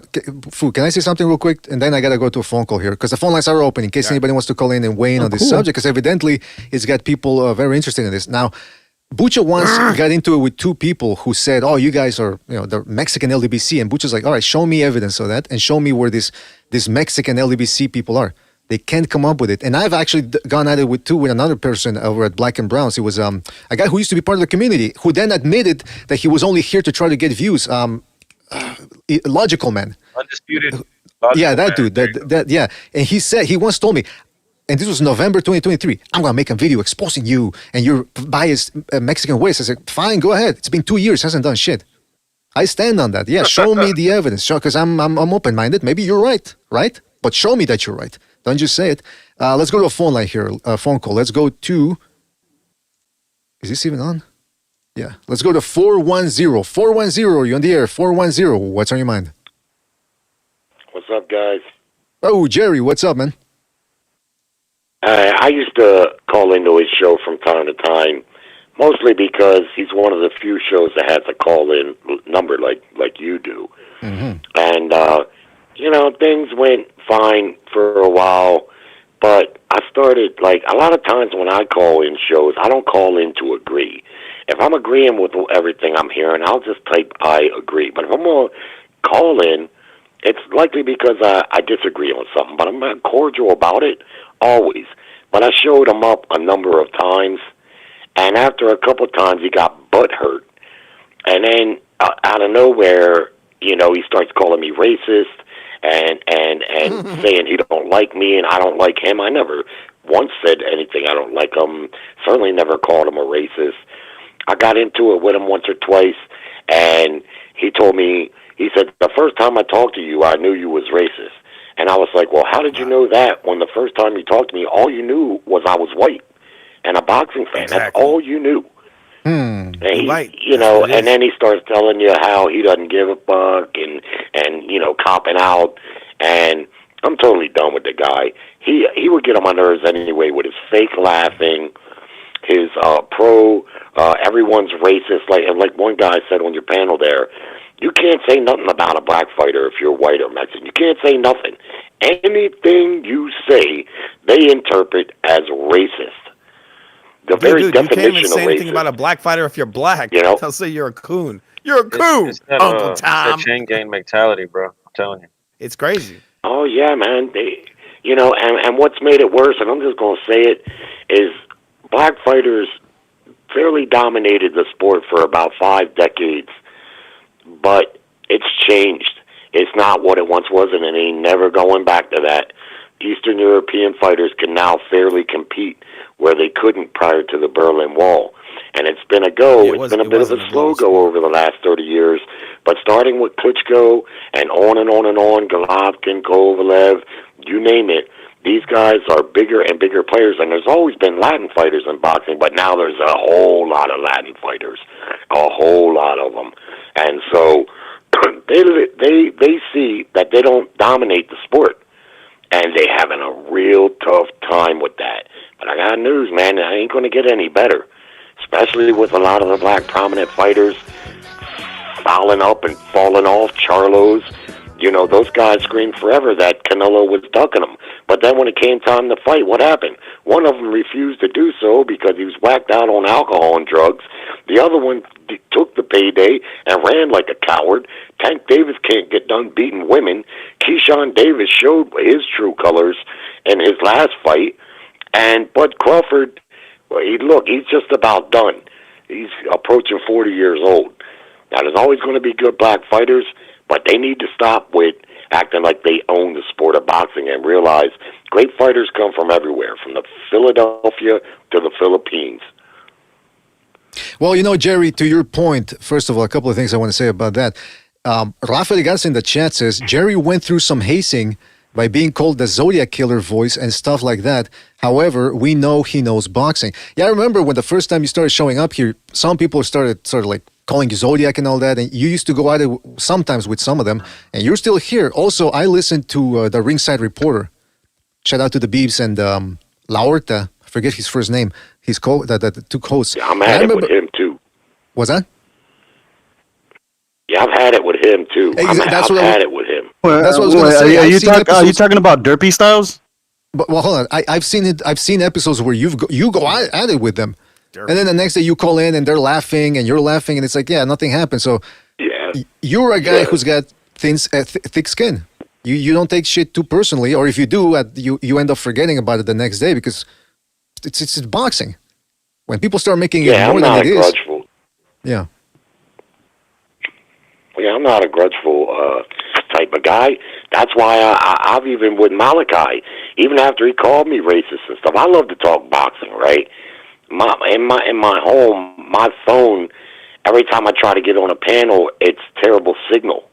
I've done all kinds of stuff to try to improve that. So when I call, I'm calling on my home line. I still have a home line, but yeah, man. But what can you do? I'm thinking about getting my own YouTube channel because I'm sick of the LDBC bullshit that I hear all the time. They insist on making boxing about race, and to a degree, maybe it is nationality, race, but I don't concentrate on that, man. Some of my favorite fighters have been black fighters. Most of them, in fact. I don't know why, but I do know why. They feel as though it's their sport, because probably from the mid '60s to around the 2000s, they were the dominant force in boxing in an overall sense. If you want to make it about race, but it's not like that nowadays, and it hasn't been that way for a while, and it ain't going back.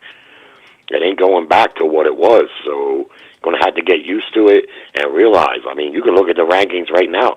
The heavyweight champion is a European, and it's been that way. Tyson Fury before him, Klitschko before him. The light heavyweight, Eastern Europeans dominate. I mean, they're going to have to get used to it. And, yeah, people make fun of my voice, but that doesn't bother me. You know what? That's the thing, though. That's the thing, Jerry. Everybody gets made fun of. That's what to my point about this being a freedom of speech platform. There's no one's safe. Just ask Never Sobers. He's got his own community too, and he's part of this community. But then he's got another one too, like his own Discord. People make photoshops of him all the time, and he takes it, with a grain. Let me just say one last. Go ahead. Let me just say one last thing. Ringside Reporter, I like their show, and they will take calls. And in an overall sense, I like them guys. I joke with them, they joke with me. That's all well and good. But what I don't like about Beeb or Dweeb is this guy has no Discord. What he wants to do is scream and stomp his feet and insist that he's right and throw a little fit. And to the point where he won't let me get a word off. He's so scared because I've cooked him on several occasions, and he's so scared of what I'm going to say that, unlike your show, it's a suppression of speech. He won't. I don't know if you've seen last weekend. He made an absolute spectacle of himself for about 9 hours on a Saturday. Nope. Then he came back on Sunday doing more of the same. And when I tried to give my take on it, I don't know if you were listening, but all he did was scream over me. Kept repeating the same thing, name calling, no discourse. Well, that's because he's retarded. That's petulant, childish, and girly. Well, see, that's the thing. I didn't see that last episode that you're referring to, so I missed that one. But I mean, look, listen. None of us are perfect. None of us boxing hosts here are perfect, which I try to do the best I can. And yeah, sometimes I miss things. Again, you got to take into consideration, I'm doing multiple things at the same time. I'm listening to the panelists. That's the number one thing. But I also have to keep an eye on the chat to see, because again, I try to allow people as much freedom as possible to speak, but sometimes there is such a thing as going too far within the YouTube guidelines. So yeah, sometimes I got to ban people. Also, if there's trolls jumping on the panel and they're always talking about the same thing over and over and beating a dead horse, and they don't even want to debate in good faith, and you can usually tell when they do that because I start pointing out their fallacies, then yeah, I'll get rid of the person. Again, it's freedom of speech, but you don't have the right to be here necessarily. It's not your right. I get that, bro. I would agree, but that's not what he was doing. He was just not allowing me. He was screaming over me and just simply not allowing me to say what he didn't want to hear, which you don't do that within the parameters of, well, like you say, the rules that you have to. I wasn't doing anything unruly. Right. He just wanted to stomp his feet, But I'll probably forgive his pinheaded ass, even though he pissed me off with that, Right. Why take my call if you're not going to let me say anything, right? So, good show, brother. Oh, thank you, Jerry. Appreciate that. And call back next time. I just wanted to. Oh, okay, never mind. I'll go ahead. I think he's still on the line. Go ahead. Okay, yeah. I don't know if you remember BDA, but I would always ask you multiple times to create a Discord, and I seen the writing on the wall because a lot of these people like to take their time to create a fallacy So if you're arguing in real time, it's very hard to create a fallacy. So I seen the writing on the wall. I see the potential of this, podcast, and fortunately you did it. You created the Discord and created a history for all us real boxing fans. Well, I mean, the Discord's been around. The Discord's been around for a while now. By the way, listen, Jerry, we got to move on, but I appreciate your call as always, and call back next time, right, man? Thank you, partner. Thank you, man. Yeah, so Amok, I don't really get what you're saying. What are you saying, that you're glad we started the Discord? If you remember, because you're always talking about, is there some type of free platform? And I would always bring up Discord. Hey, Discord, create a Discord channel. We could, argue in real time when you're offline. I remember no offense, but I don't remember that specific conversation. But I remember that after Google Hangouts got closed, we were looking for a different. Maybe you did advise us to do. I forget, man. I forget how we came upon Discord, but it's a good platform. Let me just go real quick here. Another phone call. We got Anonymous calling in. We got to go to the wild card for this one. Let's go with Anon here. Anonymous, you're on the air. Anonymous, what's on your mind? Anonymous. Okay, someone's playing it. Fans are twerking in the street, so let's break it down so objectively as possible. And we've been getting a lot of comments about Canelo Alvarez, and all of these Canelo fans are sitting up here making delusional statements anytime you say anything about Canelo Alvarez. So let me break it down. First off, we get to my brother Ruben. Shout out to Ruben. I appreciate you subscribing and being a part of the channel, Ruben. But Ruben says, look, the fight was fixed. Call me and hang up all y'all want. Canelo didn't fight. Hi, can you hear me? Lost the fight against Terrence Crawford. I think someone's just playing a video. No, the fight was I'm listening to it. I'm trying to listen to it. That's it, Ruben. That's all that happened. Accept it. The fight being fixed is a delusional statement. You sound like a Deontay Wilder fan. You sound like, a Tank Davis fan. You sound like an Errol Spence fan. This is what these guys sound like. The fight was fixed. The fight didn't have to be fixed for Bud to beat Canelo. Canelo is a tier below Terrence Crawford in skills. He's a tier below Floyd Mayweather in skills. He's a tier below Demetri Bivol in skills. This has always been Canelo's issue. I'm sorry. Canelo Alvarez, before the fight started, said, this is easy money. It wasn't easy money. Canelo, before the fight started, says, I'm going to show everything. I have all these skills. And not one of those skills showed up. But yet, anytime you say that Canelo Alvarez is a tier below when it comes to skills, he's not on the same level skill-wise as these guys. What do people say? Oh, you're hating on Canelo. You're biased against Canelo. No, any fair and just criticism is not hate on Canelo Alvarez. These are just facts. And these are facts that we've seen in the ring. A welterweight should not have been able to move up in weight and kick your ass. And that's what happened. I mean, let's just be honest and unbiased about it. I mean, think about it. I've lost over 500 subscribers and counting right now. Simply because I tell the truth. And you know what? Caller, you still there? No, he hung up. Well, I don't know how much you guys were able to listen to it, because there was a little bit of feedback there. Or not feedback necessarily, but it was overmodulated. But that sounds like it was IBFP, and he was calling out certain Canelo fans who were claiming that the fight was fixed. And I saw some of those comments on YouTube and maybe even Twitter. And yeah, I agree with IBFP. I don't think the fight was fixed. I think Canelo lost fair and square. I don't know if the caller was just trying to show us what...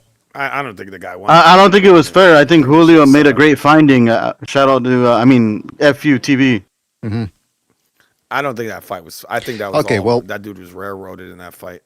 Right. Well, I understand your point of view, and I know this is the first time you've made such statements. Even, to be fair, you have said the same thing about Canelo opponents. You said that certain Canelo fights were fixed. So you're not being biased there just for Canelo. You're just saying you see these theories or these fixes in certain fights. But what I'm saying is I agree with IBFP. I don't think if somebody comes up to and tells me the fight was fixed, I need good evidence so that I even start considering that theory. So again, the people that were saying IBFP is a Bud Crawford body or whatever, I don't if you would have said something harsher, I would be like, yeah, okay, I can see where you're going. But he's just disagreeing with the people that said the fight was fixed.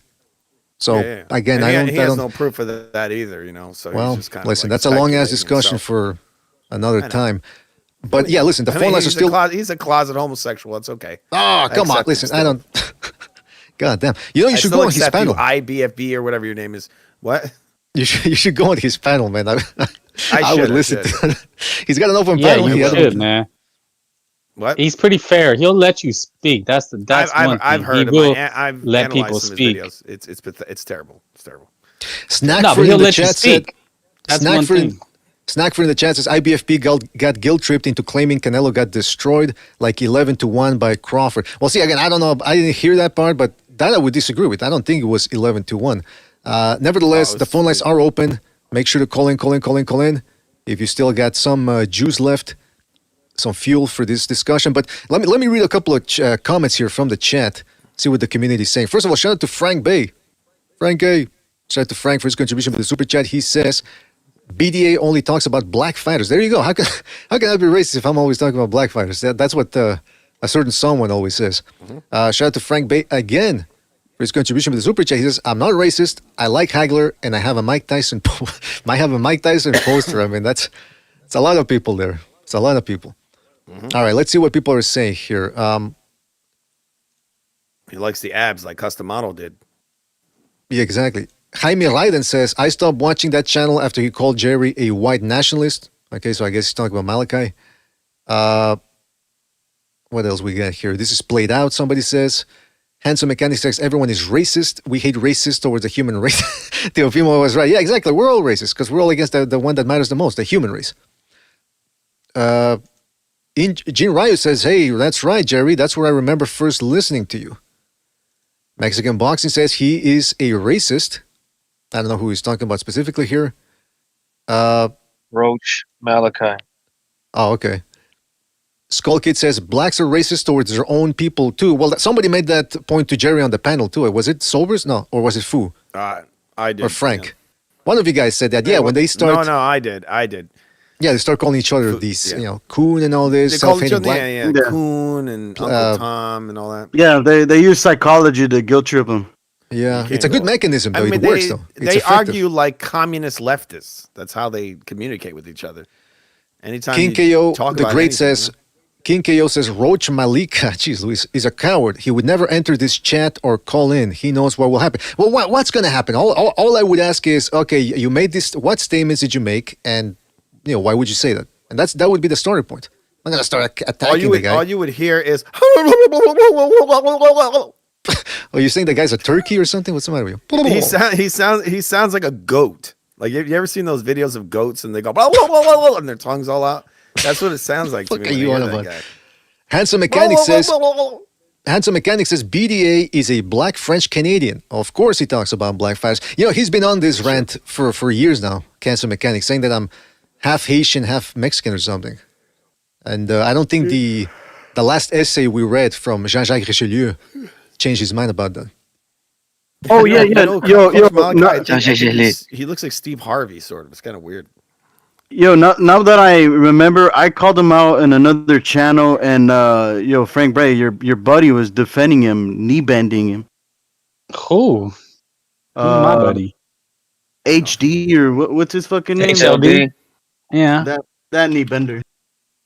Oh, I don't control him. I didn't say you did. I'm just saying. No, I know. I'm just fucking with you. Control him anymore. Frankie control says, Fu. Shout out to Frankie for his contribution to the super chat. That's another Frank. He says 22-minute mark, Mr. BDA, on the Malachi episode of Keyshawn leaving his team. All right, so we got the timestamp there. Gonna have to check that out. Nice. But I don't know. See, sometimes too, I'm a little bit dubious because I go, do these people, are they sort of, just looking for beef to try to, get something going? No, it's BDA. Is what you always say. You're the only channel that they can associate, because wouldn't you always say like how many pro Latinos that are similar to the LDBC? You say you really can't name any, so you're the easiest target. I think you have the biggest channel that lets people talk freely. Well, how about this? How many neutral channels are there on YouTube? How about that? There's none. I mean, as far as I disagree. There's two of them. I know of two. No, I know of 3, 4, 5. Huh? This one, Sobers. Right. Yeah. No, as Uh, big though. I'm talking as far as reach. You got to look Uh, at that. probably this one. My reach is Yeah. pretty far. Brian Garcia watches my videos. And there's one Spanish channel I watch called Casaca Boxing. La Casaca del Boxeo. Yeah, but see, that's the thing. Now, those Yeah. channels are in Spanish, and these people don't speak But they're- Spanish. But I don't blame them Yeah, for but it. they're But extremely neutral. I like them a lot. They're like Argentine, Mexican, Colombian people talking about boxing. and there's another one that Gonzalo's always talking to me about, and I think they're Mexicans, and they criticize Canelo all the time. So again, it's I forget the name of that channel. Gonzalo last time gave me the link to it, but it's good. yeah. I always confuse La Casaca with the other one. There's another one. There's two other. Un round más. La Cagada. Come on. Now there's another one. Shazar says this is why they hate on Inoue so much. Well, I mean, listen, the reaction to Lomachenko's arrival in boxing and Inoue years later. I mean, I did that. We had to take down the documentary for a myriad of reasons, music issues and all that. But when I did the 2023 year-end review, and I was talking about Inoue versus Fulton, the lead up to that fight. There was only one group that made it racial. And that was the Afro-Anglos. They went at Inoue. They accused him of doping. They accused him of double stacking the reps. They started saying that the only way Asians can beat Afro-Anglos is by cheating.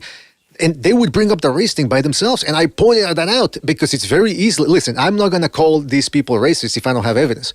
But I have the evidence, and I presented it. Now that I throw the challenge to other people to do the same here with the BDA boxing show. Tell me how I am racist. I'm really curious. Again, it's because these are, these accusations, not for nothing, but they're completely false. And at some point, if enough people start saying them, eventually you go, yeah, what the fuck is, can somebody at least try to prove it? At least try to? Never seen it happen. He's just a hater. That's what it is. He's just a hater. That's right. Shazar says, I exposed why in the comment right on top of the Inoue comment. BDA boxing. Well, no, I don't. Oh, okay. There's another comment he made. Okay, sorry. He said, black fighters and fight fans. Hold on, let me put it up here. See what he's going to say. Black fighters and fight fans hate Mexicans because they can't use their usual race grifting that works against white people. They particularly hate Asians because they're the exact opposite of them in every way. Huh. That's an interesting. I mean, the whole. Wait, that's true. Actually, Jazar, you nailed it, bro. They're the exact opposite in every single way. Could you expound on that, maybe? Because maybe I don't fully get cultural. They're very respectful. They're taught to be, if you have a child out of wed, you stay with a woman. You don't leave. That's extremely shameful. Hardworking to a degree that it almost kills them. I'll be honest. I mean, let me put it this way. I worked painting for a while, right? Mm-hmm. Painting, right? We had a Japanese guy there. He was an amazing worker. We had a black guy there. We had a couple of them. They weren't really good workers at all. Every time I ever had someone that was working. Disclaimer. Yeah, disclaimer. Yeah, you can say disclaimer, whatever. But dude, I worked there for 10 years, and for 10 years while I was there, it was the same bullshit over and over. Like, you would get anybody who was an immigrant that was Hispanic, good worker. If you would get other people of other race, I'm not going to say what race, bad workers always. Well, all I'll say is that, again, I only see this behavior again, are they racist Mexicans in the YTBC? I've seen racist comments from people claiming to be Mexican, just like I see racist comments from people claiming to be Afro-Anglos. And sometimes they're so exaggerated, where I go, okay, this person's obviously not that race. Because nobody from that race really talks to that extreme. So sometimes I am dubious, and that's why I say allegedly. But BDA, hold on, let me finish my point. Let me finish my point. Oh, I'm sorry. What I'm trying to illustrate is that, yeah, you can always find certain people that are going to be racist, bigots, like bigoted against homosexuals, whatever. But there is such a thing as one group having more than the other. And I'm telling you, I'm saying this because I have the evidence to prove it. There's no other group in boxing who always brings up race or who is as racist as Afro-Anglos. Africans don't do that. But go ahead. Then I get what you're saying. Go ahead. Mexicans that be on X, on Twitter. I don't see the tough ones that be on BDA. That racist ass Spanish channel over there. I don't see these niggas. I don't see them nowhere. Okay, but see that he's playing the clip there. I think he's conflating again the people on the panel that we let on here, and the people that on the channel that with that. So this can't. I mean, again, how can this channel be racist if we let people come in and say racist shit about Mexicans too? So what? So are we anti-Mexican? Well, I don't understand. It's how can you be racist if you don't if you just let other people talk? I'm not agreeing. The word with they're points. looking for is anti-racism.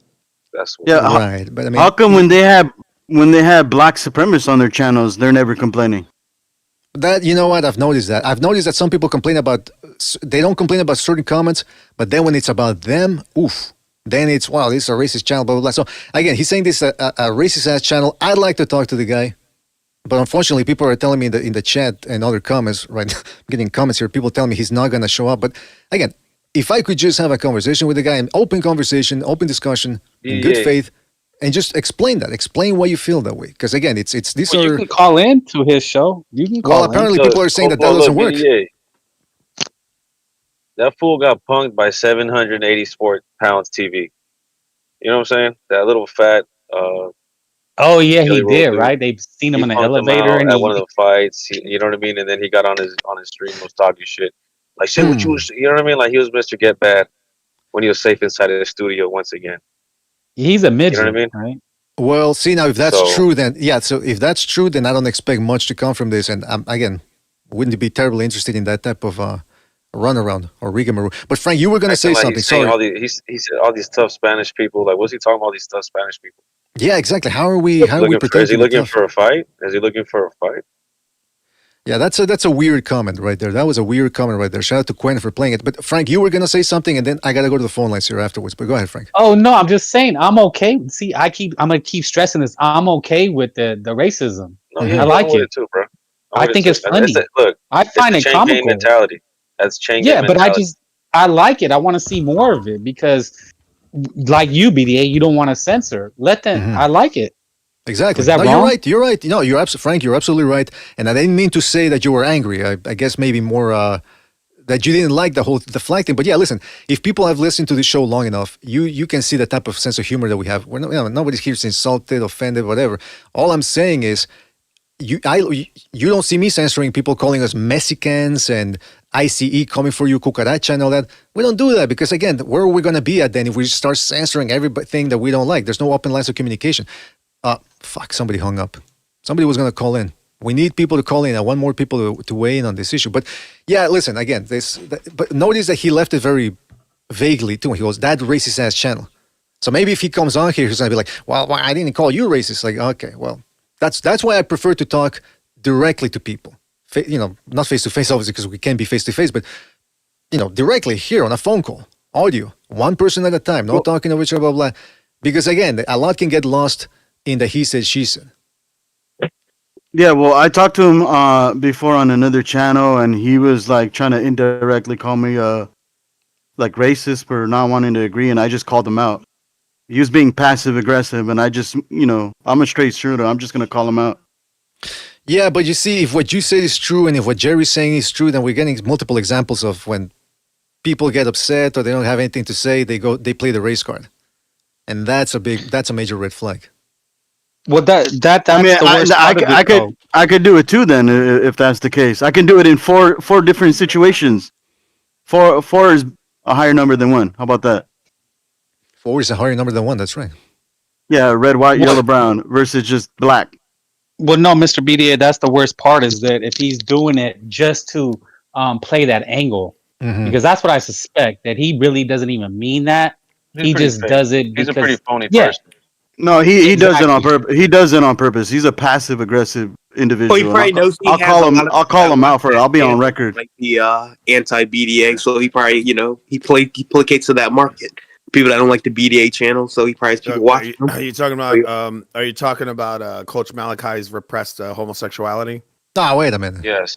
Talk about the corporate. Well, they like funds. to wrestle a lot. Yeah, hey, hold on. He wrestles with Crawford. He wrestled Crawford. He fucking wrestled I Crawford. actually went to his channel one time and I gave him a super chat and I asked him, "Is it true that you had to wrestle Crawford to get an interview?"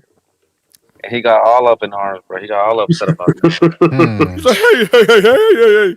I mean, he can't right? How he had to wrestle. He was one of the first dudes that talked about grappling with Crawford. Hey, he's strong. He's strong. I got mean, my listen, butt. He had my wrist. He was so sweaty. Yeah, we all remember that. He had my left butt cheek. He had his way with me. Check Like, my bro, we oil. remember you saying stuff like I was that. a quarter Come on, tank you can't full. hide that.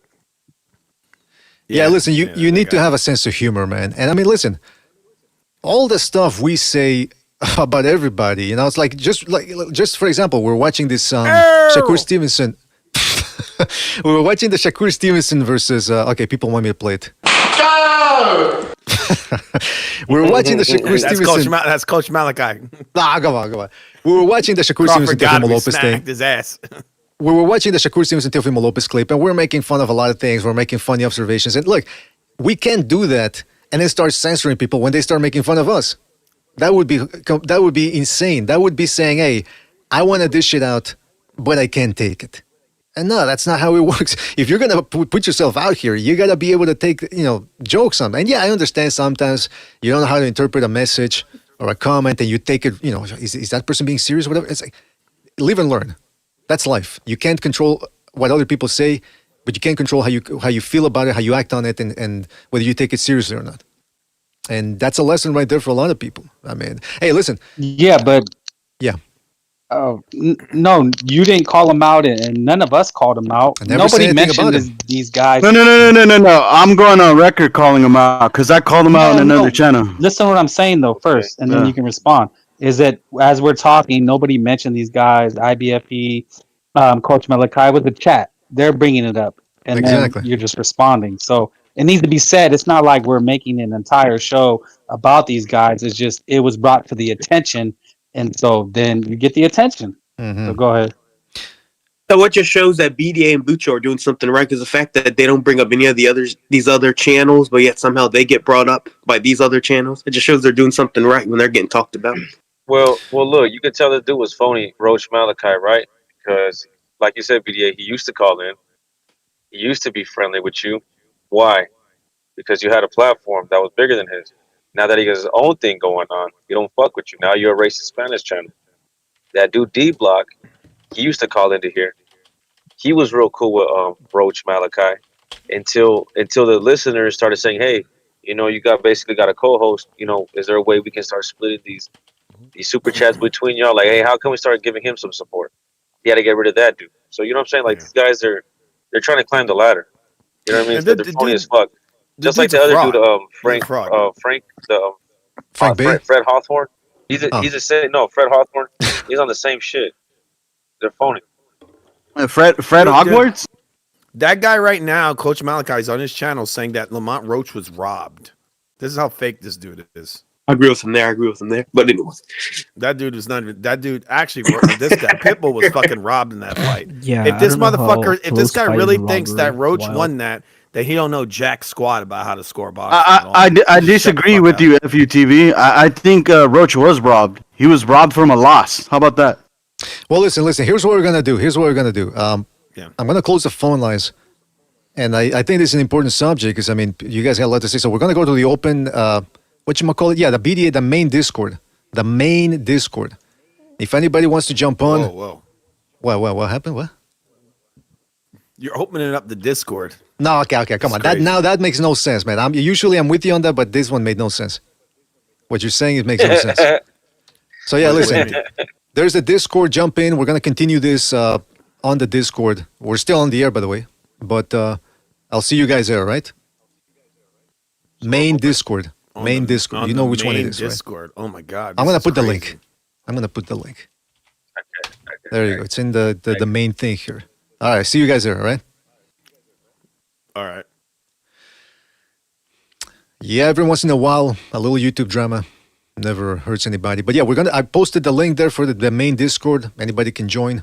Jeez, Luis, everybody's here, and we'll continue this here. What is this? Hold on. This new layout here. They don't have the speaker icon. Isn't true. I've seen it all my life. What the hell? Look, bro. This is what I feel like he's going over everybody's head, bro. This is a top behavior. This is chain gang mentality. A lot of these guys have been in prison. A lot of these guys were trainers, managers.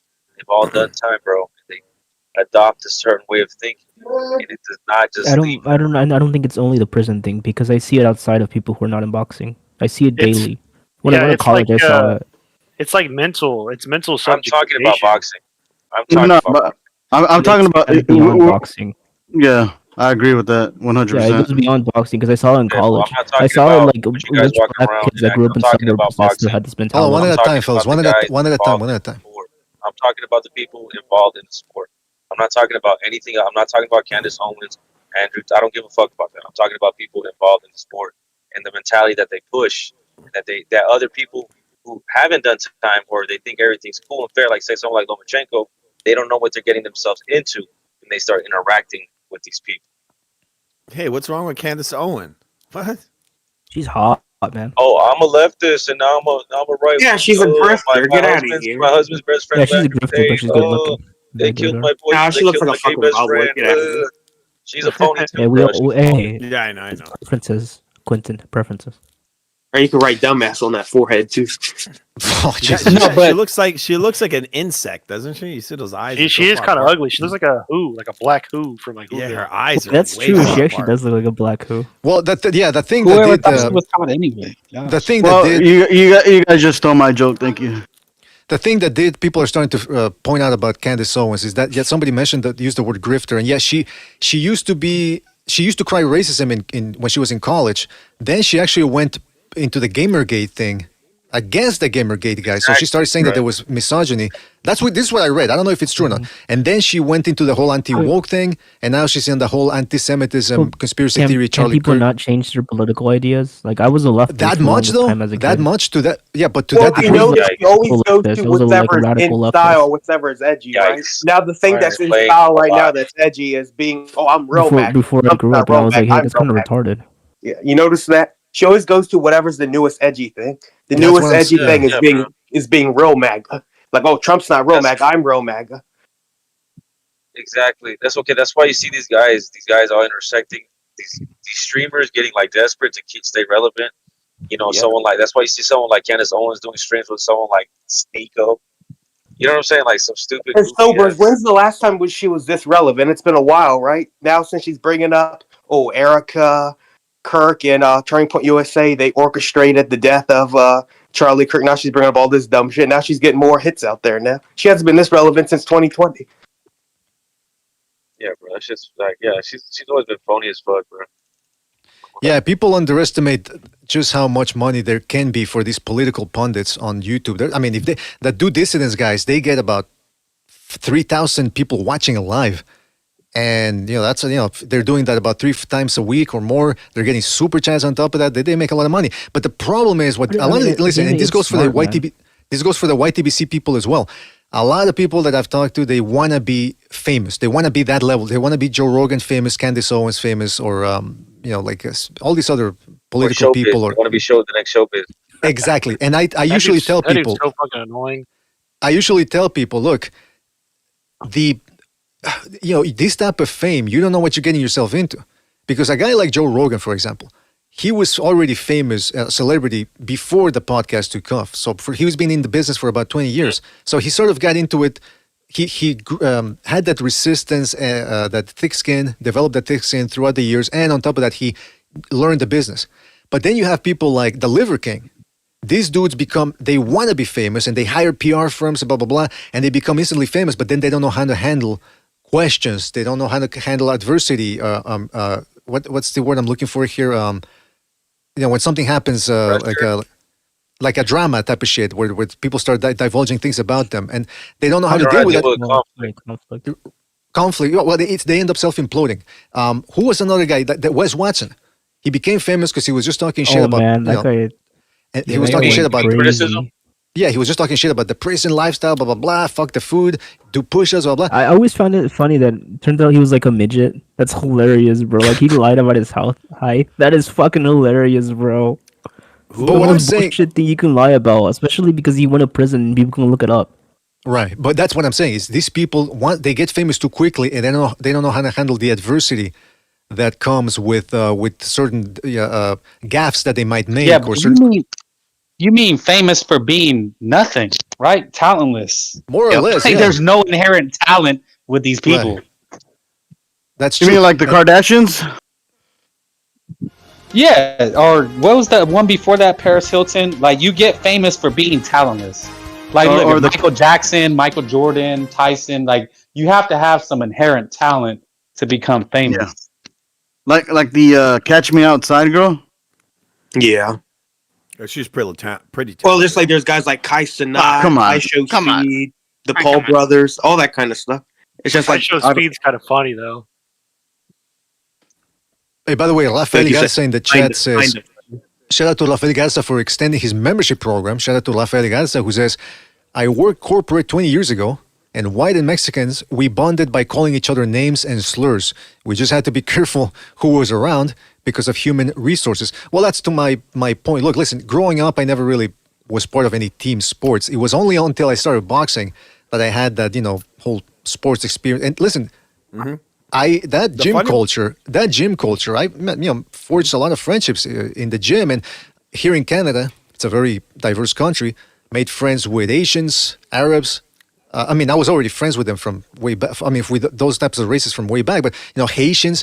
And wouldn't you know it, just like in the military, that's how you bond. That's how men bond. We bust each other's balls with stereotypes and all that. I mean, there's a meme about it that they go how when women compliment each other and they're telling each other lies, and then they talk shit about each other behind each other's back, and then men when they compliment each other, they're talking shit to each other.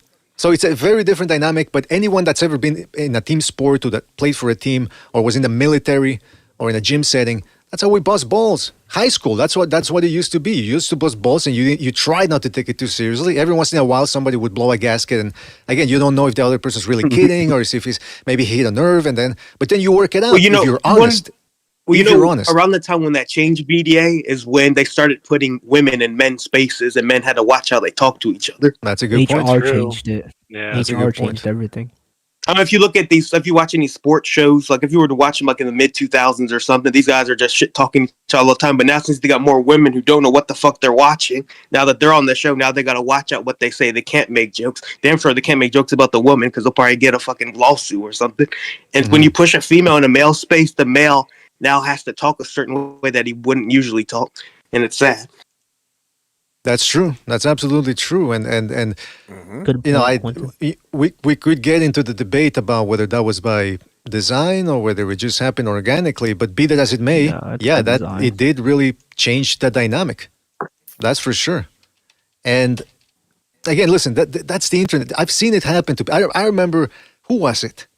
There was somebody in this community that ended up getting into it with, I forget, a couple of people, and I think they were Mexicans, and so he started then making memes shitting on Mexico. And I told this person, I said, look, you're shitting on an entire country here so that Mexicans that didn't have a problem with you all of a sudden are going to have a problem with you. And the person didn't listen, and they kept going, and then they ended up going down a downward spiral. And that's the thing. If somebody pisses you off here, you can't just go around. There is a certain truth to that whole thing of don't lower yourself to other people's behavior. I used to joke around and say, no, if somebody goes low with me, I go even lower. If they kick me in the balls, I kick them in the taint. But there is a certain degree of truth to, no, don't do that. Don't. If somebody's racist towards you, don't be racist back, because then you're gonna piss off the other people from his race that didn't do anything to you. You know what I mean? It's just common sense. It's common sense. Yeah, don't be racist. Just get even. That's not a bad. That's not a bad idea. I would say just be honest. How do you get even? By being honest. I would say just be honest. By being extra racist? Intellectually. Extra racist. No, intellectually honest. I agree with those. Right. And that's how you get even, because they corner themselves. Well, and that's the other thing that people conflate. Space, though, aren't you? What? No, I'm just saying, BDA, you're in a different space, though. What do you mean? Well, I mean, you have a platform, so people are. What you say is going to weigh more. Just like these other guys we're talking about, what they say has more weight amongst listeners and followers. So people would take that as gospel, and that's not your fault. It's just how people take things. Right. Well, then there's also the whole subject of what exactly is racism. Because let's not forget, a couple of years ago, they tried to change the definition of racism that, Afro-Anglos can be racist. And then the whole logic behind it was that, it's a power thing. Whites oppressed blacks, Afro-Anglos for a long time, so therefore the power dynamics not the same. Which was illogical because the whole point of racism is based on race. So it doesn't matter whether you have more money than the other person or not. If you think you're superior to other people just based on your race alone, that's racism. So that's why, going back to the whole thing of freedom of speech, look, do I like it when people say spick, beaner, what's the other one, wetback? No, but it doesn't bother me to the point where I go, I pull a Mel Gibson, I go, it's people can say, exactly. I Yeah. apologize for nothing. What? And then so you don't go Super Saiyan?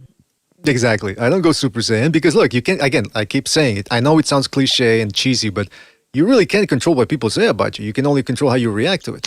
Yeah, but BDA, the phone has changed everything. I think the last show I mentioned this. People are getting rich off saying the N word. Yeah. They're literally getting rich. People are, So social media has changed that. If you can get filmed saying the N word, you might become rich overnight. Mm-hmm. Well, I mean, it goes both ways. If you stab, that kid that stabbed another kid in the stands, and now he's gonna go. Shit, yeah. He got 500. No, he got $1 million, I think, in donations. So, you're talking the reverse of the reverse. And then they applied for a public defender or something. I see we got Uncle Charles here. I don't know if that's the real Uncle Charles. Uncle Charles, is that you? Can you hear me? All right, I guess he's not there now. He was in here. He was in here earlier when we were doing the show. So I don't know if he fell asleep. Right. Well, that's the other thing, though. What's his name? Bernie the boxer, who's part of Crawford's entourage team. I heard he said the other day that people are defending the WBC just because they're Mexicans. So they're siding with the WBC against Crawford. I'm thinking, well, wait a minute. I'm Mexican and I'm siding against all the sanctioning bodies. So the fuck is that about? If I were really racist, I'd be siding against Crawford and with the WBC. But the WBC, they're fucking assholes, and as are all the other organizations. So I'm going to keep it consistent. I'm not going to change my ways because if I really hated the guy, I'm going to I don't hate. I don't hate the WBC because they're Mexican. Well, there you go. See, but he's being honest, I think. But yeah, listen, fuck it. What was I going to say?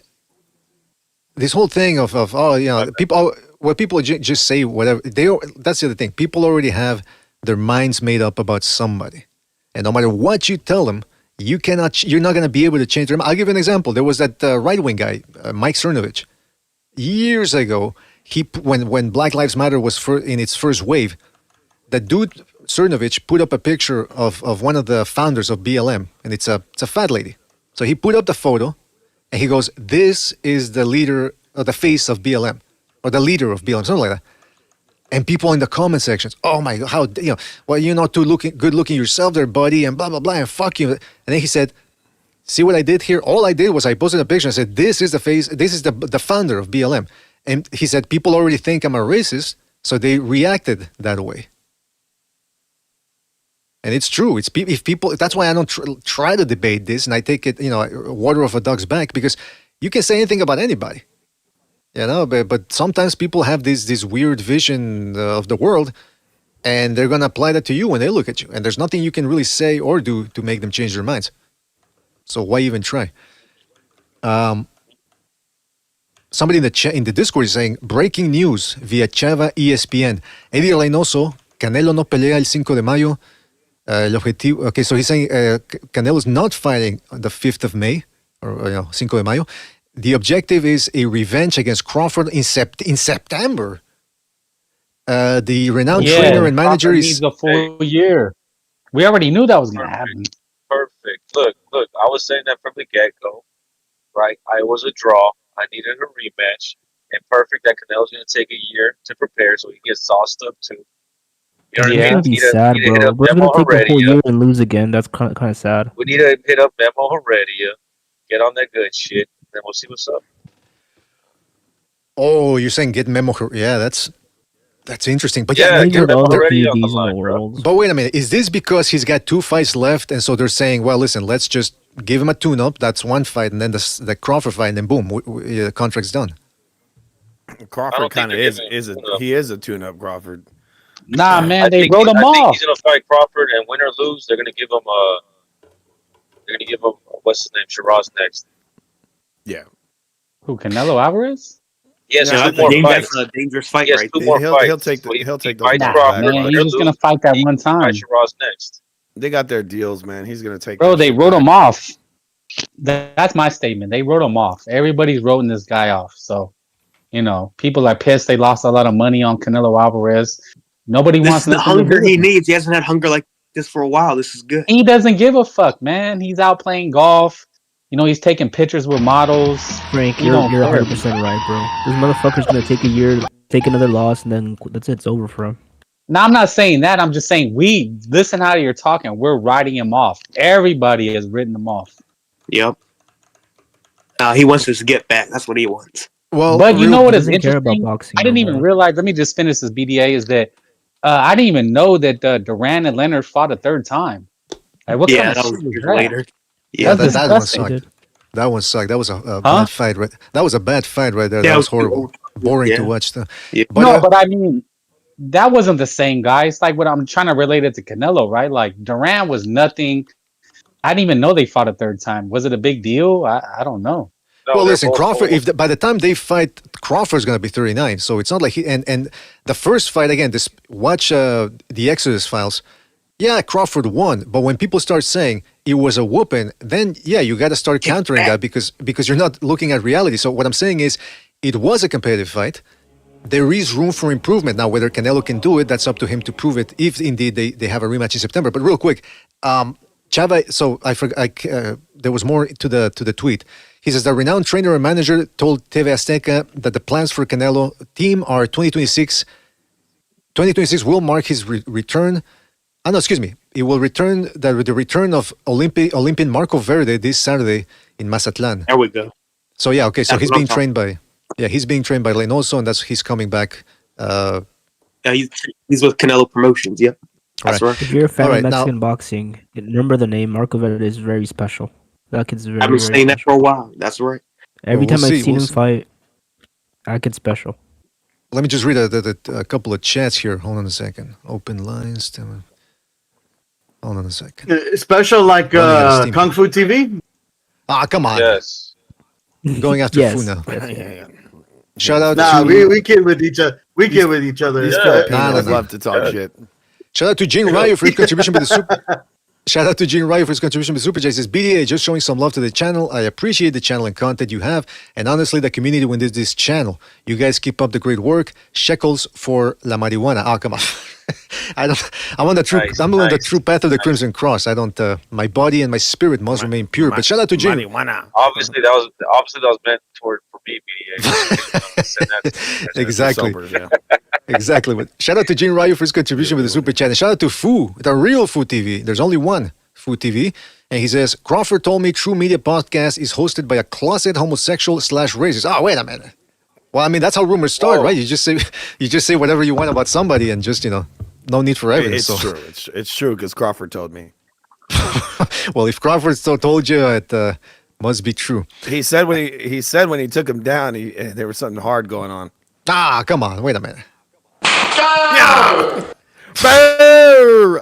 You're mine now. So I'll let you go. You are mine. You're mine. Eat. You're my possession. All right. I don't know what's going on here. I don't know what's going on. Yeah, but that is so. Hold on. So, Sobers, you were saying that the whole plan was always to do a rematch between Canelo and Crawford. No matter they want 3 fights. I'm not saying that. Right. But I said that after that fight, I said we need to see it again. Canelo needs to get his get back. And people were saying that's stupid. Why Canelo needs to retire? Blah blah blah. That was stupid to say because he's under contract for 2 more fights. So kind of legally he can't stop fighting. But also any fight of this magnitude between 2 pound for pound guys, greats and the blah blah blah at the time. Of course they run it back. They always run it back. You got to do it twice. Crawford did something good. He won. You got to do it twice, bro. I think they're going to do it. I think they're going to do it 3 times. Beat Leonard. You got to do it twice, right? You can't do it once. When Andy Ruiz knocked out Joshua up, you got to do it again because you weren't supposed to win, right? Mm-hmm. Yeah, but I have a question. I have a question. Is Crawford gonna lube himself again, or is he gonna fight legit this time? He's always lubed, always fully lubed. Hey, by the way, I don't know if you guys saw that, but the news are that supposedly the Ortiz and Ennis camps are having negotiations. Supposedly they're having these marathon sessions. Again, I know it sounds weird. And then it ends up, we just couldn't make a deal, so it just all falls apart. It's gonna What be is a one- marathon session? That sounds like they're gooning. I know that's what, That's what I'm I tell saying. girls So, when I do it when I'm with them. We're just negotiating right now. right. I want to talk about. I want to talk about the. Hold on, you're interrupting, man. You're interrupting. Hold on. But yeah, so hold on. If you guys are saying, or I think you already said that before, but Ortiz versus Ennis, it ain't. You don't have faith that happens. No. Well, why do you It won't announce happen. negotiations? It won't happen. Ortiz doesn't want the fight. That's the reason it's not going to happen. Oh my God. Is that a sample? Anyway, I'm not Is that even here to a argue. sample? I'm not here to argue. I'm not. But There must be a sample. But I'll prefer to talk about the Anthony Joshua versus Jake Paul fight. No. I'm You have to quite explain why he surprised. doesn't want it. Like, why would you flip flop like that? What? You No. just said you made that Like, statement. You have no guys proof. love to argue. I'm not really interested. But I will say that. Well, as far what as do you mean? What do you mean? You started your argument.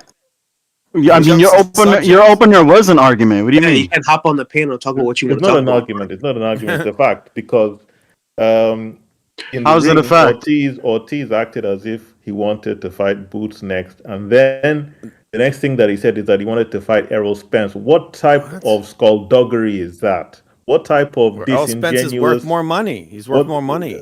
But hold on. Now, forget about that. Forget about that. He also hold on. He also said in the same interview. Hold on. He also said if we're taking Ortiz at his word and what he said, this is that. He also said, "I want Ennis next." He said that on. I think it was the Mills podcast or whatever. He said, and then he "I went want." back and he said he said that he would prefer to have the fight with Errol Spence. That was after the Lubin fight, and then that was after the Lubin fight. Said it, right? That was after the Lubin. That was. Oh my God. Yes. All right, we're not gonna get anywhere. We're not gonna. Obviously, he doesn't. Anyway, so back to the Jake Paul fight. Okay, Come on, but wait, people. Okay, we don't know. Come on, the man. Jake No. Paul I've fight. already addressed this. I've already addressed this. You have to have the maturity to move on once I don't want to address the topic. Okay, so. But wait, hold on. But who said no? Okay, but the majority doesn't want to talk about Jake Paul versus Anthony Joshua. So I guess that makes two there. It's just kind of a weird thing to say. You make the statement and then you jump to a totally different I see fight. a lot of social media posts about Paul saying that he has a chance he can knock it, and then because he can hit a heavy bag. First of all, I don't even think that he hit it. Bro, we're not that well. talking about Paul People are Joshua. People are saying that he can knock out Anthony Joshua. Can No one's anybody saying that. No one even cares. name a single legitimate boxer that Paul has fought in his whole career? Nobody cares, Can man. Nobody anybody cares. name Nobody cares. anybody Sorry, else? Lion. Nobody. We gotta go with the majority. We gotta go with the majority. We gotta go with the majority. Nobody cares about that. Sorry, Lion. I can't legally. I'm obligated to go with the majority. So if people don't want to talk about that, we can't talk about it. It's true. By the way, we got somebody called Lion legally. What the hell is that about? BDA, can I ask you? It's an action when someone just likes to, fallacies on air. You know what I mean? Interesting. You sound so articulate. Give it another go. How about you give it a go? How about you give it a go? Yo, BDA and panel. Yeah, that's what I thought. I don't understand why. Look. Are you done? Why would Ortiz fear? Never Why would he fear PhD? Boots Ennis when he's done nothing at the weight class? He's done nothing. PhD. The dude's done nothing at the weight class. He fought Imagine Magrimov, who's assuming you have a PhD. Imagine losing to someone who don't have one. Right, look. Nice try. Look, losing what? I didn't lose anything. Oh. Sure you didn't. Are your brain cells on this? Yeah, you're right. platform. I'm losing brain cells to your fallacies. You're right. So, dude, do you think If you Madrid? say so. That Alright, makes no sense. Are you done? Are you done? You think Boots is better than Madrimov? Well, with your opener. Boots is going to knock out Ortiz. All right, is he better than Madrimov? I knew this would turn into an argument. Well, do you think he's better than Madrimov? So if you knew, then why would that be your opener? Wait. Look, do you think Boots is better than Madrimov? All right, have a good night, guys. See you. Okay. You can't answer. now he cowered away. Now he cowered I away. asked him a simple question. Boots hasn't Hold on, fought guys. anybody at that fucking division, dude. He's fought no one. Yo, this guy does this every time, being a coward when you call him out. Wait. Can you fucking hear me? I asked him a question like he did. He left, He did he hear left. you. Yeah, he didn't want to answer. He didn't want to answer. All right, what were we talking about before that now? Yo, let me ask you all, you guys, this one question.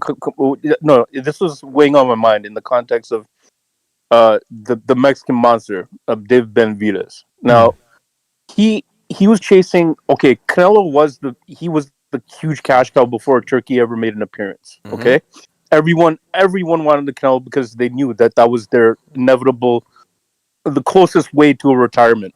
You know, in regards to boxing pension. But then Turkey came along, right? And he started putting out the oil money bags. So okay, fine, but do you think that's like it's kind of evaporating? B, now what's David Benavidez's ceiling? What's the Mexican monster's ceiling? It cruiser heavy? I think cruiserweight's the end of that shit. So but what type of cash is Turkey going to be like funding the fight? And question mark, how much is he going to be paying? Because presumably, he did the whole DAZN type of North American launch by paying exorbitant amount of money to a bunch of players of fighters in the past. What do you guys say? Like 2-3 years? 2 years? So I'm not saying that the oil money's running up, but there has to be an accountant, someone that's keeping tabs of how much people are buying and then how much people are watching it. But my thing is, I don't think the Mexican monster is going to get what he was aiming for when he originally wanted to fight Canelo. Well, listen. You gotta factor in the fact that this Zurdo fight, who knows where it's gonna be? The last times they fought, Zurdo fought Chris Smith. That was in Saudi Arabia, and the last time Benavidez fought was in Saudi Arabia. So for them, they could get a good payday, but whether it's gonna be a big event, that remains to be seen, because you see there's no audience over there in Saudi Arabia, and the pay-per-view numbers never get released as far as I know. So in terms of money, yeah, it's going to be a big financial fight or a good one, a decent one for Benavidez. But you're right. The big question is, where does he go from here? Because neither Bivol nor Beterbiev back at 175 are big names either. I mean, they're the best, but they don't, most Americans don't know who these people are. So that's why he keeps saying, I don't want Canelo. And then the next week he starts mentioning Canelo, because deep down he knows, look, if I want the money that the retirement money that you're talking about, the FU money, he would have to fight Canelo, but Canelo's tied up with Crawford for the rematch, apparently. So you're right. He's in a bit of a bind. And so the only solution he has is to go the Golovkin route and just beat whoever's in front of him or whomever's in front of him. He should have done that from the get-go. So now he's on the back burner, to the back of the bus, my dude. Sorry. That's what I'm saying. I don't think he's going to get... I'm not saying he's going to get shit, but he's definitely not going to get that Canelo payday. So if everyone's agreeing that his ceiling is cruiser, how many fights does he got beyond Zurdo? Probably about 2. He's got 2 fights, probably. Yeah. Oh, dude, I think he'll beat Opataya.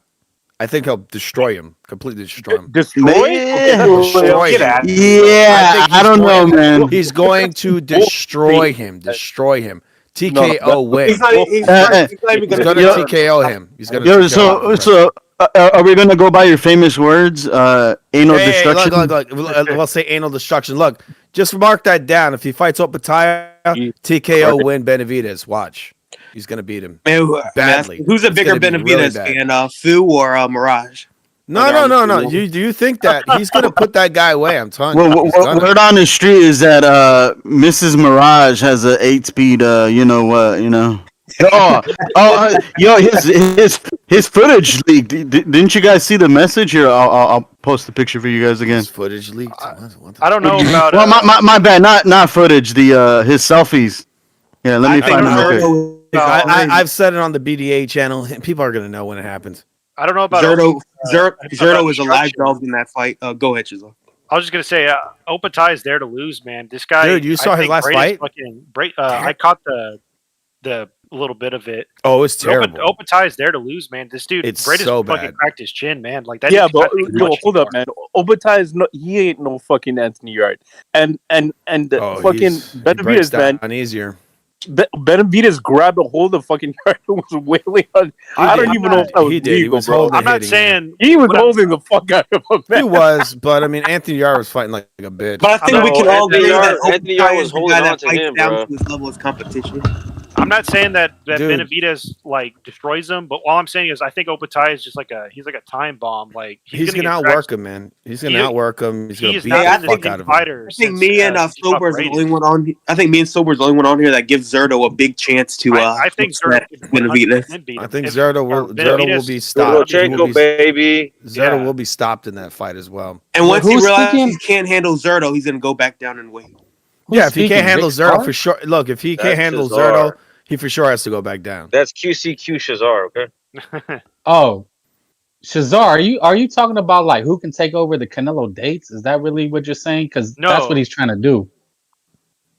no. I'm just saying. All I'm just saying is I think Opatai is like really like vastly overrated. I think. No, he's really but good as far fighter. as David, he is. No, but I'm saying because Canelo's almost at the door, and the biggest dates in boxing are the 5th and the 16th. Yeah, Like, everybody knows that. No, So that's I really- don't think so. That David could hold it down. I don't think so he either. can. I He think don't have the names to hold it down in that realm. Canelo got as far as he did partly because he's really good looking. Like he's like a white Hispanic like What? looking guy. Mm. Like the girl. No, I'm not even trying to be like gay like that. But you know what I'm saying? Dude. Like girls No, like. I understand what you're saying, Yeah. but I think he just had the names. You'll fight Well, with he had the names. nobody. He had like I'm saying, he had the names. He had the looks. Early in his career, he was pretty exciting. Like it was. There was. He You were excited. like I'm saying, it's like he had a wide demographic that he could attract, right? But Wide? Are you saying he's girthy? yeah, he's girthy. No, I'm But like kidding. Benavidez is fucking skinny, fat, kind of ugly. Like you know what I'm saying? Like yeah. you can't really. excited you? Yeah, he's a Yeah. fat, skinny man. Yeah, I get it. What? You know what I'm saying? Like yeah, he's skinny. What? Fat. Yo, who was saying earlier that Mirage has custom Benavidez wallpaper? What No, not wallpaper. I can't really say the word right now, but the first letters of Anal V. beads. Oh, he was riding the bike without the seat. No, it starts with a V and ends with the R, and rhymes with gator. And it's an 8-speed. Oh, I also supposedly there was a privacy leakage of him. I posted the images in the chat. A leakage, huh? Yeah, a leakage. Yeah, privacy leakage from one of his. Don't talk about Benavidez that way. Don't talk about. He's a badass. He's a monster. The Mirage, monster. defend yourself. What the fuck? The monster's coming.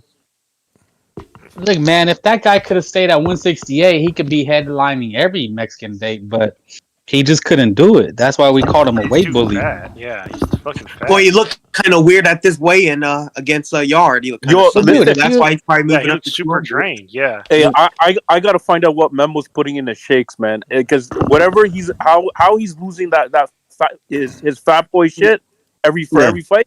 It's questionable, man. Yeah, That's it's called cocaina. That's what it is. fucking hell, man.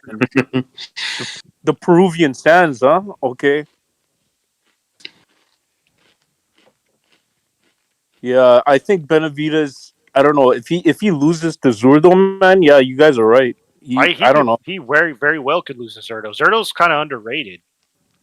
But Zerto's also like a fat boy, you know what I'm saying? But he's got a little bit of pop. And I think the weird thing about Zerto is like he punches really fucking slow, but he's really accurate. So I think it kind of throws people off because it's Okay, like so guys, Yeah, but he's a tank, so there's that. But Yeah. peep this, like his movement has improved. And like yeah, that's what we call him Zertochenko, bro. yeah. I mean, look, man. If he can dance around Benavidez and like pop shots and keep that jab out there, I think Zurdo has a chance. A points decision. But yeah. if It's unlikely. You disagree? It's unlikely. I don't disagree. Sue's I a think big no. Benavidez. I don't disagree. I think Zerto You could definitely be. disagree.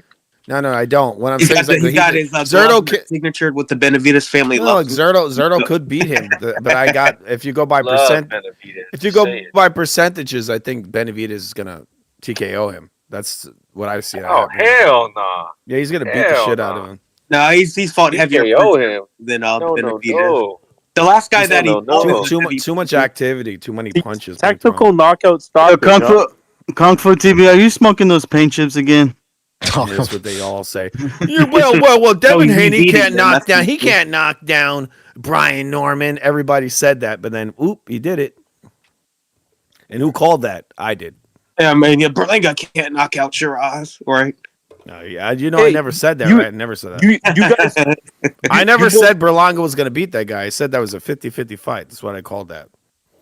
Hey, you boys, I never said that guy was going to beat that dude. do you boys think that Gypsy's fucking boyfriend Tyson Fury is gonna come out of retirement again? Oh, I forgot to talk about that. Yeah. Oh no, actually, I did mention that. Yeah, he's supposedly going to be fighting Anthony Joshua, and I mean, again, they're holding. Was that So BDA, get ready for Gypsy's reappearance then. good? I like having Gypsy around. I like having Gypsy around. In fact, when he's around, he makes things more entertaining. And so, yeah, we needed the Gypsy King, aka Tyson Fury, to return. So by proxy, so does Gypsy boxing. I mean, I know AJ's going to lay that dude out. Yeah, I I don't know about think that. Joshua's going to knock him out. He's going to knock that dude out. Well, he's going to get past Jake Paul first. though. Because it's going to be a fight that a lot of people are going to be watching, him and Paul. Yeah. Then he's definitely going to knock out Paul, or it's going to be. Well, Tyson Fury not being inactive is a problem because you know that he's not like one of those guys that whose weight doesn't fluctuate. No, he goes in on the beer and on God knows what else. So every year that passes by that he's inactive, it's a bad year for him. He looks in shape. Have you seen? He's putting all these little social media videos out, and he looks like he's been working out for like over a year now. With his wife, he has all these videos all over online. Yeah, he's boxercising. Yep. Yeah, he's like they're both in the gym together, and they got the pink little weights together and stuff. Yeah, it's weird. It's fucking What are you weird. talking about? What are you talking about?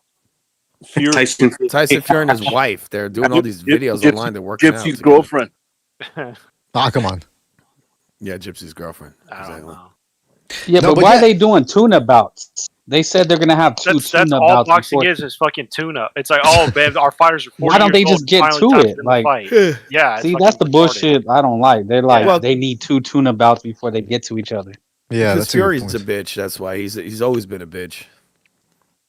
It's probably more him than it is AJ, because AJ's wanted that fight for a long time. But I don't know if you guys know this, but AJ actually sparred Tyson Fury when he was an amateur, and he beat the shit out of him. That's one of the Fury said it reasons Fury's himself. never wanted to fight him. There's a He video beat of the him fuck saying out of him. that. He's saying that he beat him. That Fury. Yeah, he beat him got up. whooped, yeah. He beat him up. He was a pro when AJ was an amateur, and he beat the shit out of Fury. Yeah. That's why he's been ducking that shit forever. For me, That's ridiculous. That fight's never happened. I mean, it's a big UK showdown between heavyweights. It's ridiculous. I'm telling you, I That just should have don't happened think a long time ago. Fury struggles with like shorter, speedier guys and dudes who are stronger than him, like big guys that are physically stronger than him. All right, like because because he's so freaking overweight, he relies a lot on clinching and holding and like leaning on people. Right? It's just a And muffin top, man. If It's he just a fights muffin somebody top. who's stronger than him, like when he fought Nagano, every time he tried to do that leaning shit, Nagano would throw his ass around, and it freaked him out. I forget what you guys said to use walking bag of what was it? Or It's a bag of or milk. something like that. He's a bag of milk. Yeah. Flubber. Yeah. But he really You is. you and that's remember like, Wilder hit him with if- that if right you hand, can- and you saw the ripple of like blubber just go. Yeah, it looked like a rumble ripple all the way- chip. Yeah, like a That's, wavy ripple chip. Yeah, that's what it looked like. It rippled all I the think way like up. if he tries to lean on Joshua, I think Joshua's physically strong enough to get out of the clinch and tee off on him. Because like Fury, like even if you watch that second Usyk fight, like his stamina, like he still moves around fairly well, but he can't like mount an offense for more than like a 3 or 4 punches at a time at max, right? But Then he AJ has to has like take a break, and orangutan then he has arms, to doesn't he? grab. He has Yeah, long I think arms, Joshua very has long really arms. long arms. So I think He's got a reach. if it comes down, I think, and now that his chin was never that good, but he had really like god tier recovering So abilities. that's a and great that's point. gone. But He that's a can't great take a point. shot anymore. Yeah, but that's a great point. That's why probably Gypsy's girlfriend has he's emboldened. He's kind of like, oh wait, this motherfucker loses now. Oh, okay. Let me get back in the gym and do YouTube videos with the wife, Malik Scott style probably. Come on. And try to lose some weight and shit, and then do the dance with fucking AJ, because he's probably looking at AJ being like, oh, he's chinny now, exactly as you said, Yeah, exactly as you said. Yeah. So he goes, oh, I can nail a couple of shots on the chin, and it's payday. Another. That motherfucker. He's such a mediocre fucking fighter, but the amount of money that he's got accrued now. Fuck, man. He that out of any boxer, he won the lottery. That piece of shit won the lottery. Well, listen, you guys are bringing up some good points about that fight, about the Joshua Fury fight. All I'll say is this: in regards to whether people think it wouldn't sell or that they need tune-ups, take a look at the Amir Khan versus Kell Brook example from 2022. Amir Khan hadn't fought since, because again, that fight took place on February the 19th, 2022. So Khan hadn't fought since July 2019. All right, so almost a 3-year layoff before that Kell Brook fight.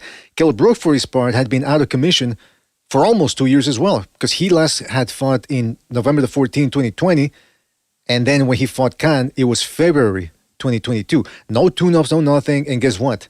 The fight did pretty well. Sold well. Yep. Yeah, it was a sizable crowd. So, yeah, Fury and Joshua will definitely... The UK crowd is abnormal. Do not gauge them by the same way you gauge the American crowd or any other crowd. These dudes will watch that fight.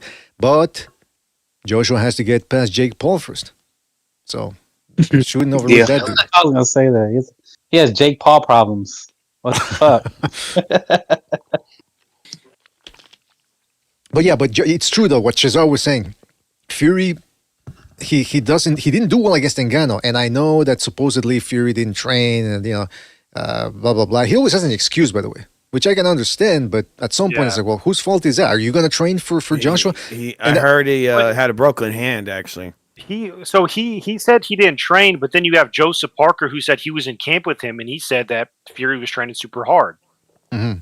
So he was like, he was on the Fury had a broken hand, dude. He had a broken hand. Yeah, broken hand, broken fucking wiener, broken this, broken that. Everything was broken. Yeah. That's my But I mean, excuse. he just he used to, when he'd get hit, he'd get dropped, and he would get up and be fine, right? But then remember when he fought Usyk had this dude on Queer Street for like a whole fucking 2 rounds, right?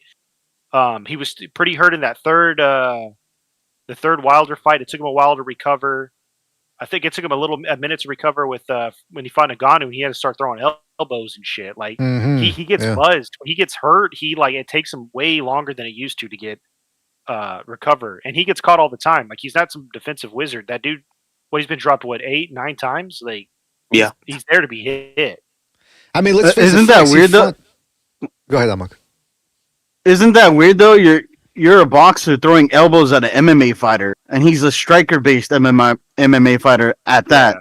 Fucking bizarre. That shit was just pure desperation from Fury, dude. I think, like I said, he gets freaked out if there's somebody who's stronger than him. If somebody gets out of the clinch or is able to physically rough him up, he doesn't really know what to do. You guys didn't know that Deontay Wilder was an MMA fighter too, with those hammer fucking punches. Yeah, windmills. He's a swim instructor, swimming instructor. Karate chop. Wow, that's a good point. Hey, but can somebody clarify something here for me? Because I was on Twitter earlier, and there's this whole thing about Ngannou being an asshole. And again, I'm an MMA casual at this point. I don't know the names and all that, but I'd often heard that, Ngannou, he came from Ghana, traveling by foot all the way to Europe, and woe is me story. And it turns out he's an asshole. Can somebody clarify what's going on there?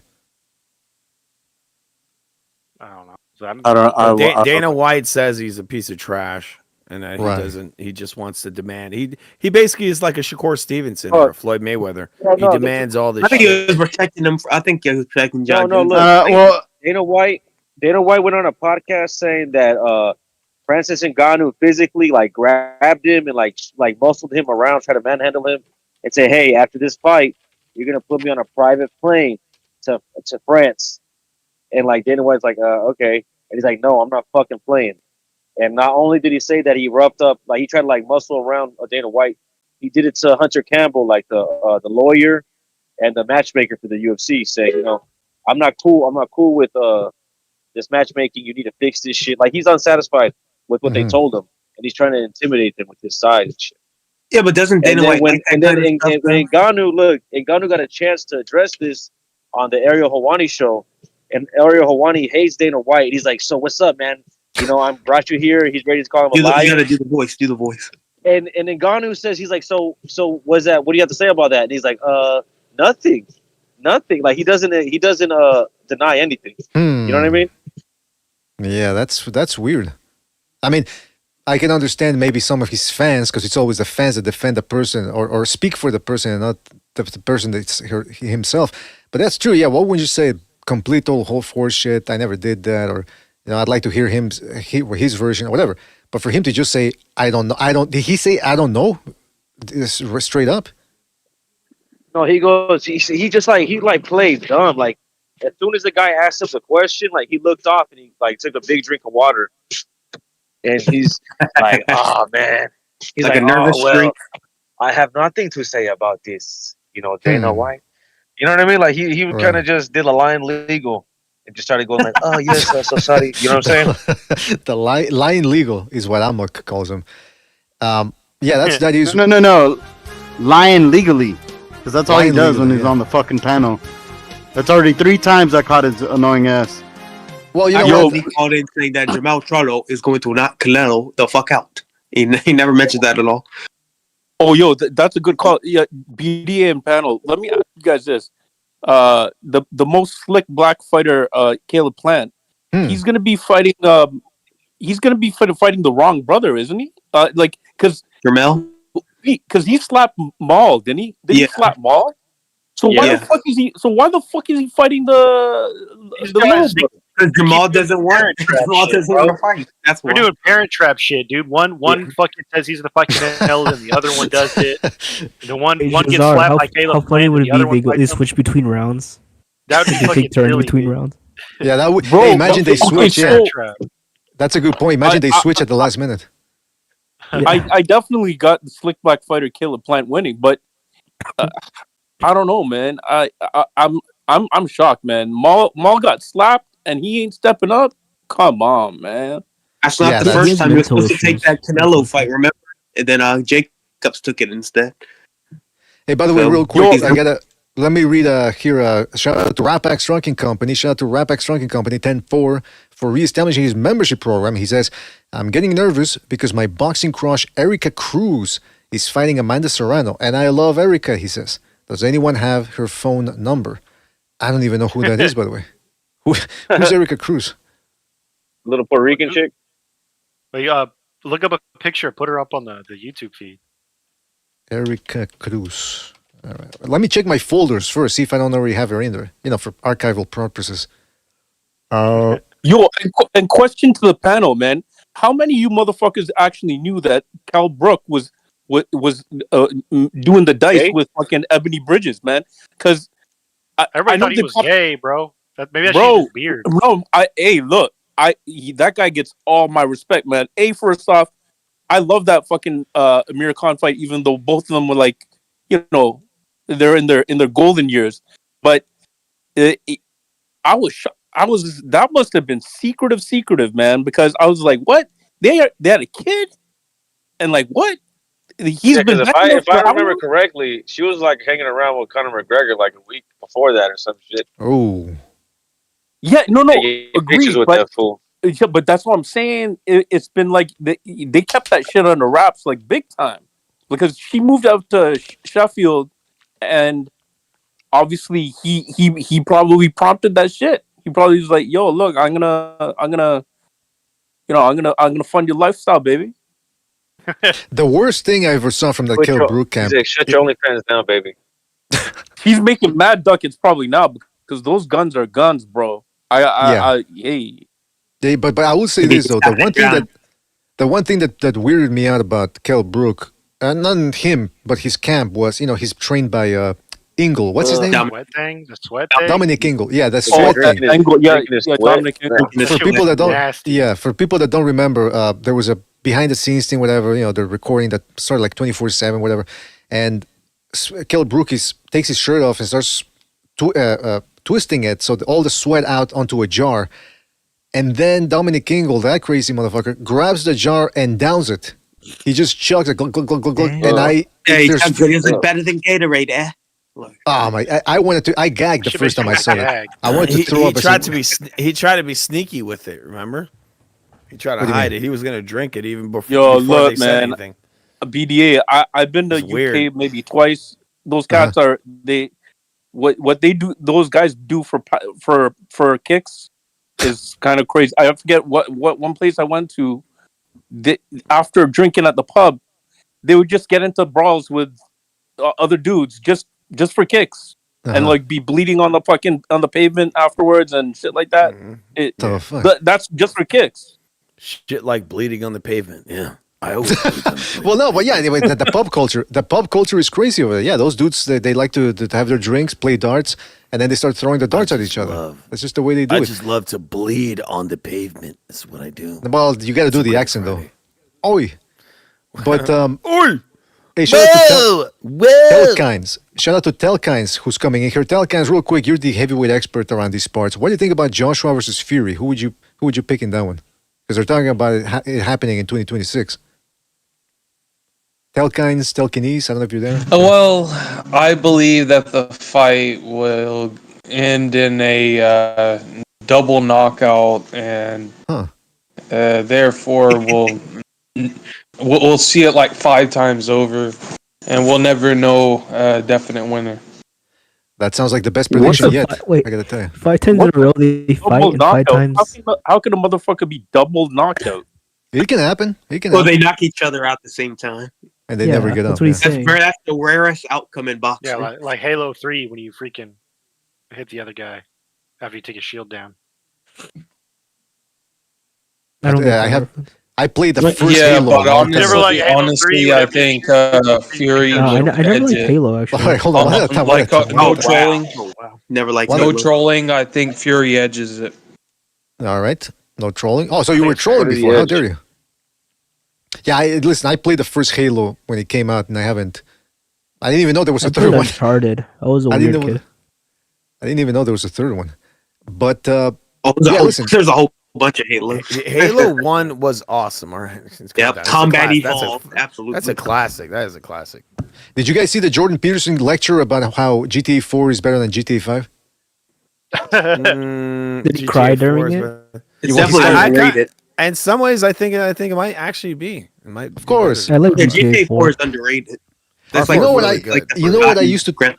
You know what I used to talk to people about this, and people didn't understand what the fuck I was talking about until finally somebody on the internet said it, and they're like, "Hey, this guy said that." And I said, "No, I said it, motherfucker. I said that the sky looks different on the East Coast than it does on the West Coast, because I remember when I was in Mexico, when I used to live there, I remember when it started to get into dusk, when the sun set, the sky was purple or pink more than anything. And then I would watch the movies, when they're in LA and all that, and yeah, the sky was the same color. Come over here to Montreal, it's orange. The golden, when about 6, 7 p.m. you get golden hour. And they caught that with fucking GTA 4. If you look at it, because it's supposed to be based in a New York-like city, the color is golden when the sun goes out. You look at GTA 5, which is supposed to be California, pink. They got it. And guess who else got it? There's a filmmaker by the name of Abel Ferrara. That fucking dude. He said the same shit during one of his commentaries for one of his movies. He looks at the sky. He goes, "Oh, you see that golden glow? You can only get that in New York." So they were onto something, the motherfuckers. I'm not crazy. I'm not insane. Well, I like maybe a little. GTA 4 because it had cool missions. Nico, my cousin. Well, part 4 was good. Yeah.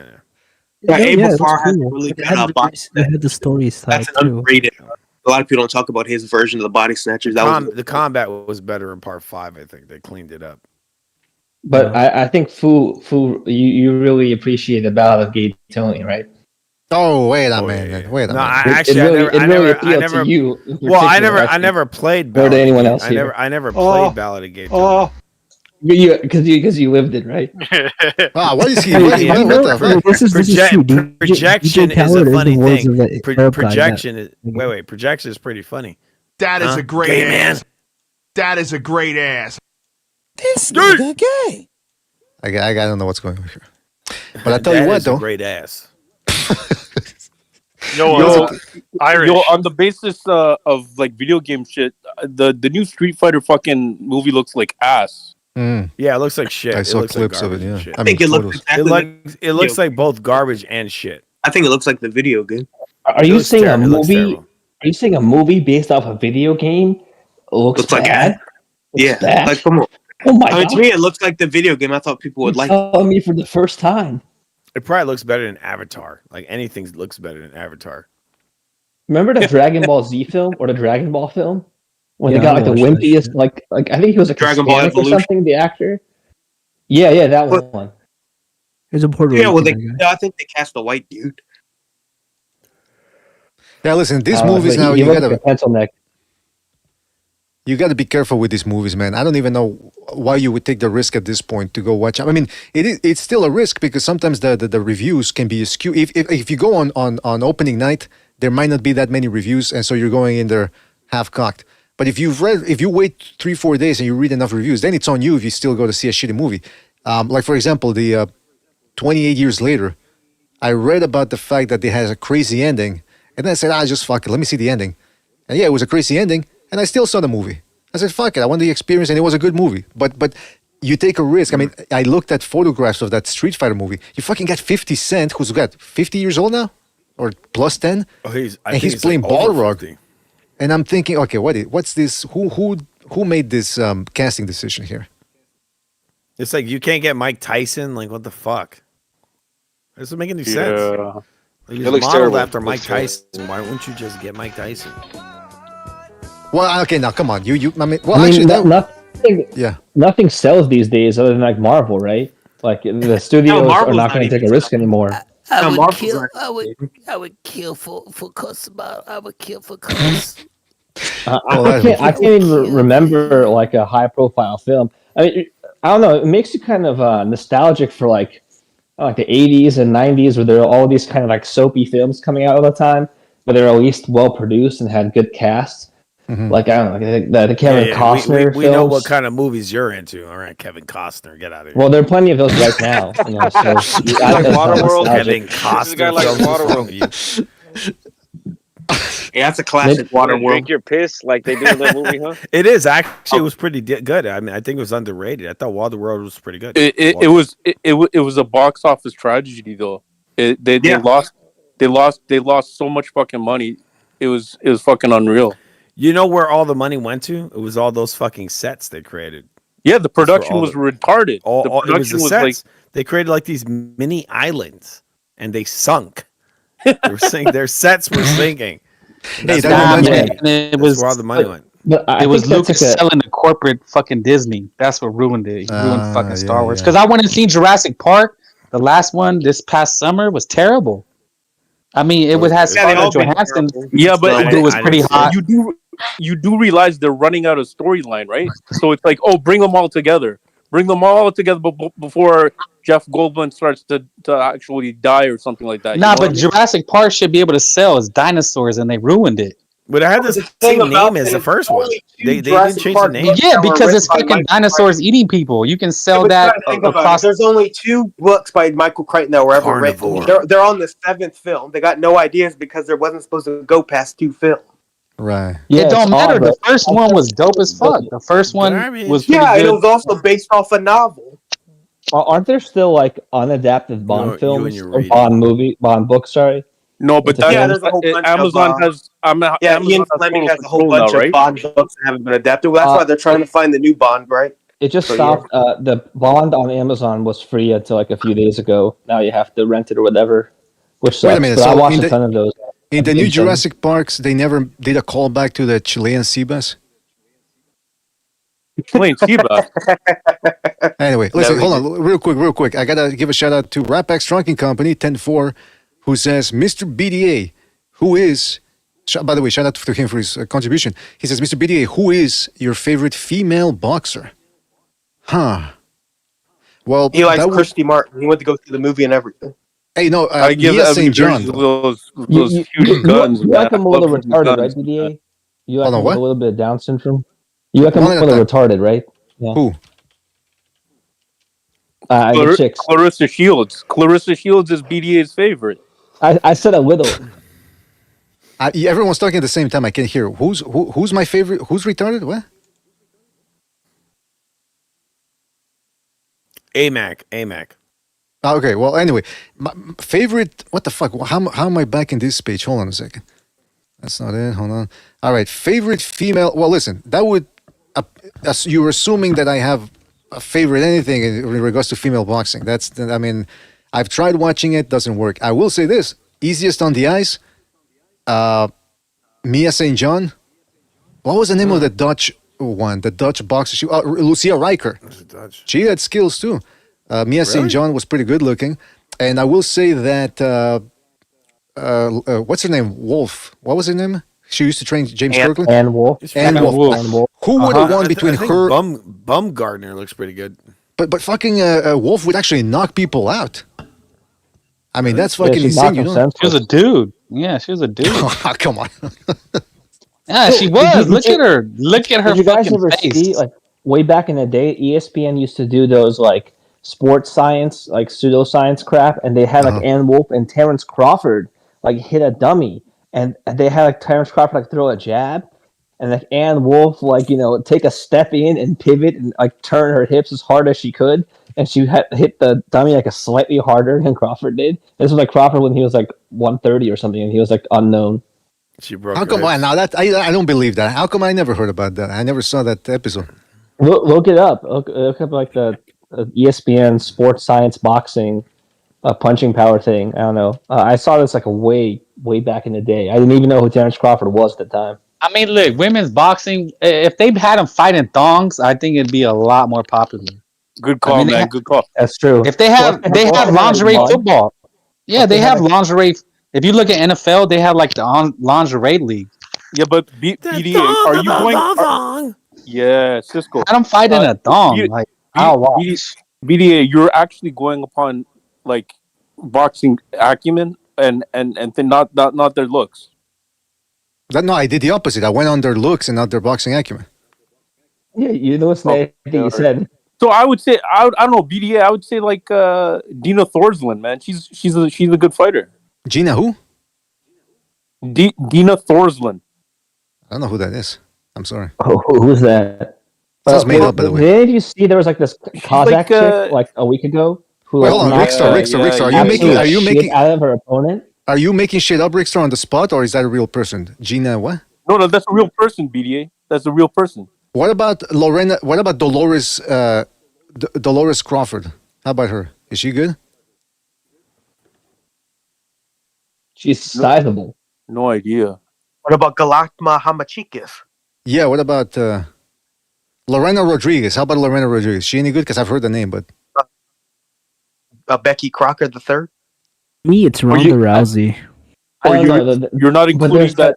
You're not including that tranny from fucking Turkey who came in the Olympics. Libya. Oh, that's one. Libya. Yeah. Hey, what about the Libya, Japanese yeah, one? Libyan tranny. What about Libyan the Japanese one? But like the Kazakh girl, I don't know what her name is, but she fought like a few weeks ago. She's one of the only ones who like really threw from her hips, and she threw with like abandon. Like took like 8 punches to the face. It was actually kind of entertaining, like on a pure violence standpoint.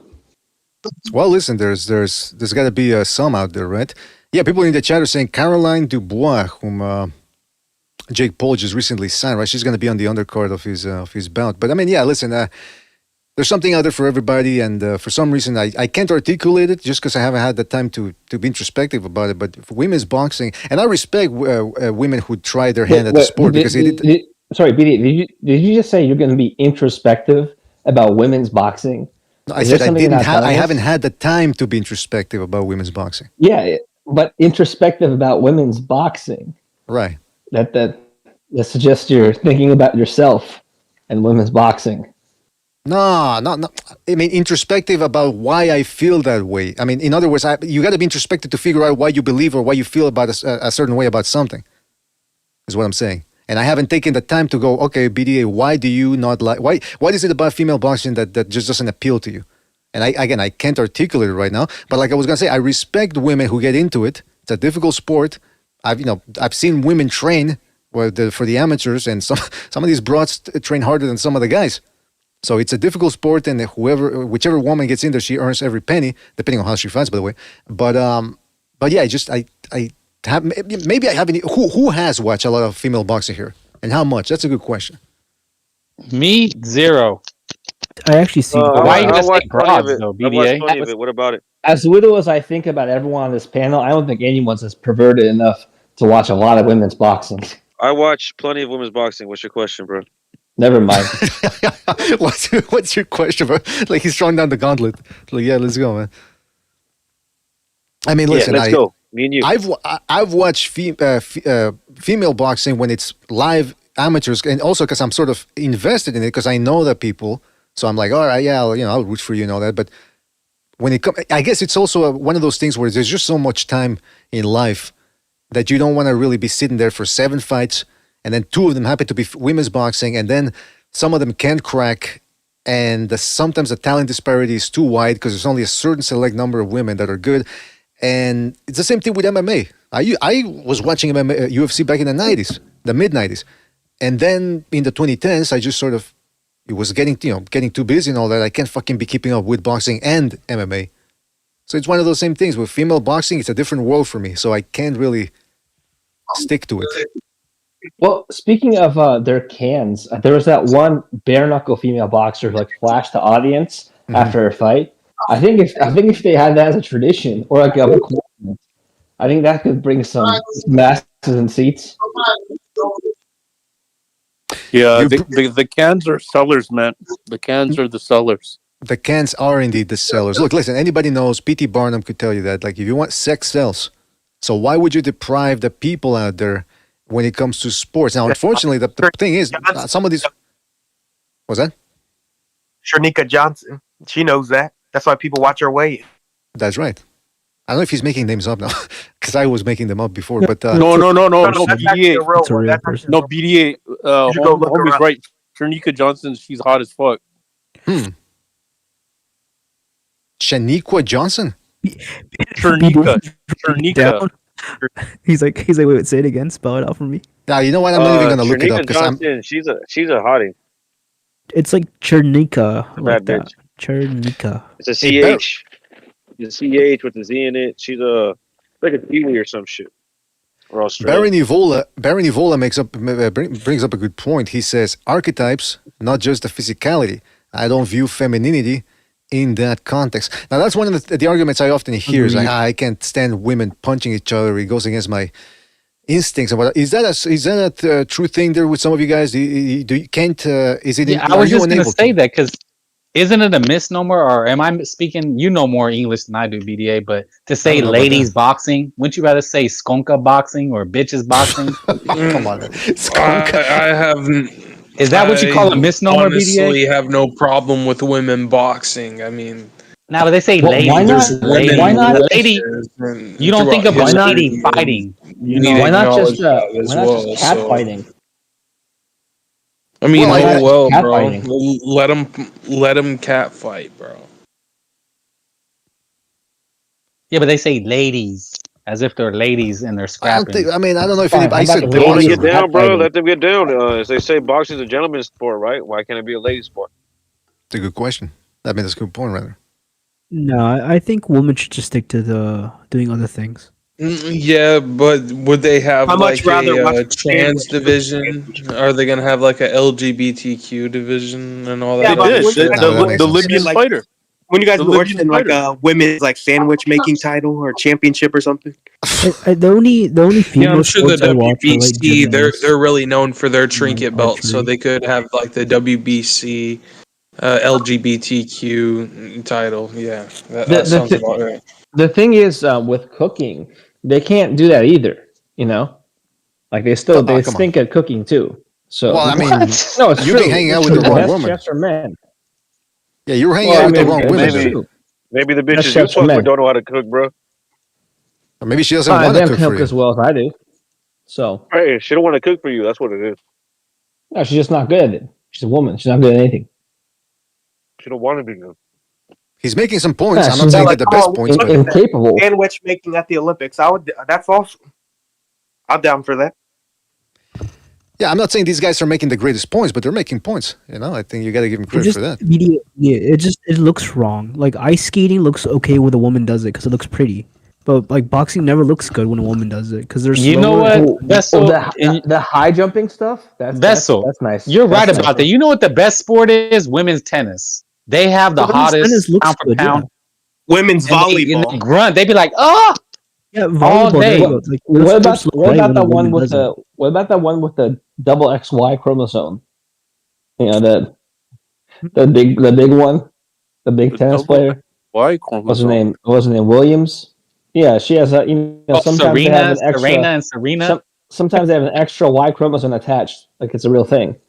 So they get a bit of the masculine, the virilization. But that ended Yeah, but up being women's tennis pound for pound has the hottest women. If you look at any sport across the board, Frank, like softball women are like bulky as fuck. Frank, You you know, see that one like Hispanic chick? There's like a Mexican chick who does tennis. She's smoking. I forgot her name. I don't agree. I think like skiing Yeah, and yeah, like, high jumping have the hottest girls. Yeah, the high jumping is oof. Those shorts are exactly. Oof. They There's do it a on man of purpose, by culture the way. right there. They do it there's on a man purpose. of Those culture. fucking outfits. Yeah, those outfits, they do it on purpose. And I actually get mad watching it because some of these girls are, when a girl's so hard, you actually get mad. Like, that's how. They're just constantly adjusting. It's mesmerizing. It's Mesmerizing, constantly just that's the word. Playing with that little waistband. You can't look away. But now, see, that brings up an interesting. Strutting around. That brings up an interesting point about women's boxing because they did. I think I remember watching. Was it on Netflix? What was it? Was it Serrano versus the Irish girl? Right. That one did a lot of. They filled out Madison Square Garden. I think. Katie Taylor. Katie Taylor. Okay, yeah. So evidently there is a market for it, provided that there's enough local support. Now, whether one of these broads is ever gonna bridge the gap and become mainstream, maybe that would have been. Who is it? Uncle Charles, your mic is on, man. There's a lot of background noise there, Uncle Charles. Uncle Charles, can you hear me? I'm gonna have to mute him. All right. Now, what I was saying is, it's gonna take in the 2010s. It would have been probably easier for a female boxer to bridge that gap and become mainstream because at that point they were really trying to push women, right? There was a whole woke thing that was at its peak. Ronda Rousey, they were pushing her hard. She became mainstream. But now I guess it's going to become a little bit more difficult. But it's difficult enough for a guy to become a mainstream boxer. A mainstream boxer to become mainstream. How about women? What's it going to take? Well, it's like you said, right? I think it's pretty obvious what women's boxing is. It's just like a cash grab for these promoters because they don't pay them anywhere near as much. And I think they paid Serrano and Taylor like maybe $1 million or something. But figure if they sell at the Garden, they probably made way more than that just in gate revenue. Not to mention all the other things that they get from the broadcaster. So it's a great thing for the promoter, which is actually kind of like what most woke is. It's like these sort of corporate pushed agendas to make money. Well, that's the thing that I was hearing. I think it was Frank talking about on his show about how some of these fighters talking about the male boxers, talking about the male. Oh, I gotta mute him again.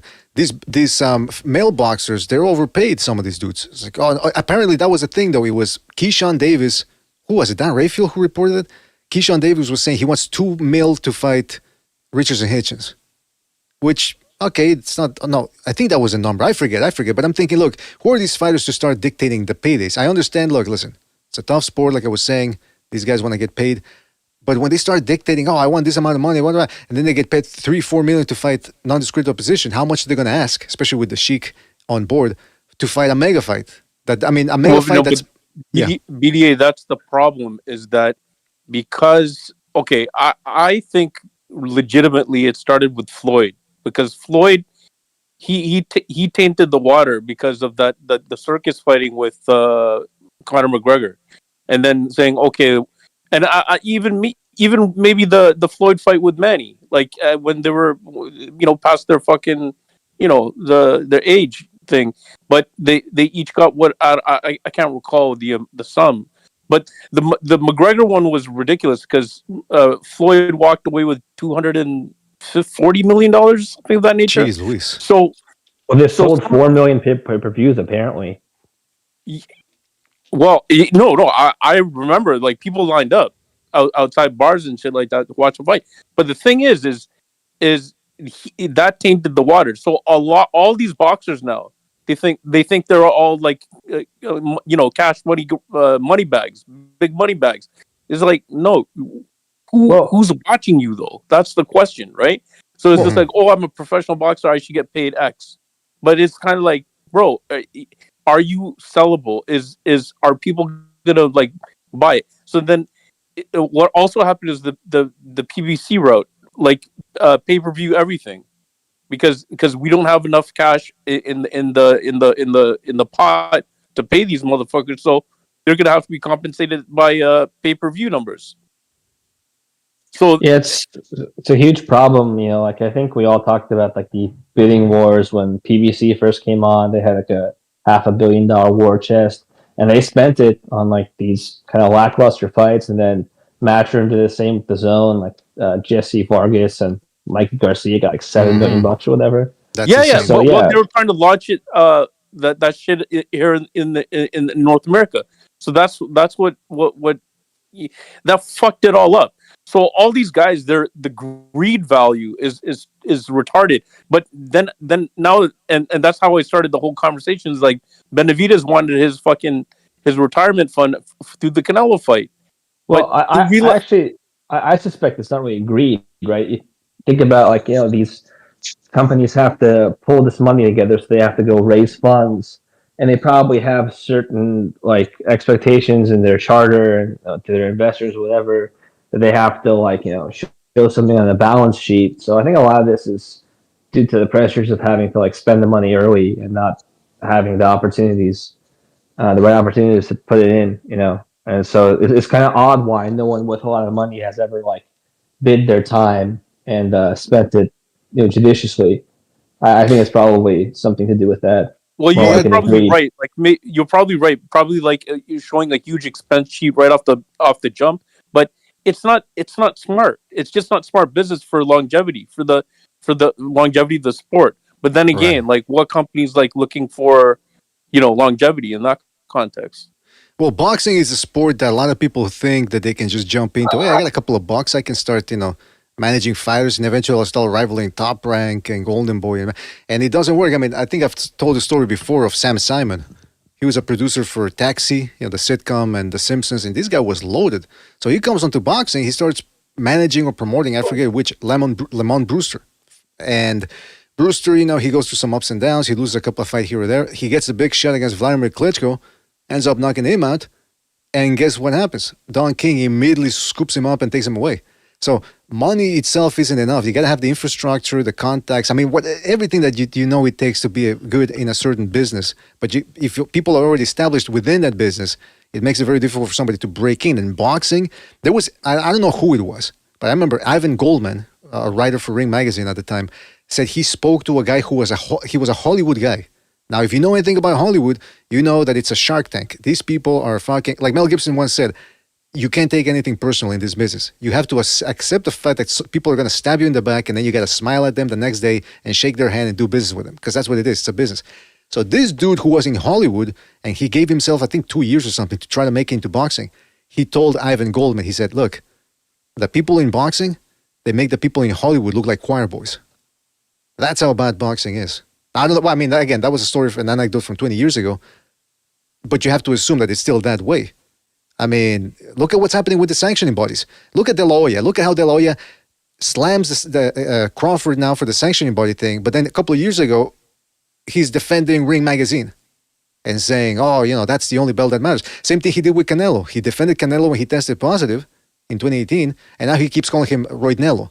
So this business... Yeah, but BDA, yes. Oscar was on his probably road to sell Ring to Turkey at the time, probably. So he probably was, or it was probably in talks, and that's why he probably had to big up the whole Ring Magazine shit. But there you go. But that's my You know what I point. mean? That it's a dirty, it's a business, and it's one of the dirtiest business out there. I mean, Jay-Z tried to break into it. 50 Cent tried to break into it. Sugar Ray Leonard was already in it as a boxer. He tried to become a promoter. It didn't work. America Presents at some point. It was, I think it was one of the Duvas and Joe Goosen, I think. And these dudes had a good stable, and then eventually just fragmented. It's a very difficult business. Well, you mentioned Oscar, right? I mean, he got fucked by Richard Schaefer. Like, he put himself into rehab, and in that time, Schaefer just took all of his fighters and gave them to PBC. Mm-hmm. And they brag about it. But Schaefer's an odd guy, right? He came from UBS. He was like head of some kind of commodities division in Switzerland. Mm-hmm. And then he just, out of nowhere, goes into boxing. Exactly. It's like, I've never heard of that. And by the way, I don't understand how anybody...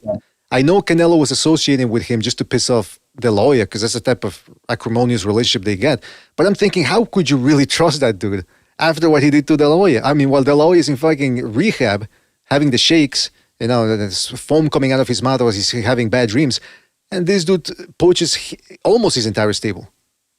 I go, how the fuck? Leonard Earlib is bragging about it. Like, we took your entire stable. Like, holy smokes. Watch out in this business.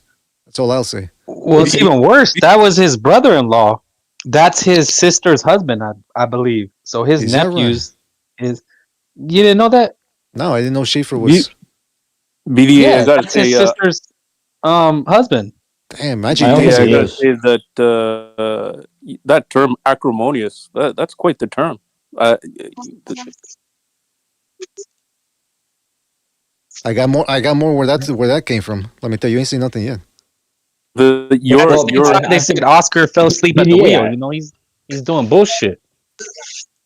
Well, BDA, I mean, I think you've painted a great picture of the mendaciousness, of the sport of boxing. But, I think like mendaciousness. The Richard what Schaefer kind of thing. nomenclature are we fucking throwing out? I mean, Oscar De La Hoya didn't know Turkey Al Sheikh would try to go changing legislation, him being a foreign investor and all, which is big red flags, trying to pass a bill, by the way. Interesting. I think everybody knows that boxing is a dirty business, but it has to be, every once in a while, you got to give clear examples of how dirty it can be. Well, although you said, how can you trust Richard Schaefer? Hold on, let Irish talk. I think it's like an interesting question, though, right? Like, would you rather deal with an honest or like good-hearted, rather incompetent person, or like a guy who you know is a scumbag but can get things done? Mm-hmm. Well, I think that was Mel Gibson's point. I would assume that, hey, this is the business. You're gonna. That's what always flummoxes me, or I find it hard to believe when people go screw each other over in business and they go, well, it's only business. It's like, well, but we're still in life. I mean, you're not living in a different dimension where screwing somebody over doesn't matter anymore. It's like, it's life. You're being an asshole to somebody. But that's what you have to accept, apparently, going in there in this type of business ventures. Like, yeah, these people are gonna stab you in the back. But BDA, what other business eats off his talent like boxing? Because even in the MLB and NFL, it's like a 50-50 split. They share the revenue. Who said it happens in the corporate world all the time? Like, I know a lot of people who work on the street. They're pretty high up at Merrill Lynch or whatever. But like, when it came time to getting their bonuses, some of these people were owed $4 or $5 million bonuses. This was before the crash. Like, they're kind of older than me, but they just refused to pay them. And your options now, you're hosed, you're out of a job, and you have to pay to keep a lawyer on retainer. It's going to take like a decade to claw your money back. By that time, you may have well spent $4 million in legal fees. So, it's not worth it. But that's just how it goes. Look, man, who says you can't be a good businessman, honor your deals and all that kind of shit? There are scumbags and there are non-scumbags. I think the ones that even look, man, some guys have like connections. They're dirty and they get their, I'll give you Eddie Hearn, for example, and fucking bunch of fucking guys. I don't know if we're alive. We're live right now? Yes, we are. Live? Yeah, we're live. Yeah. Okay, then. No, I apologize. It's not Eddie Hearn. We're not talking about Eddie Hearn. Someone else, okay? So, there are people out there that are, they have these connects and they get the way they wanted certain things, and they got the money and shit. But there are people who can get this shit done in an honest way, and it's not always like that, bro. Like the proper way. It's only when those people get fucked over, they fuck over other motherfuckers who fucked them over, and then he look like, oh, he's a dirty motherfucker. No, he's not dirty. He got his get back from that motherfucker who tried to fuck him over. That's how that works. You And, fucking right, man. You fucking right. Yeah, well, I'm using a lot of F words right here, but the reality No. is, You fucking right, man. I agree with you, man. Yeah. I know, man. It's not always like that, bro. It's not always the dirty ones that get away with this shit. No, it's you Fucking can be dirty clean. sport, man. You can be clean and get you. By the way, The hell's going on here? By the way, Haney, not Haney. Sorry, Teo and Shakur. Mm-hmm. I think it's gonna be similar to Ryan and Haney. I think Hey. I have this vibe, bro. I got this, dude. I'm feeling it, bro. Like I don't know if it's gonna be true or not, but I feel like it's gonna be very similar to that. There's a lot of weaknesses I'm seeing in Shakur. Little pretending to be something special, but you're not. Type of energy, and you're about to get found out. Type of energy, bro. Like I could be wrong, but I don't think I just I feel it. I don't know, man. He has that, and that's why the dad is like, you're gonna be crying in the car and stuff. Like, I don't know, you're gonna be crying your ass off after the fight. I feel like this is gonna happen. These boys don't take fights. Teo and his dad don't take fights they know they're gonna lose, bro. They take fights that they know they're gonna win. The only one they fucked up on was Cambosis, and I called it. I'm one of the maybe very, very few individuals in the world that call that shit. But I call that shit, and I don't usually brag about my calls, but that one I brag about because very, very few motherfuckers call that. You on your Nostradamus shit, eh? You on your Nostradamus shit. For sure, that one was one of my epic calls. But the thing is, that's the only one that fucked up on. I don't think this is the dude that's gonna fuck up on it. Because they saw Zepeda and they saw him weak, bro. They saw that what Zepeda was doing. Zepeda's not a power puncher, a volume puncher. And I don't think that someone like Teo can't be a volume puncher himself. He's a multi-talented kid, explosive dude. He can do these things. He has the ability. They know what they're looking at, and they can take advantage of this. Plus, they got more power than Zepeda. So, bro, let me ask you this: Do you think Teofimo Senior is gonna be on the cha-cha? What do you mean, like on drugs and shit? Is that what you mean? On the cocaine, man. Man, no, I don't think so, man. I think he's pretty sober and shit on this fight. It's not the same as. I got you figured out, bro. Coming off that Lomachenko hiatus, well, bro. he's obviously trolling by being serious. He's really throwing him off. Maybe like you're right. in that interview recently with that weird Versace guy. Knock him out already. Knock him out already. Yeah, that Versace thing was very weird. On a serious note, the Versace thing is just a promotion shit, bro. They're just trying to promote the shit out of the fight. And it was still weird, man. It was still weird. It was still weird. Yo, but listen, on a serious note, do you guys think the Ryan Garcia, Devin the Dream Haney, 2 dance is gonna go down? I mean, I want to see it. That out of any of that fucking shit, I want to see the part 2, and I want to see how that dance plays out.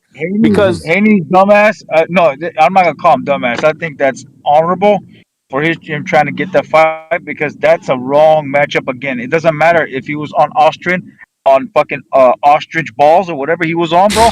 It don't fucking matter. He's gonna end up in the same fucking situation he ended up in that first fight, bro. He's just there for that left hook. Norman was there for that. Norman had him right there too all day. Norman ain't fast enough for that left hook that he has. See here, somebody said he's got a better left hook than fucking Ryan. Yes, he might, but is it fast? No, it's not. Well, it's okay, not but Ryan throws the there is left one hook in the entirety of boxing. There is one factor here. No one throws okay, I got you, and I agree with you on that. But there's one factor here. Garcia has to get past Barrios first. And I don't know if you saw, but Barrios has Joe Goosen in his corner. And Joe Goosen used to train Ryan Garcia. And Ryan Garcia is a guy that I just can't take seriously because he doesn't train properly. He said he didn't train for Tank Davis, which was the biggest fight. It was the biggest fight of his life. I apologize. Barrios has always been kind of butt cheeks, man. I mean, so was Rolly Romero. Well, Rolly hits harder than Barrios, by the way. Rolly has a retarded strength, though. You know what I mean? Like, Rolly has that fucking on the spectrum, fucking, power type shit. Look. Exactly. He's got the power. He just doesn't have the chin. Yeah, that's why Cruz fucked his world up. He's got the power, but he doesn't have the chin, Rolly. Look. Let me say this. Ryan Garcia, real quick. Yeah. Ryan Garcia, I've talked about before about how he has underrated skills. However, look at that Romero fight. That Romero fight was there for him to win. Uncle Charles, can you hear me? Uncle Charles, we can hear everything, man, in the background. All right, then. What the hell's he doing? Uncle Charles is beating his kids. Listen, it sounds like spousal BDA, abuse. let me ask you this, BDA. What and panel, if any of you guys know, is Austrian a cutting agent? Is that because Ryan obviously he had trouble making? He was well over the it scales. Can be, yeah. That's probably the best use of it. So you know what? I find it funny and hilarious when people are like going to bat for the Dream Haney and being the drug. Hold on, the drug cheat.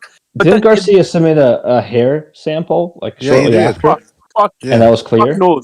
Fuck knows. That pretty much absolves someone. It's a cutting agent. It's not like he's juicing up. It's not like he's getting extra fucking, muscular strength. I don't know, man. I just find so. I'm saying like if he submitted a hair sample and it came back clean, that means he actually didn't take it. Yeah, that means it wasn't even in the system. But what I was gonna say though, tell me what Austrian does to you. What is the Austrian supposed to do? Well, we'll get Dr. 805 to explain it, but I was going to say real quick, I was going to say about Ryan Garcia that I've talked about before about how he has underrated skills. You combine that with his speed and power, he becomes dangerous. But to be dangerous, he has to be serious. And this motherfucker always has an excuse for everything. The Rolly Romero fight, I recently rewatched it. I don't understand how, first of all, the judges and the fan scorecard had it so wide, because Garcia was landing a lot of jabs and upstairs, and Romero was landing the occasional jab downstairs. Now, Romero did finish the fight strongly, or stronger rather, which I understand perhaps maybe that swayed the judges. But what I'm trying to illustrate here or get to stress is that Garcia had the fight, it was there for him to win, but he was only throwing jabs. And you're not going to get the benefit of the doubt with the judges if you're just firing jabs. He's afraid of Rolly, man. He's got like a little brother, big brother mentality toward Rolly. I don't know why a Cuban like Rolly would have that over him, but the thing is he does. He definitely does. And Rolly also had something with Teo too. Teo and him, they got some, like a brotherly thing over there between all three of those guys. And then they just Rolly is just you guys were right. He's kind of retarded. He definitely is retarded, actually. Come on. But I'm sorry, he's not retarded. He's just not matured. I'll just say that much. And he's pretty he's got power. He's just his chin, man. His chin is sus, and that's why Tank took advantage with one shot. That same shot landed on Lamont Roach didn't do shit to him. Well, it kind of wobbled him a little bit, but not much. He got fucking put to sleep. Well, not put to sleep, but he fell down. But Rolly is he's got skills. The only problem with him is he's got to get his fucking defense on point, man. He's got to have something better with defense. Look, man, Rolly Rolo Romero, he got saved. He got saved by the pound for pound greatest Ismael Broso, the walking mummy. That's true, yeah. I mean, that old man was beating the brakes off of fucking Rolly. And if I recall correctly, was it what's his name? Who's the ref? Tony Weeks. Tony Weeks, man. He got that fucking manila envelope thick in his back pocket. I saw that. Allegedly. Tony Cheeks, more like it. Come on, Tony Cheeks. Tony Cheeks. Fucking right, bro. Like, if anyone says the boxing ain't fucking crooked, it's always been crooked, bro. Well, to your point, Tony Weeks. That fight was fixed. Whatever you do, bring back Tony Weeks for the Boots versus Virgil fight. Right. Fuck Tony Weeks. Stoppage? Well, I'll say this about Tony Weeks. He did end up retiring right after that bout. So it's quite telling that. Tony Weeks, you know what, bro? Tony Weeks is also the referee. Is also the problem Also, with getting his One at a hand time, back to fellas. his One at a fucking- time. One at a time. One at a time. BDA. Please. Sometimes you gotta let the retired referees come back. You know what I mean? I don't know what you mean, but I was gonna say Tony Weeks is also the same my ref. man's talking about the who- payoff. who- PDA. hold My on, man's fellas. talking One about at a the time. One payoff. at a time. Come One on, at a man. time. If somebody's talking, low blow if somebody's stoppages. talking, please don't talk over each other. Please, you're driving me insane here. Yeah, Irish. Go I ahead. was just Irish. gonna say Tony Weeks is the same ref who was there for the Ward Kovalev 2 fight, and not only did he put in that That was performance, a great but stoppage, by but the way. but also on Twitter, like the next day, like he tweeted out, "Oh, if I had seen those low blows, I wouldn't have stopped the fight." That's what he fuck? tweeted out. Oh, Oh, so come on, oh man! my God. What do you mean? I mean- you were right there. Yeah, didn't you were see I it. right mean, there. come on, man. It was obvious that Kovalev's balls couldn't take with any more trauma, bro. That's a good point. Those were remember borderline shots? Were they low or were they borderline? You know the sash is low, right? Like that's why it's there. Exactly. No, but you know what's interesting though too? It's Kenny Bayless has some sort of a podcast or whatever, and I forget with whom he was talking, but anyway, he was talking with someone. About BD, you talking about SOG? Are you talking about the SOG? No. I'm talking about Kenny Bayless. Kenny Bayless, a referee. Oh, Bayless. Kenny Shameless. Yeah, Kenny- shout out to that fucking weasel, Kenny Shameless. He was talking with another ref on a podcast. I think it was Cotton, or Bird, that the guy who's married to Adelaide Bird. Anyway, he's a referee. She's twisted as well, man. She Well, got of that course. payoff with the Canelo. was it the triple? Yeah, man, the Canelo fight, man. No, honestly, I think Adelaide Bird is actually like not just like dumb, but probably like myopic, like literally nearsighted. I don't think she even sees. Like, you see the glasses she wears? How the fuck would you? I don't think she even actually sees what's going on. Kenny Bayless sounds like Kenny Penniless because he's like a broke ass nigga.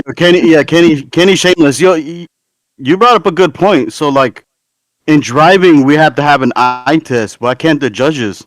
Exactly. It goes without saying they should, right? It's all about watching and seeing stuff.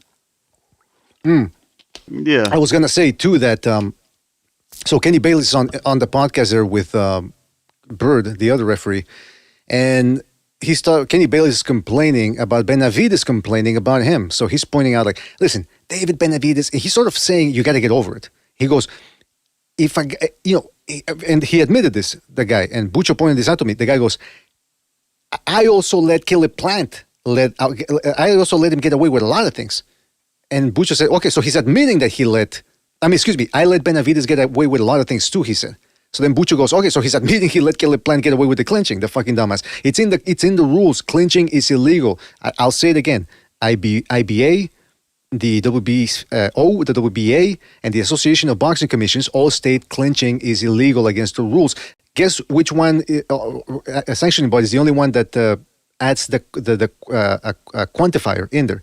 That's the WBC. They say excessive clinching. They say excessive clinching. But now the WBC is in the shitter because of what happened with Crawford. So I'm thinking, are people gonna keep bringing up that WBC knowing that they're corrupt as a bastion of allowing clinching? So in other words, you guys know my gist on this, or it's clinching is illegal, point blank. Okay. So essentially what he did was, I'll give an analogy. It's like you, BDA, the teacher caught you cheating. Mm-hmm. And instead of admitting, you're like, oh yeah, fucking FUTV was cheating too.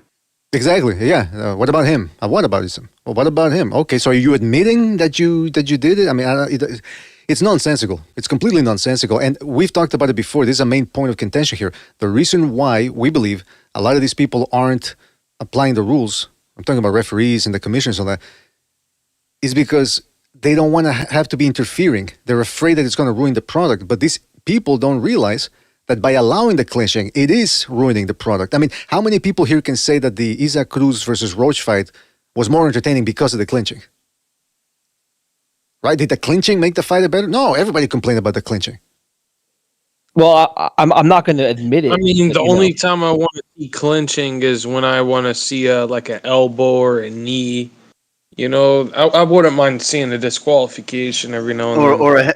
Yeah, I agree with Tuckins or a headbutt, you know. But we go back to this is boxing. This is not Muay Thai. I mean, sometimes they call that their version of boxing down there. So, I mean, respect all forms of boxing. But if you're gonna clinch, you might as well do headbutts and low blows. You know what I mean? Yeah, but he's got a point. It's literally called Thai boxing. Exactly. It's a different sport. By the way, Bucho did that video about Haney versus Norman and all the clinching that Haney did. And somebody left in the comment section, somebody said, yeah, but you got to keep in mind Hopkins and other greats have clinched before. And if it wasn't for the clinching, we wouldn't have seen them. We wouldn't have had the privilege of seeing them box. Thinking, well, wait a minute. So cheating. So would you apply that to headbutting and low blows? And first of all, what does that mean? If they wouldn't be clinching, we wouldn't be seeing them. That could be the opposite. Maybe they could have delivered better performances without the fucking clinching. Yeah. Maybe I should enter boxing. Maybe at least elbows and headbutts and kidney shots are offensive. They're still better than clinching. Exactly. It's just like shutting down the fight. Exactly. You're cheating by shutting down the fight. Maybe I should become a professional boxer and they can call me a blower because I'm always low blowing win. Well, don't people already call you a blower? Wait, that sounded wrong. Never mind. That was what I was gonna say. Don't people already call you that, don't they? They'll call you the tugger. More like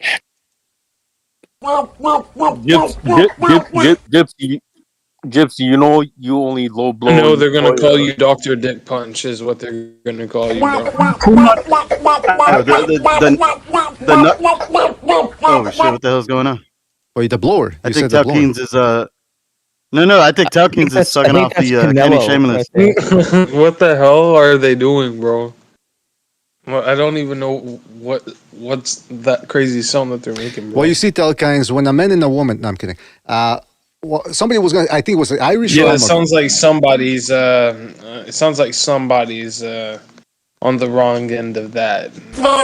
Whatever. That is. So, Gypsy, do you think AJ has a chance against your boy Tyson Fury, or what's going on, man?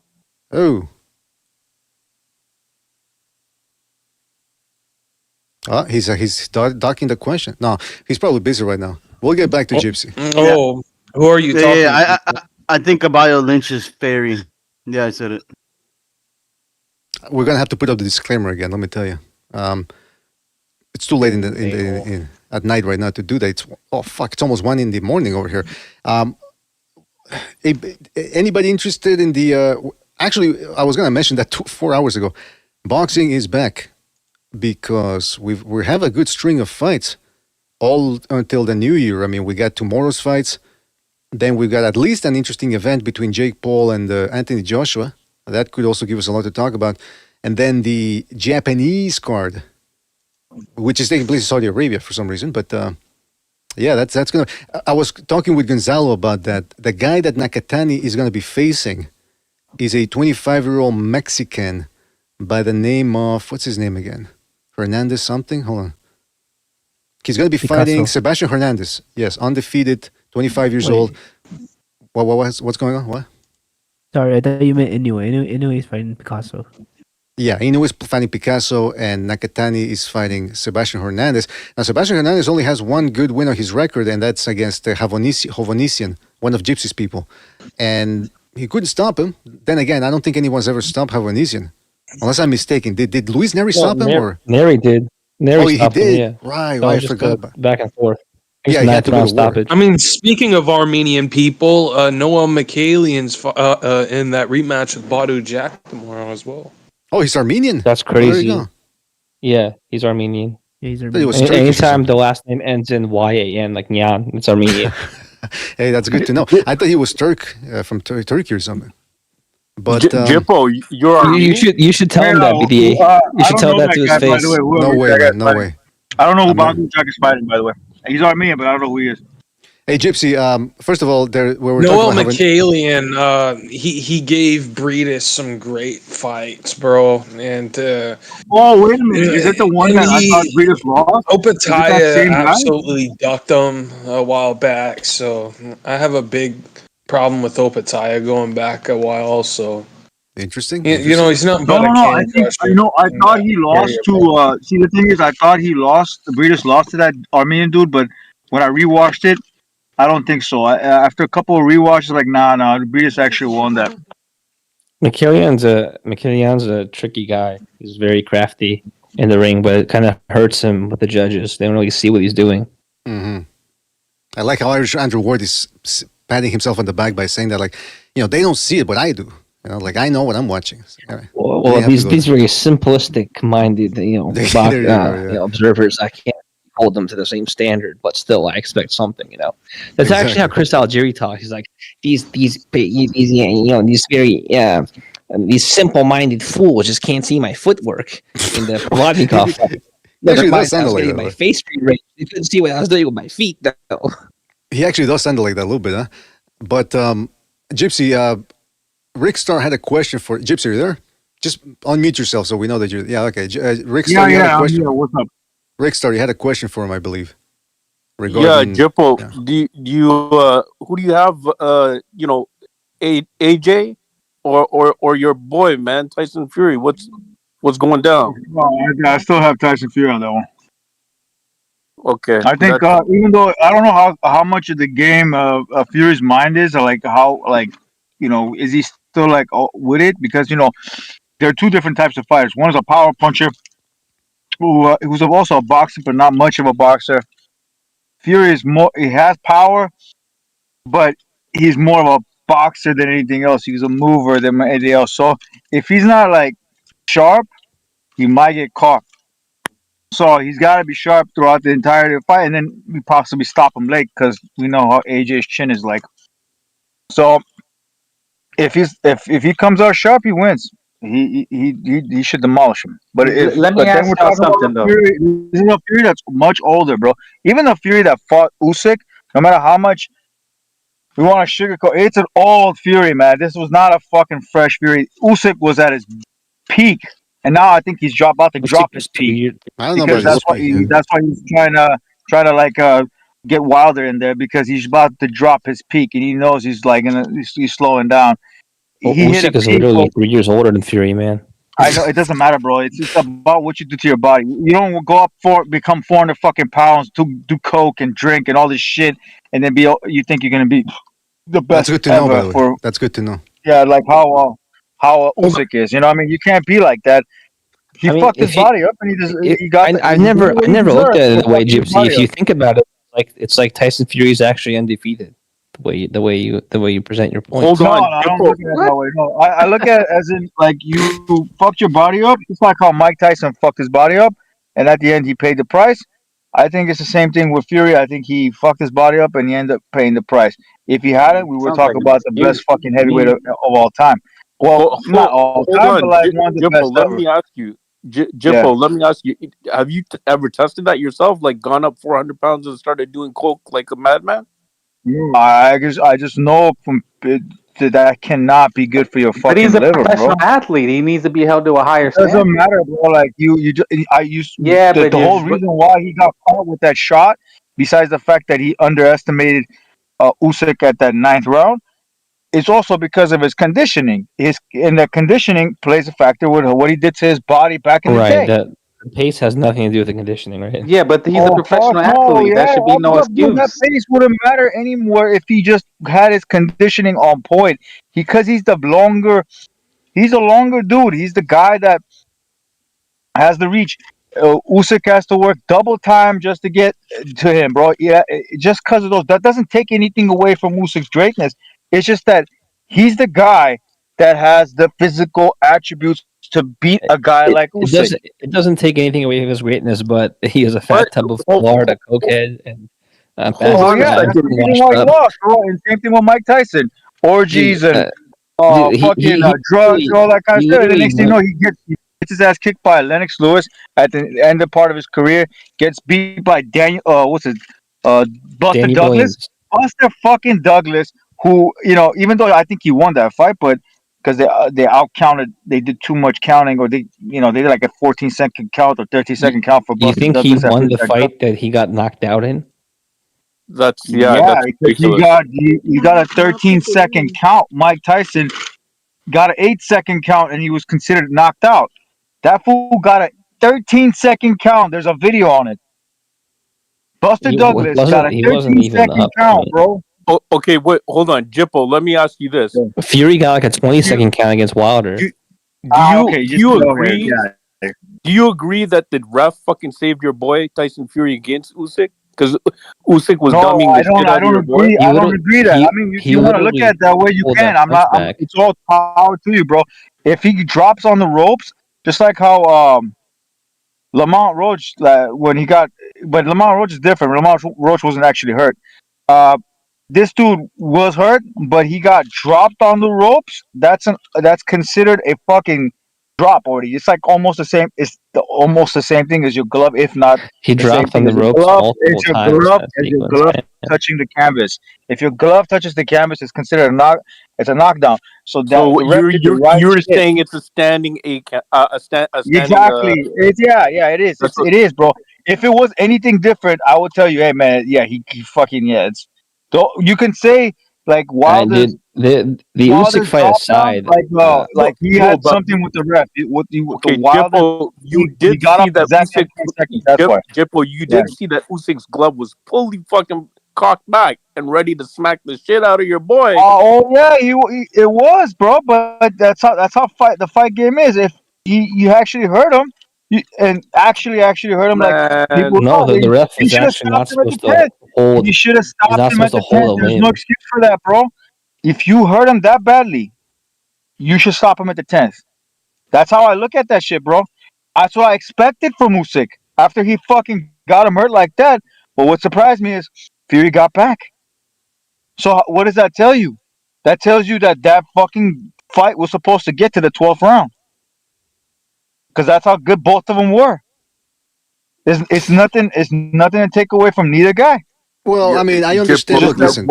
It's like the Ryan Garcia and the Luis thing. These guys don't train properly. That's why I'm confused with you with sometimes this Tyson Fury thing, because the guy doesn't take his career seriously. Why would you be a fan of a guy who doesn't respect you because he's not giving you his best? He doesn't care. He's just give me my money. You know why I'm a fan of the dude? I'm a fan of the dude because his the heart that he has in the game. The thing is, I've seen a lot of boxers from the old school but then again, those guys in the like 30s and 20s, they might be on a different breed, different different cut from a really different cloth, because we were talking about middleweights knocking out heavyweights back then. So it's a different story over there. But the thing is with him in today's like past 50, 60 years, I've never seen a guy get so badly hurt and come back. That amazes me. That's what hooked me up with this dude. Get so fucked up and still come back. And you know why he comes back? Because he truly believes in his subconscious, deep in his heart, that he's better than you. Why does he train properly? Why he comes back. That is the only reason why he comes back. That's the only reason why he stands after getting rocked multiple times to be able to win fights the way he does, and even like put up a good fight with, let's say, with Usyk, the first one. Even the second one was decent. It just wasn't as good as the first one. It just, that's what makes it entertaining. That's why. And then the trash talking that comes afterwards with that. Well, before that, that seals the deal with me, man. I like the dude.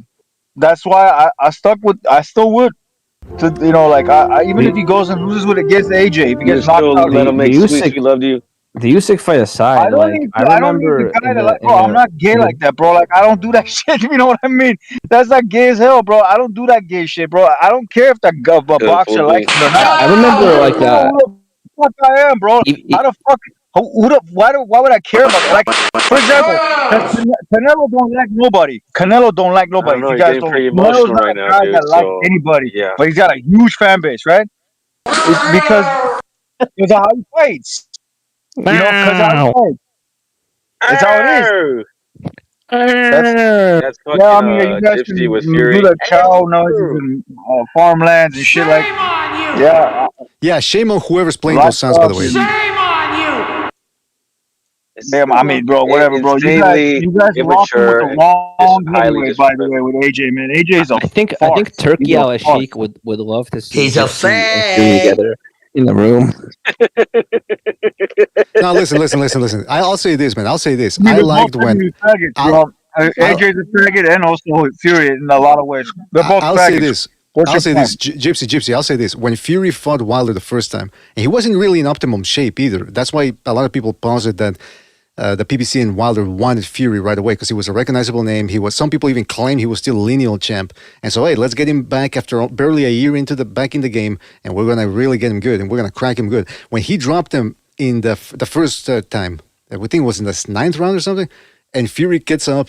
He puts his hands behind his back. He starts flicking his tongue at him. Blah, blah, blah, blah. That shit. Yeah, I was a fan of his at the time. When he started doing that, I said, yeah, all right, this dude's insane. But then the whole swerving the Usyk fight, and then always...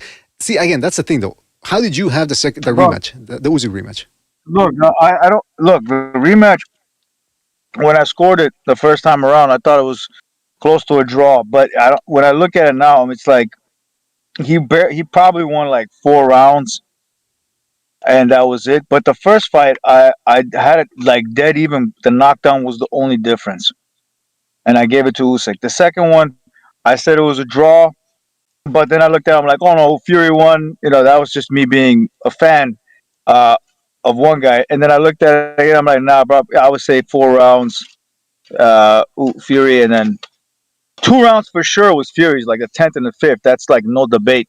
But there was 2 other rounds that he won as well, and that was it. Because he came in too heavy. That was not the right plan. I think he should have came in the same way the first fight, but maybe a little bit more heavier, and also he could have more resistance to punches, and on top of that, work on his conditioning a little bit more, because conditioning was the factor in the first fight. But that all comes from the fact that he's a he fucked his body up, man. He's a fat ass, and he fucked his whole body up, bro. He was at his peak when he fought Klitschko, and why he made that fight so boring is because he's fighting in Germany, and that's Klitschko's backyard, and he had to make sure that he won every single fucking round. If he didn't, then they would just give it to Klitschko. And that's Hold on, that's Jippo, you think 110%, bro. boring? 100, yes, it's boring. You're As saying fight. He that made fight it was boring. boring because of geography? Yes, my sister. Oh, 100%. Right. Yes. I'm sorry, my daughter. Listen, look, I'm telling you right now. Bro. That's what it is, bro. And that was the main. And then what happened? It was Germany. Klitschko. They fucking, he was supposed to be the guy to win, and then they framed him for other shit. Oh, he got cocaine in the system. They could have let all that shit slide. Oh no, he got this in his system. He's got that in his system. The fucking Klitschko looking the way he does, he doesn't have anything in his system? Get the fuck out of here, man. That man's 40 almost 40 damn years old, and he looks like he's a fucking bodybuilder, bro. Get the fuck out of here with that nonsense. Obviously, they fucking framed his ass because he didn't fit the narrative. He just didn't fit the narrative. And then what his mentality is, when he fucking got to the top, he's a bipolar individual. Gets to the top, there's no interest in life anymore for him. I know the feeling. I know what he's talking about. Let's get somebody. Okay. That's it. You got what you wanted. Nothing is more interesting anymore. Let's get somebody else here to. Well, anyone want to reply to what Gypsy's saying about Tyson Fury? There was always a roadblock, always an obstacle that prevented him from becoming. All right. Well, listen, I'll say this, Gypsy. I think Tyson Fury did it to himself in a lot of ways. He's got his money. He's got a family. He's pretty well off. But as it pertains to what the records books say, he fell second place to Usyk, and there's no shame in that necessarily. It just, it was what it was. He was too big in the rematch too, by the way. I understand why he came in so heavy. He thought he was going to try to bully Usyk, but it ended up being counterproductive, moving all that extra bulk around. Like Zhili Zhang too. I don't understand why this motherfucker comes in at 290. Fucked up. He did. I think he fucked up with Sugar Ray. Whatever. What's his name? Sugar what? Sugar Hill. The coach. Sugar, yeah, the nephew of Emmanuel Stewart. I think he fucked up with that dude.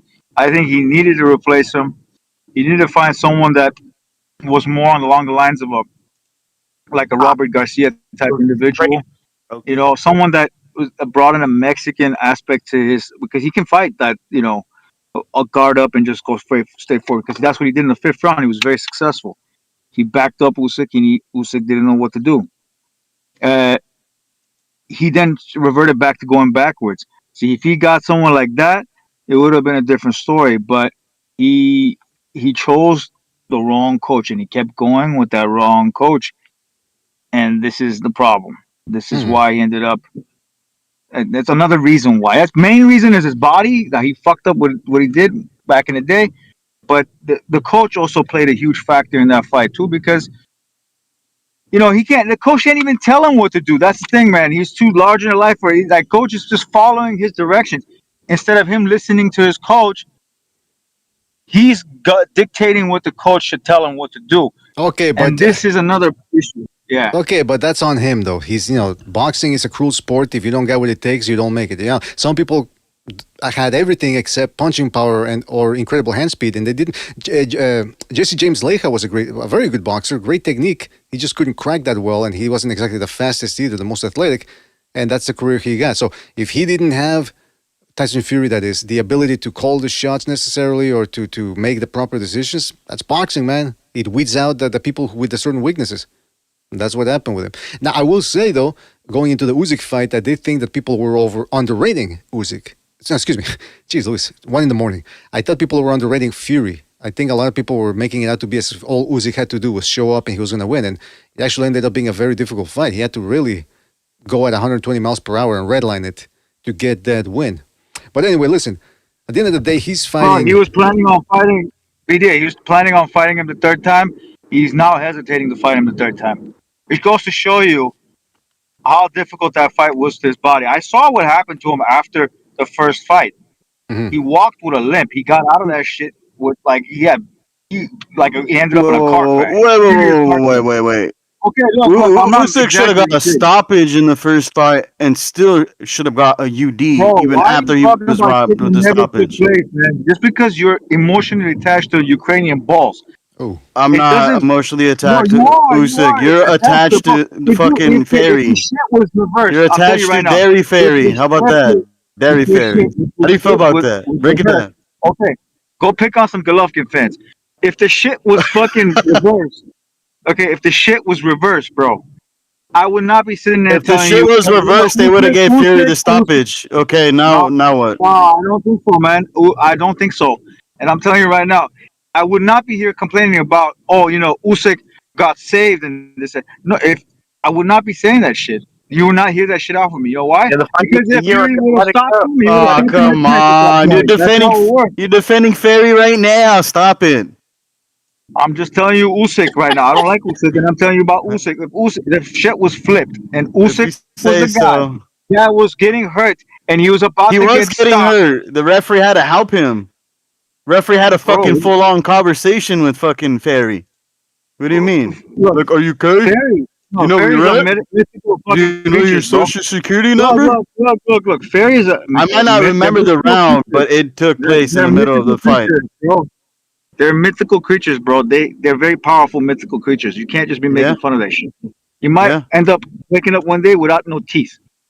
Okay. You might have taken all your teeth, bro. Yeah, because fairies take fucking teeth, man. They won't So even you're saying I'd be like you to have to wear dentures because you like to suck off fairies? Is that what you're saying? No, I'm not doing that shit. I mean, why are you making it about gay parade? I'd probably seen your fucking photo on like Google or something. What do you mean gay parade? You're talking like a male groupie here, dude. Come on, we're boxing fans. We're not supposed to. You're too old to be a male groupie. Come on now, shame on you. I saw you with like fucking angel wings and shit, bro. Like, what the fuck were you doing in the gay parade, bro? Okay, you done? No, I mean, dude, what the fuck is that sound? I mean, that's exactly the noise his boyfriend makes when he finishes off. Your boy they try to give your boy a gift decision. That shit didn't plan out. The only person that was gonna get a gift decision was AJ. First they robbed Usyk from a stoppage.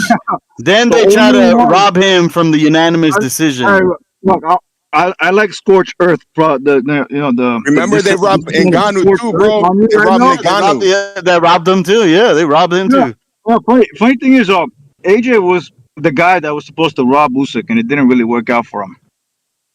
Remember that shit.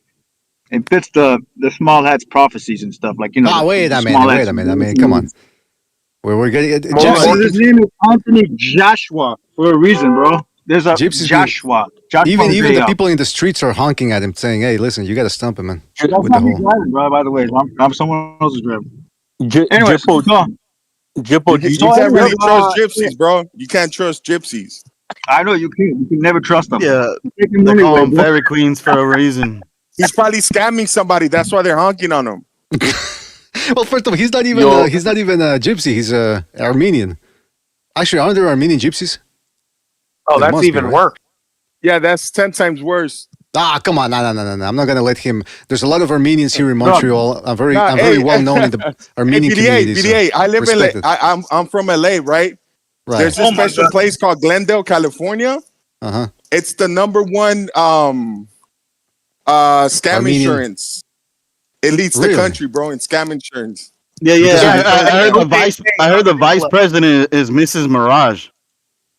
And I think those people, don't they work for Hamas as well, Mikola? Come on. Now you're casting aspersions.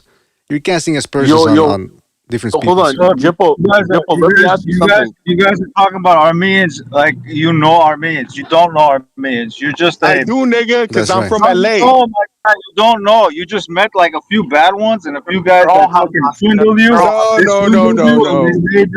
They made some behind. Wait, and you know, Gypsy, let me ask you a question, man. You look like a hole that they can take advantage of. That's not. That's how Armenians are, bro.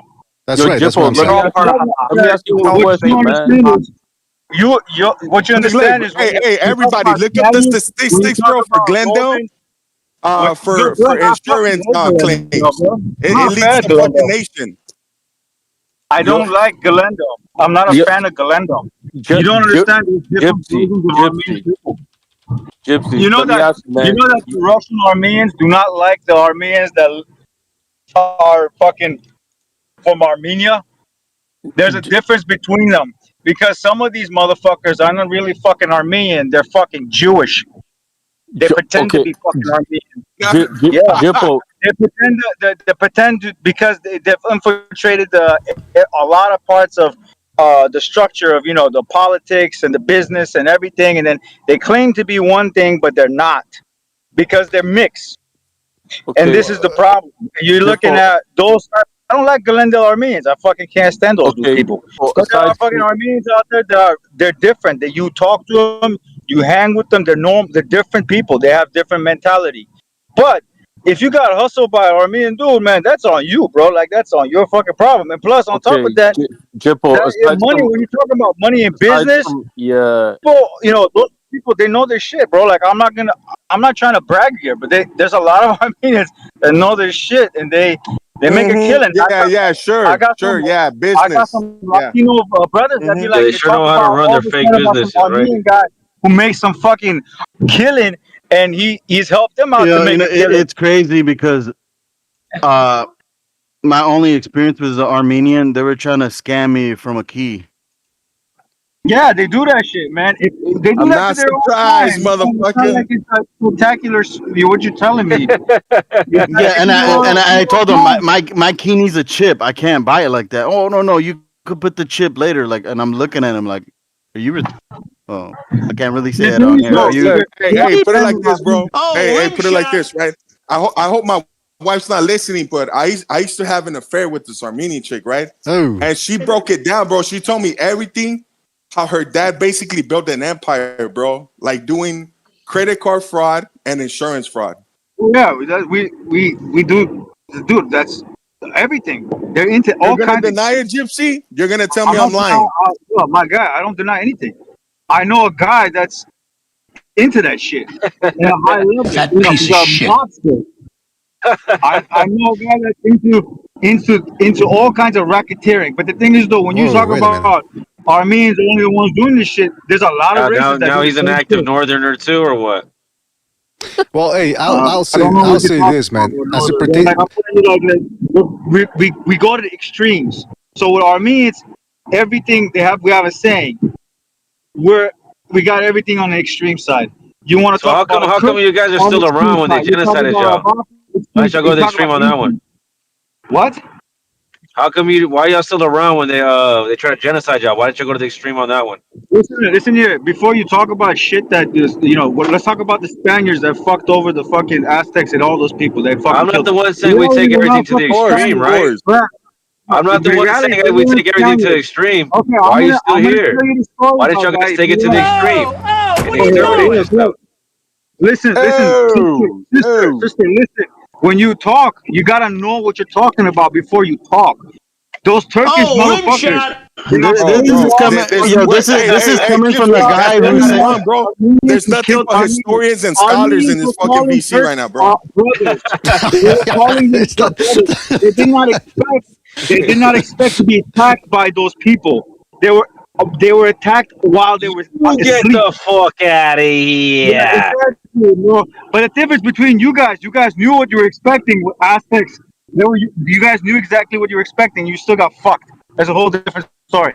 Hold on, Gypsy. You're bringing up the Let's talk about it. Yeah, let's talk about it. Surprise! What's going on here? Fucking neighbor. Yeah, but we didn't have Did to y'all hear the scam same? it. We Did y'all didn't hear have the to same scam each stories other. and shit to fight back? Y'all just suck. My guy. My guy. I had guns and shit to fight back. Y'all just suck. My Cool, guy. good to know. Good to know. Where you know where They caught y'all with your your pants down. They caught the whole entire nation with their pants down. Listen, my guy.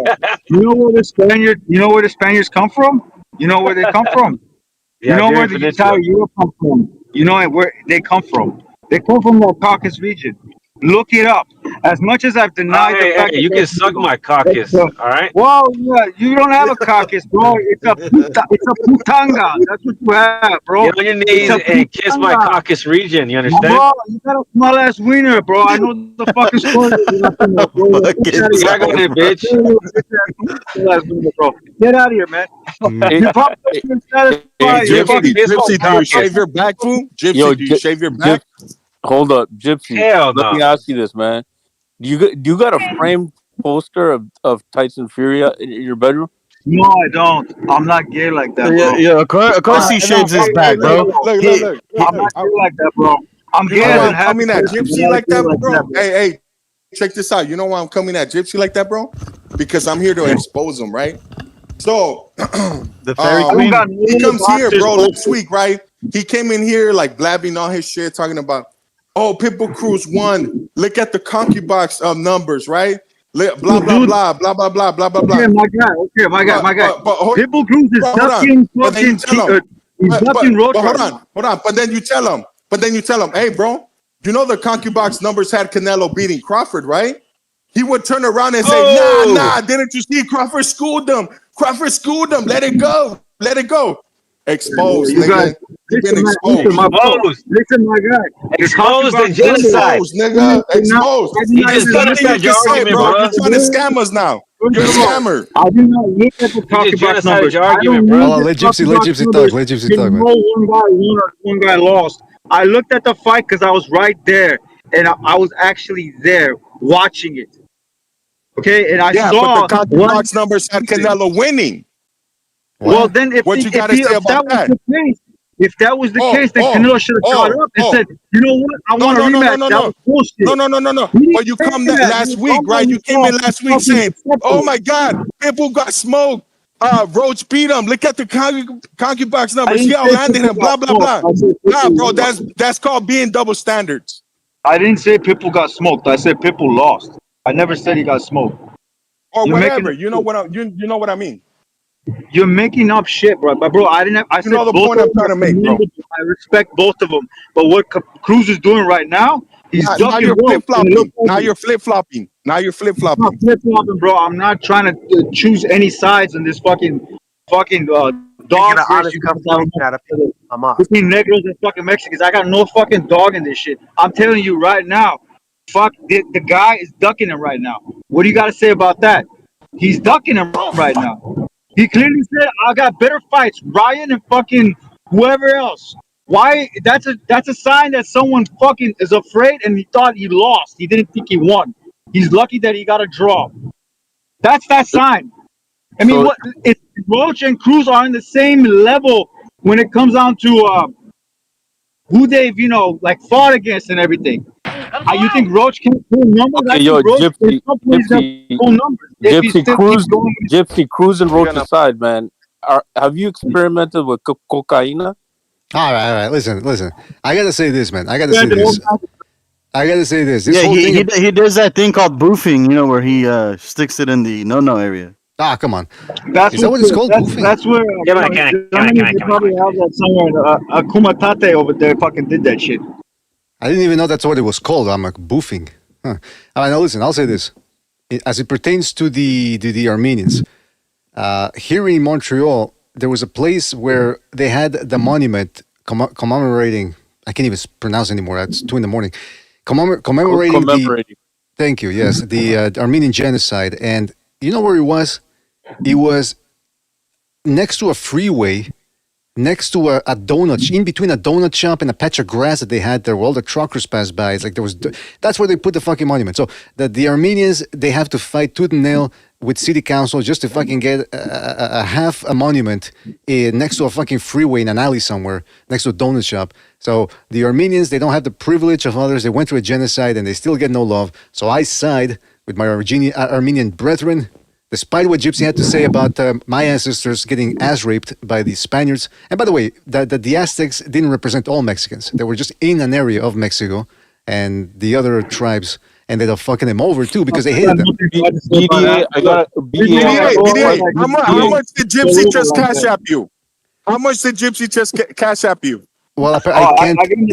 We signed a contract that I can't divulge that number.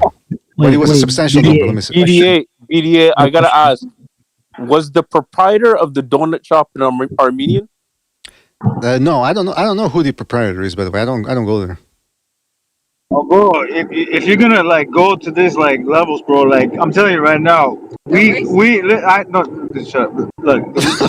know that. Wait, is your girlfriend telling you not to? You know that one of the godfathers of Las Vegas was Armenian.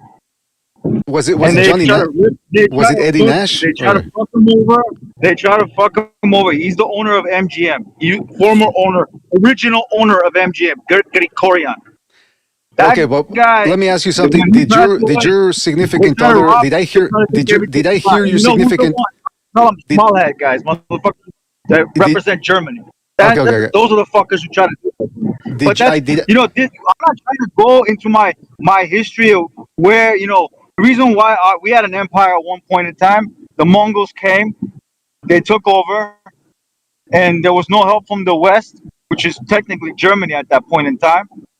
And their culture got infused with our culture, and then next we got Turkish people, which are technically us.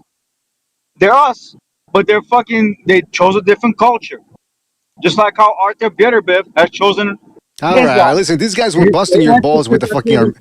These guys were busting your balls with the Armenian thing, and you got the. Anyway, listen. I know, bro, but I'm trying to get in depth so you guys can understand that situation. That whole area. It's all good. Hey, Gypsy King, it's all good, bro. It's just for entertainment purposes, dog. Oh, I know it's for. Look, I don't give a shit, man. I'm not like I'm not buttered about it. But like, I'm trying to explain to this because some by the way, don't know, bro. There's Armenians who don't know, bro. They're fucking dumb as fucking shit. They don't know. They think that fucking Turkeys are. Can I say something real quick, brother? If you do a blood test on any Turkish person, you're gonna find that he's got like so many percent of Armenian blood. You guys sent him into a fucking deep. You guys sent him into a rabbit hole, man. Yeah, we sent him into the deep rabbit hole, right? And to my wife out there, hey, mija, I made that story up. It's not true. I never had an affair with an Armenian girl. Come on, Jippo. I gotta say, man, the only one who invaded the entire Armenian empire and took over was Ray J. Ray J was the one, man. Oh my God, bro! Let me tell you something about Ray J. You know why that Kim Kardashian hoe is the way she is? She's first of all a mix of German and Armenian. She's not just Armenian. She's a mix of German and Armenian. And German women are, what the fuck they are. So, and the thing is with this, they try to make a mockery with this hoe, with the entire Armenian race. Just how like the Germans like see to what do, you guys did, man. You guys see what you did here. I'm trying to say, the entire world, they like to fuck around. Just like He's how not even listening right to now what you guys are saying. Thailand is fighting some other country, right? Why are they fighting a different country? I'll tell you why they're fighting, because whatever they're trying to do with Russia isn't working out. So they're trying to just get you all discombobulated and make you look at a different direction because they're getting their ass kicked. Gypsy, in Ukraine. you're gonna crash. You're gonna Everything crash, I said, bro. They should. So, like, Those reality Jewish is, Turks this is should the have same finished you shit off. I'm telling you, they like to get shit off. They See don't what like happens when they don't do their fucking job, BDA? We got to deal with this type of shit. Come on, I'm gonna tell you this. Imagine a timeline. Imagine a question. timeline where we I never have to deal with this. Sober, We just sober. talk I'm gonna boxing. bust your fucking balls in your fucking channel. I'm gonna tell you this and get out. Bro, I just Fucking, realized that. what you know about what you know is not the truth. Whatever you're seeing on TV, Imagine a and timeline where we don't have to put up with this shit, you know? Kim Kardashian, it was in a way to mock the entire race of Armenians. Well, listen, I How mean, is Kim Kardashian mocking Armenians? he's just Dude, explaining. you No, don't don't make him explain it again. Don't make him explain it again, please. All right. Gypsy, please. Gypsy, please. Give me 2 seconds here. That's a mockery. Go in depth. Go in depth. No, don't sober. I'm gonna kick you out of here, man. Armenians are known to fucking have built the hydrogen understand you. You're starting to do too much, man. All kinds of shit. So what are we fucking? What is one hearing people fucking do? They try to make a mockery out of it by this hole. That hole that came out. Oh, I'm Armenian. And I'm getting my fucking this Rams and whatever by this fucking dumbass nigga. Whoa, this is embarrassing. The entire race, bro. The entire race of people. Because in our race, it's not the same thing as another race. To watch that shit happen, it's not accepted in the same level as it is in, let's say, black culture or Hispanic culture or whatever. It's not in that same level. Gypsy, hold on. Let me. Gypsy, we don't Say look the at N-word, that buddy. shit. All right, bro. Okay, who gives a fuck? What is he even talking about right now? No, Gypsy, let me ask you this. Is when you talk about Kim What are you talking about right now, bro? Gypsy, What are you talking about right now, bro? Are you coming down? Are you coming down off that shit or something? Yeah, he's coming down. He's coming down the boofing or coming on or whatever.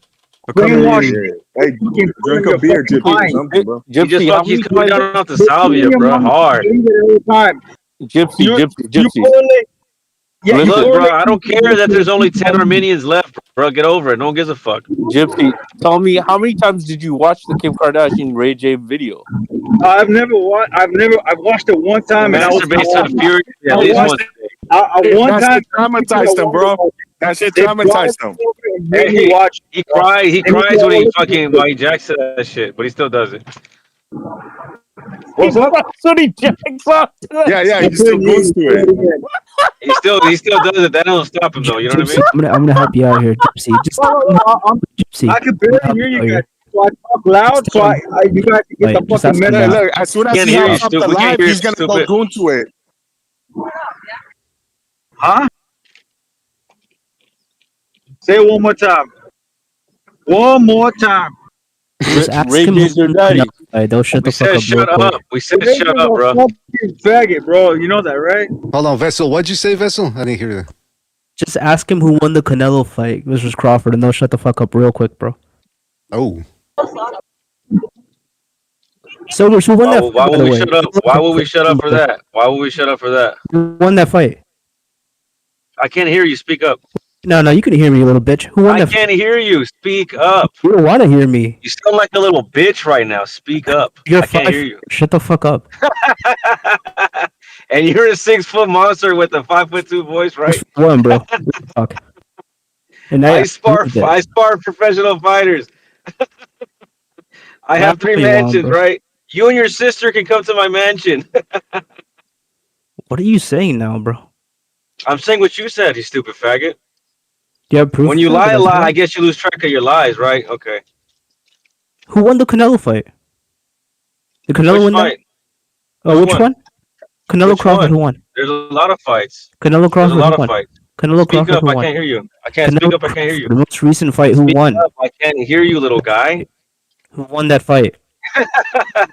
Do you have the same thing that Teofimo has in his throat, where they fucked the hole in your esophagus? Do you have a hole in your esophagus like Teofimo? Answer the fucking Did question, your you dad dumb fuck a hole in your throat like Teofimo's dad fucked a hole in his throat? Answer me the question, you dumbass bitch. Who won Speak that up, bitch, and I will. Speak up, bitch, and I will. that Speak fight? up, little bitch, and I will. I can't hear Who you. won that fight, bro? Speak, sound like a man. Talk to me like a man, bro, and then I'll answer your question. Hey, say it. Crawford All right. Canelo Let me know when you can ask me questions when your balls drop. All right. won that fight, bro. Answer me the question. Until then, bro. Keep on trucking, bro. Keep on trying to get it back. Keep on trying to get it back. You're cutting out. I can't hear you. If they make the part 2, I bet you $300 right now. Crawford beats him again. How about that? Put some money up. Put some money up on what? They're gonna On fight what? again. Put some money up on what? What are you talking about? I can barely hear you. Literally, seriously, I can barely hear you, bro. You have to speak up. No. Wait, no. Your mic is actually peaking at times. Someone tell him we really can't hear him. He thinks I'm playing with him. Yo, Emma, where did you get that profile photograph from, bro? Oh, this is a leak footage of Mrs. Mirage. That's you know, Mirage. That's yeah. Mirage in his prime. That's Mirage in his prime. No.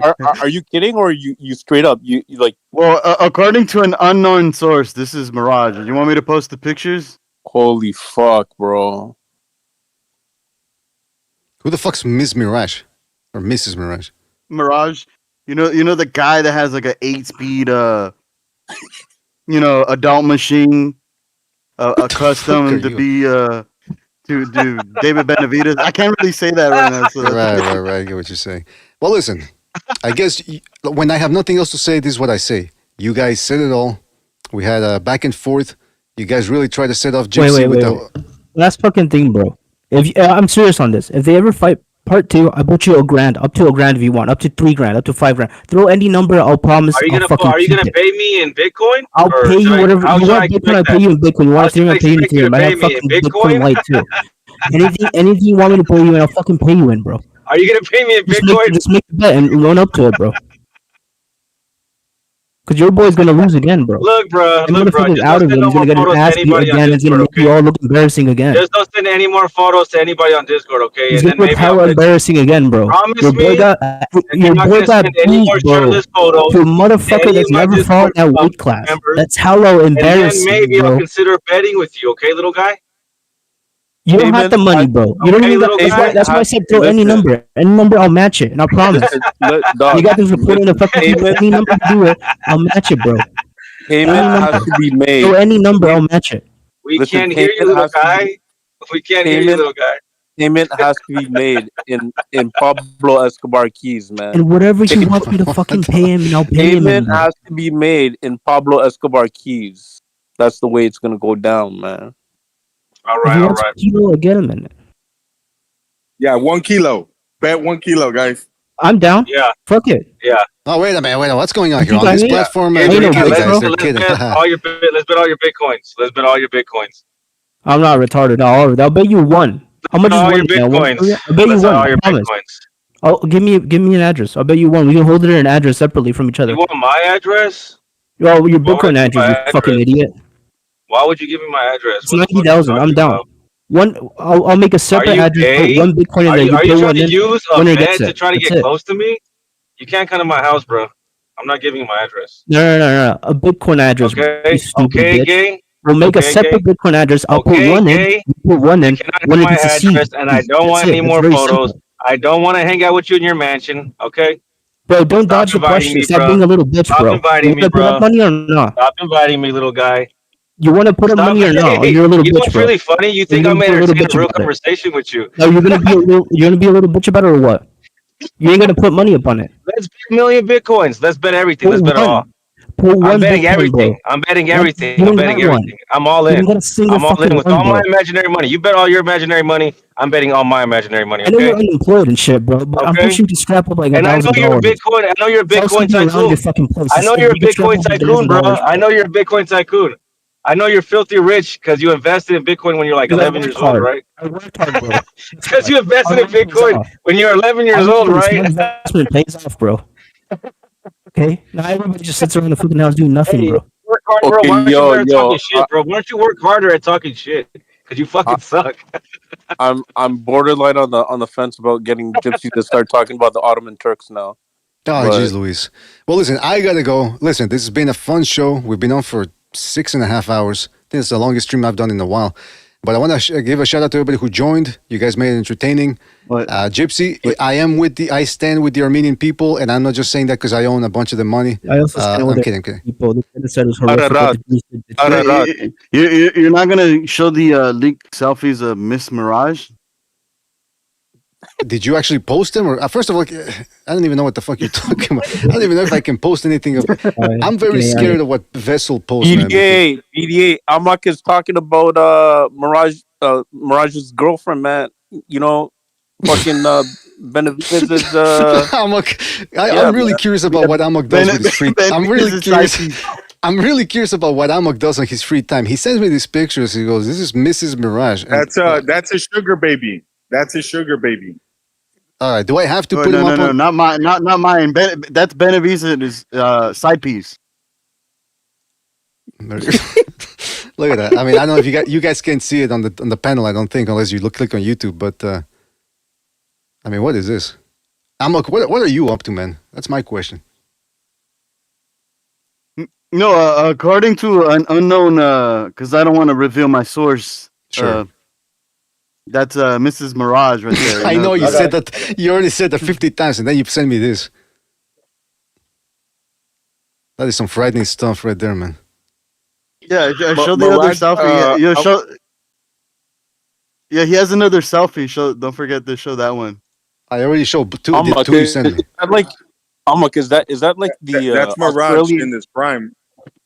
that looks like the Australian version of V for Vendetta, man. Oh yeah, That's Mirage when he was like 30, 31. You guys are too much, man. I gotta tell you. All right. Listen, we gotta go. That was what, like 30 years ago? Yeah, that was like 30 years ago. At least, right? The hard living. That's what it does to the skin.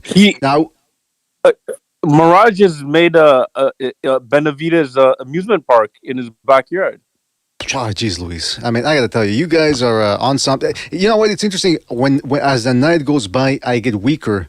You guys get stronger as the night goes by. You fucking got energy to be making bets, talking about the intricacies of the Armenian genocide. I mean, I gotta tell you, you guys you're on another one. I must say. BDA, it's the Peruvian fucking sands, man. It's cocaine. I'm starting to think you're actually on that shit because you keep bringing it up.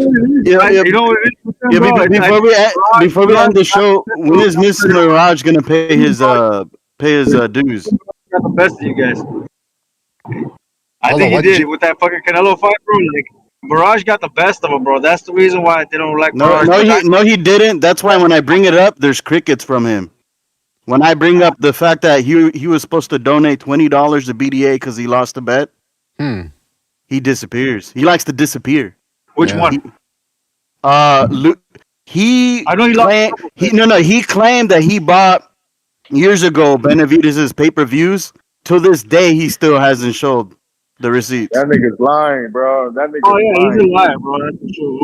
That there's nothing like truthful about him, bro. Nobody has ever bought a Benavidez pay-per-view. Not even the Benavidez. I see what you mean by that. Loser was supposed to pay. Loser was supposed to donate $20. He thinks I forgot. That's why I don't bet with people, man. That's why. He was supposed to buy BDA a coffee, right?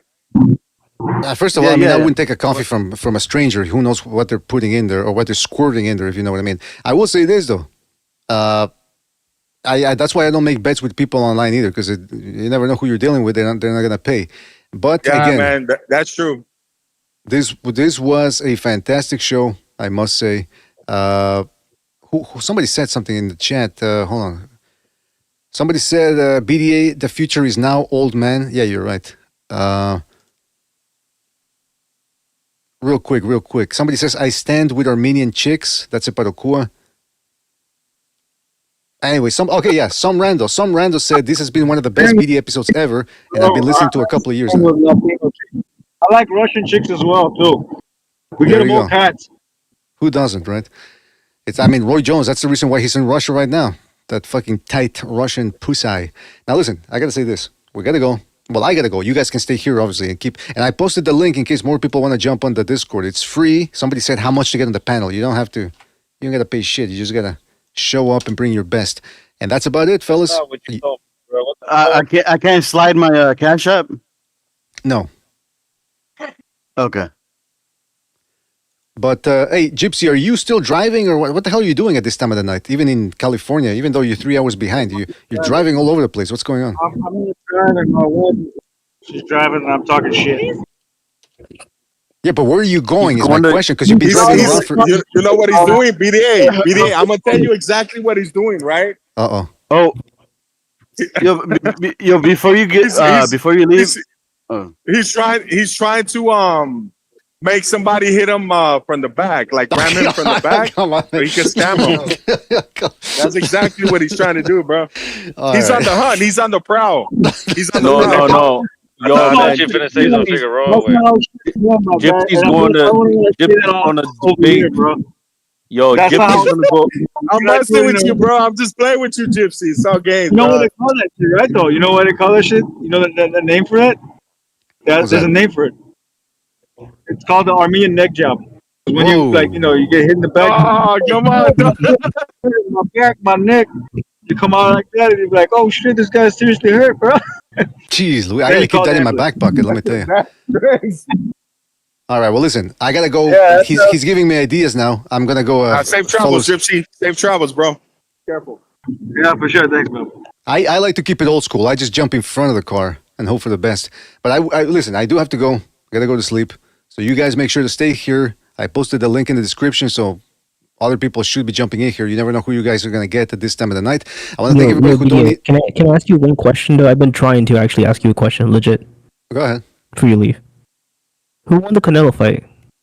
Canelo Crawford. Who do you think won? Crawford. Oh, okay, cool. Thanks. Oh my gosh. Wait. You thought I wasn't gonna say Crawford? No. I'm just checking. All right. So don't check too much. Yeah, BDA hates Canelo anyways. He hates Canelo anyways. Yo, I have a separate question. It's a technical question. Maybe outside the streamer or something. I don't know. Eparukua says Canelo won. So there you go. You got somebody to argue with, Vessel. Parakua? Eparukua. Shout out to him. There you go. All right, listen, now I do really have to go. It's going to be 2 a.m. here, and I actually have to get up and do shit. I know you guys don't believe that, but it's the truth. I got to go do an Armenian bottleneck at 6 a.m. But listen, I got to go. You guys take care. Really appreciate you being here. It was a fun show. Everybody who donated the super chat, everybody who called in, and of course, everybody who joined us in the chat. Veronica. Is that the same Veronica that's always over at Sobers? Eparukua. No, that's Miss Mirage. Yeah. That's Miss. All right. Handsome Mechanic, Mr. Pelavacas, Eparukua. Who else was here? Oh, I think never mind, my bad. Rapax Trucking Company was here too, so shout out to him. I know I saw him somewhere. If I don't get to everybody, it's because we gotta go. Guerrero de la Info, Mr. Pelavacas, Bloodsport Tank. He's one of the initiated. The Quacks, one of the initiated. How come Quacks doesn't show up on this one? Every time Sobers does one of his fucking nightly streams, he shows up. All of a sudden, we do one here, he doesn't show up. I kind of take offense to that. My boy, what you want me to say? He's training. Yeah, he's training. He's rolling with somebody right now. Yeah. I bet. Hey, BDA, well, thank you for shouting out your sponsors. Who were my sponsors? The ones you just named, no? Those are your sponsors? they're not my sponsors. I mean, well, they're the supporters of the show. My bad. Yeah. Those are the people in the chat. My bad. I thought you were like naming your sponsors, like. What sponsors? What sponsors? We don't have sponsors, man. What are you talking about? I thought you were, giving a shout out to your benefactors, your investors. Like what? All right, listen. Now we do have to go. Or I have to go, actually. You guys can stay here. Obviously, shout out to everybody. All right, salute, my niggas. Salute. Take it easy out there, fellas. Can I give a shout out to my sister homes? So, BDA,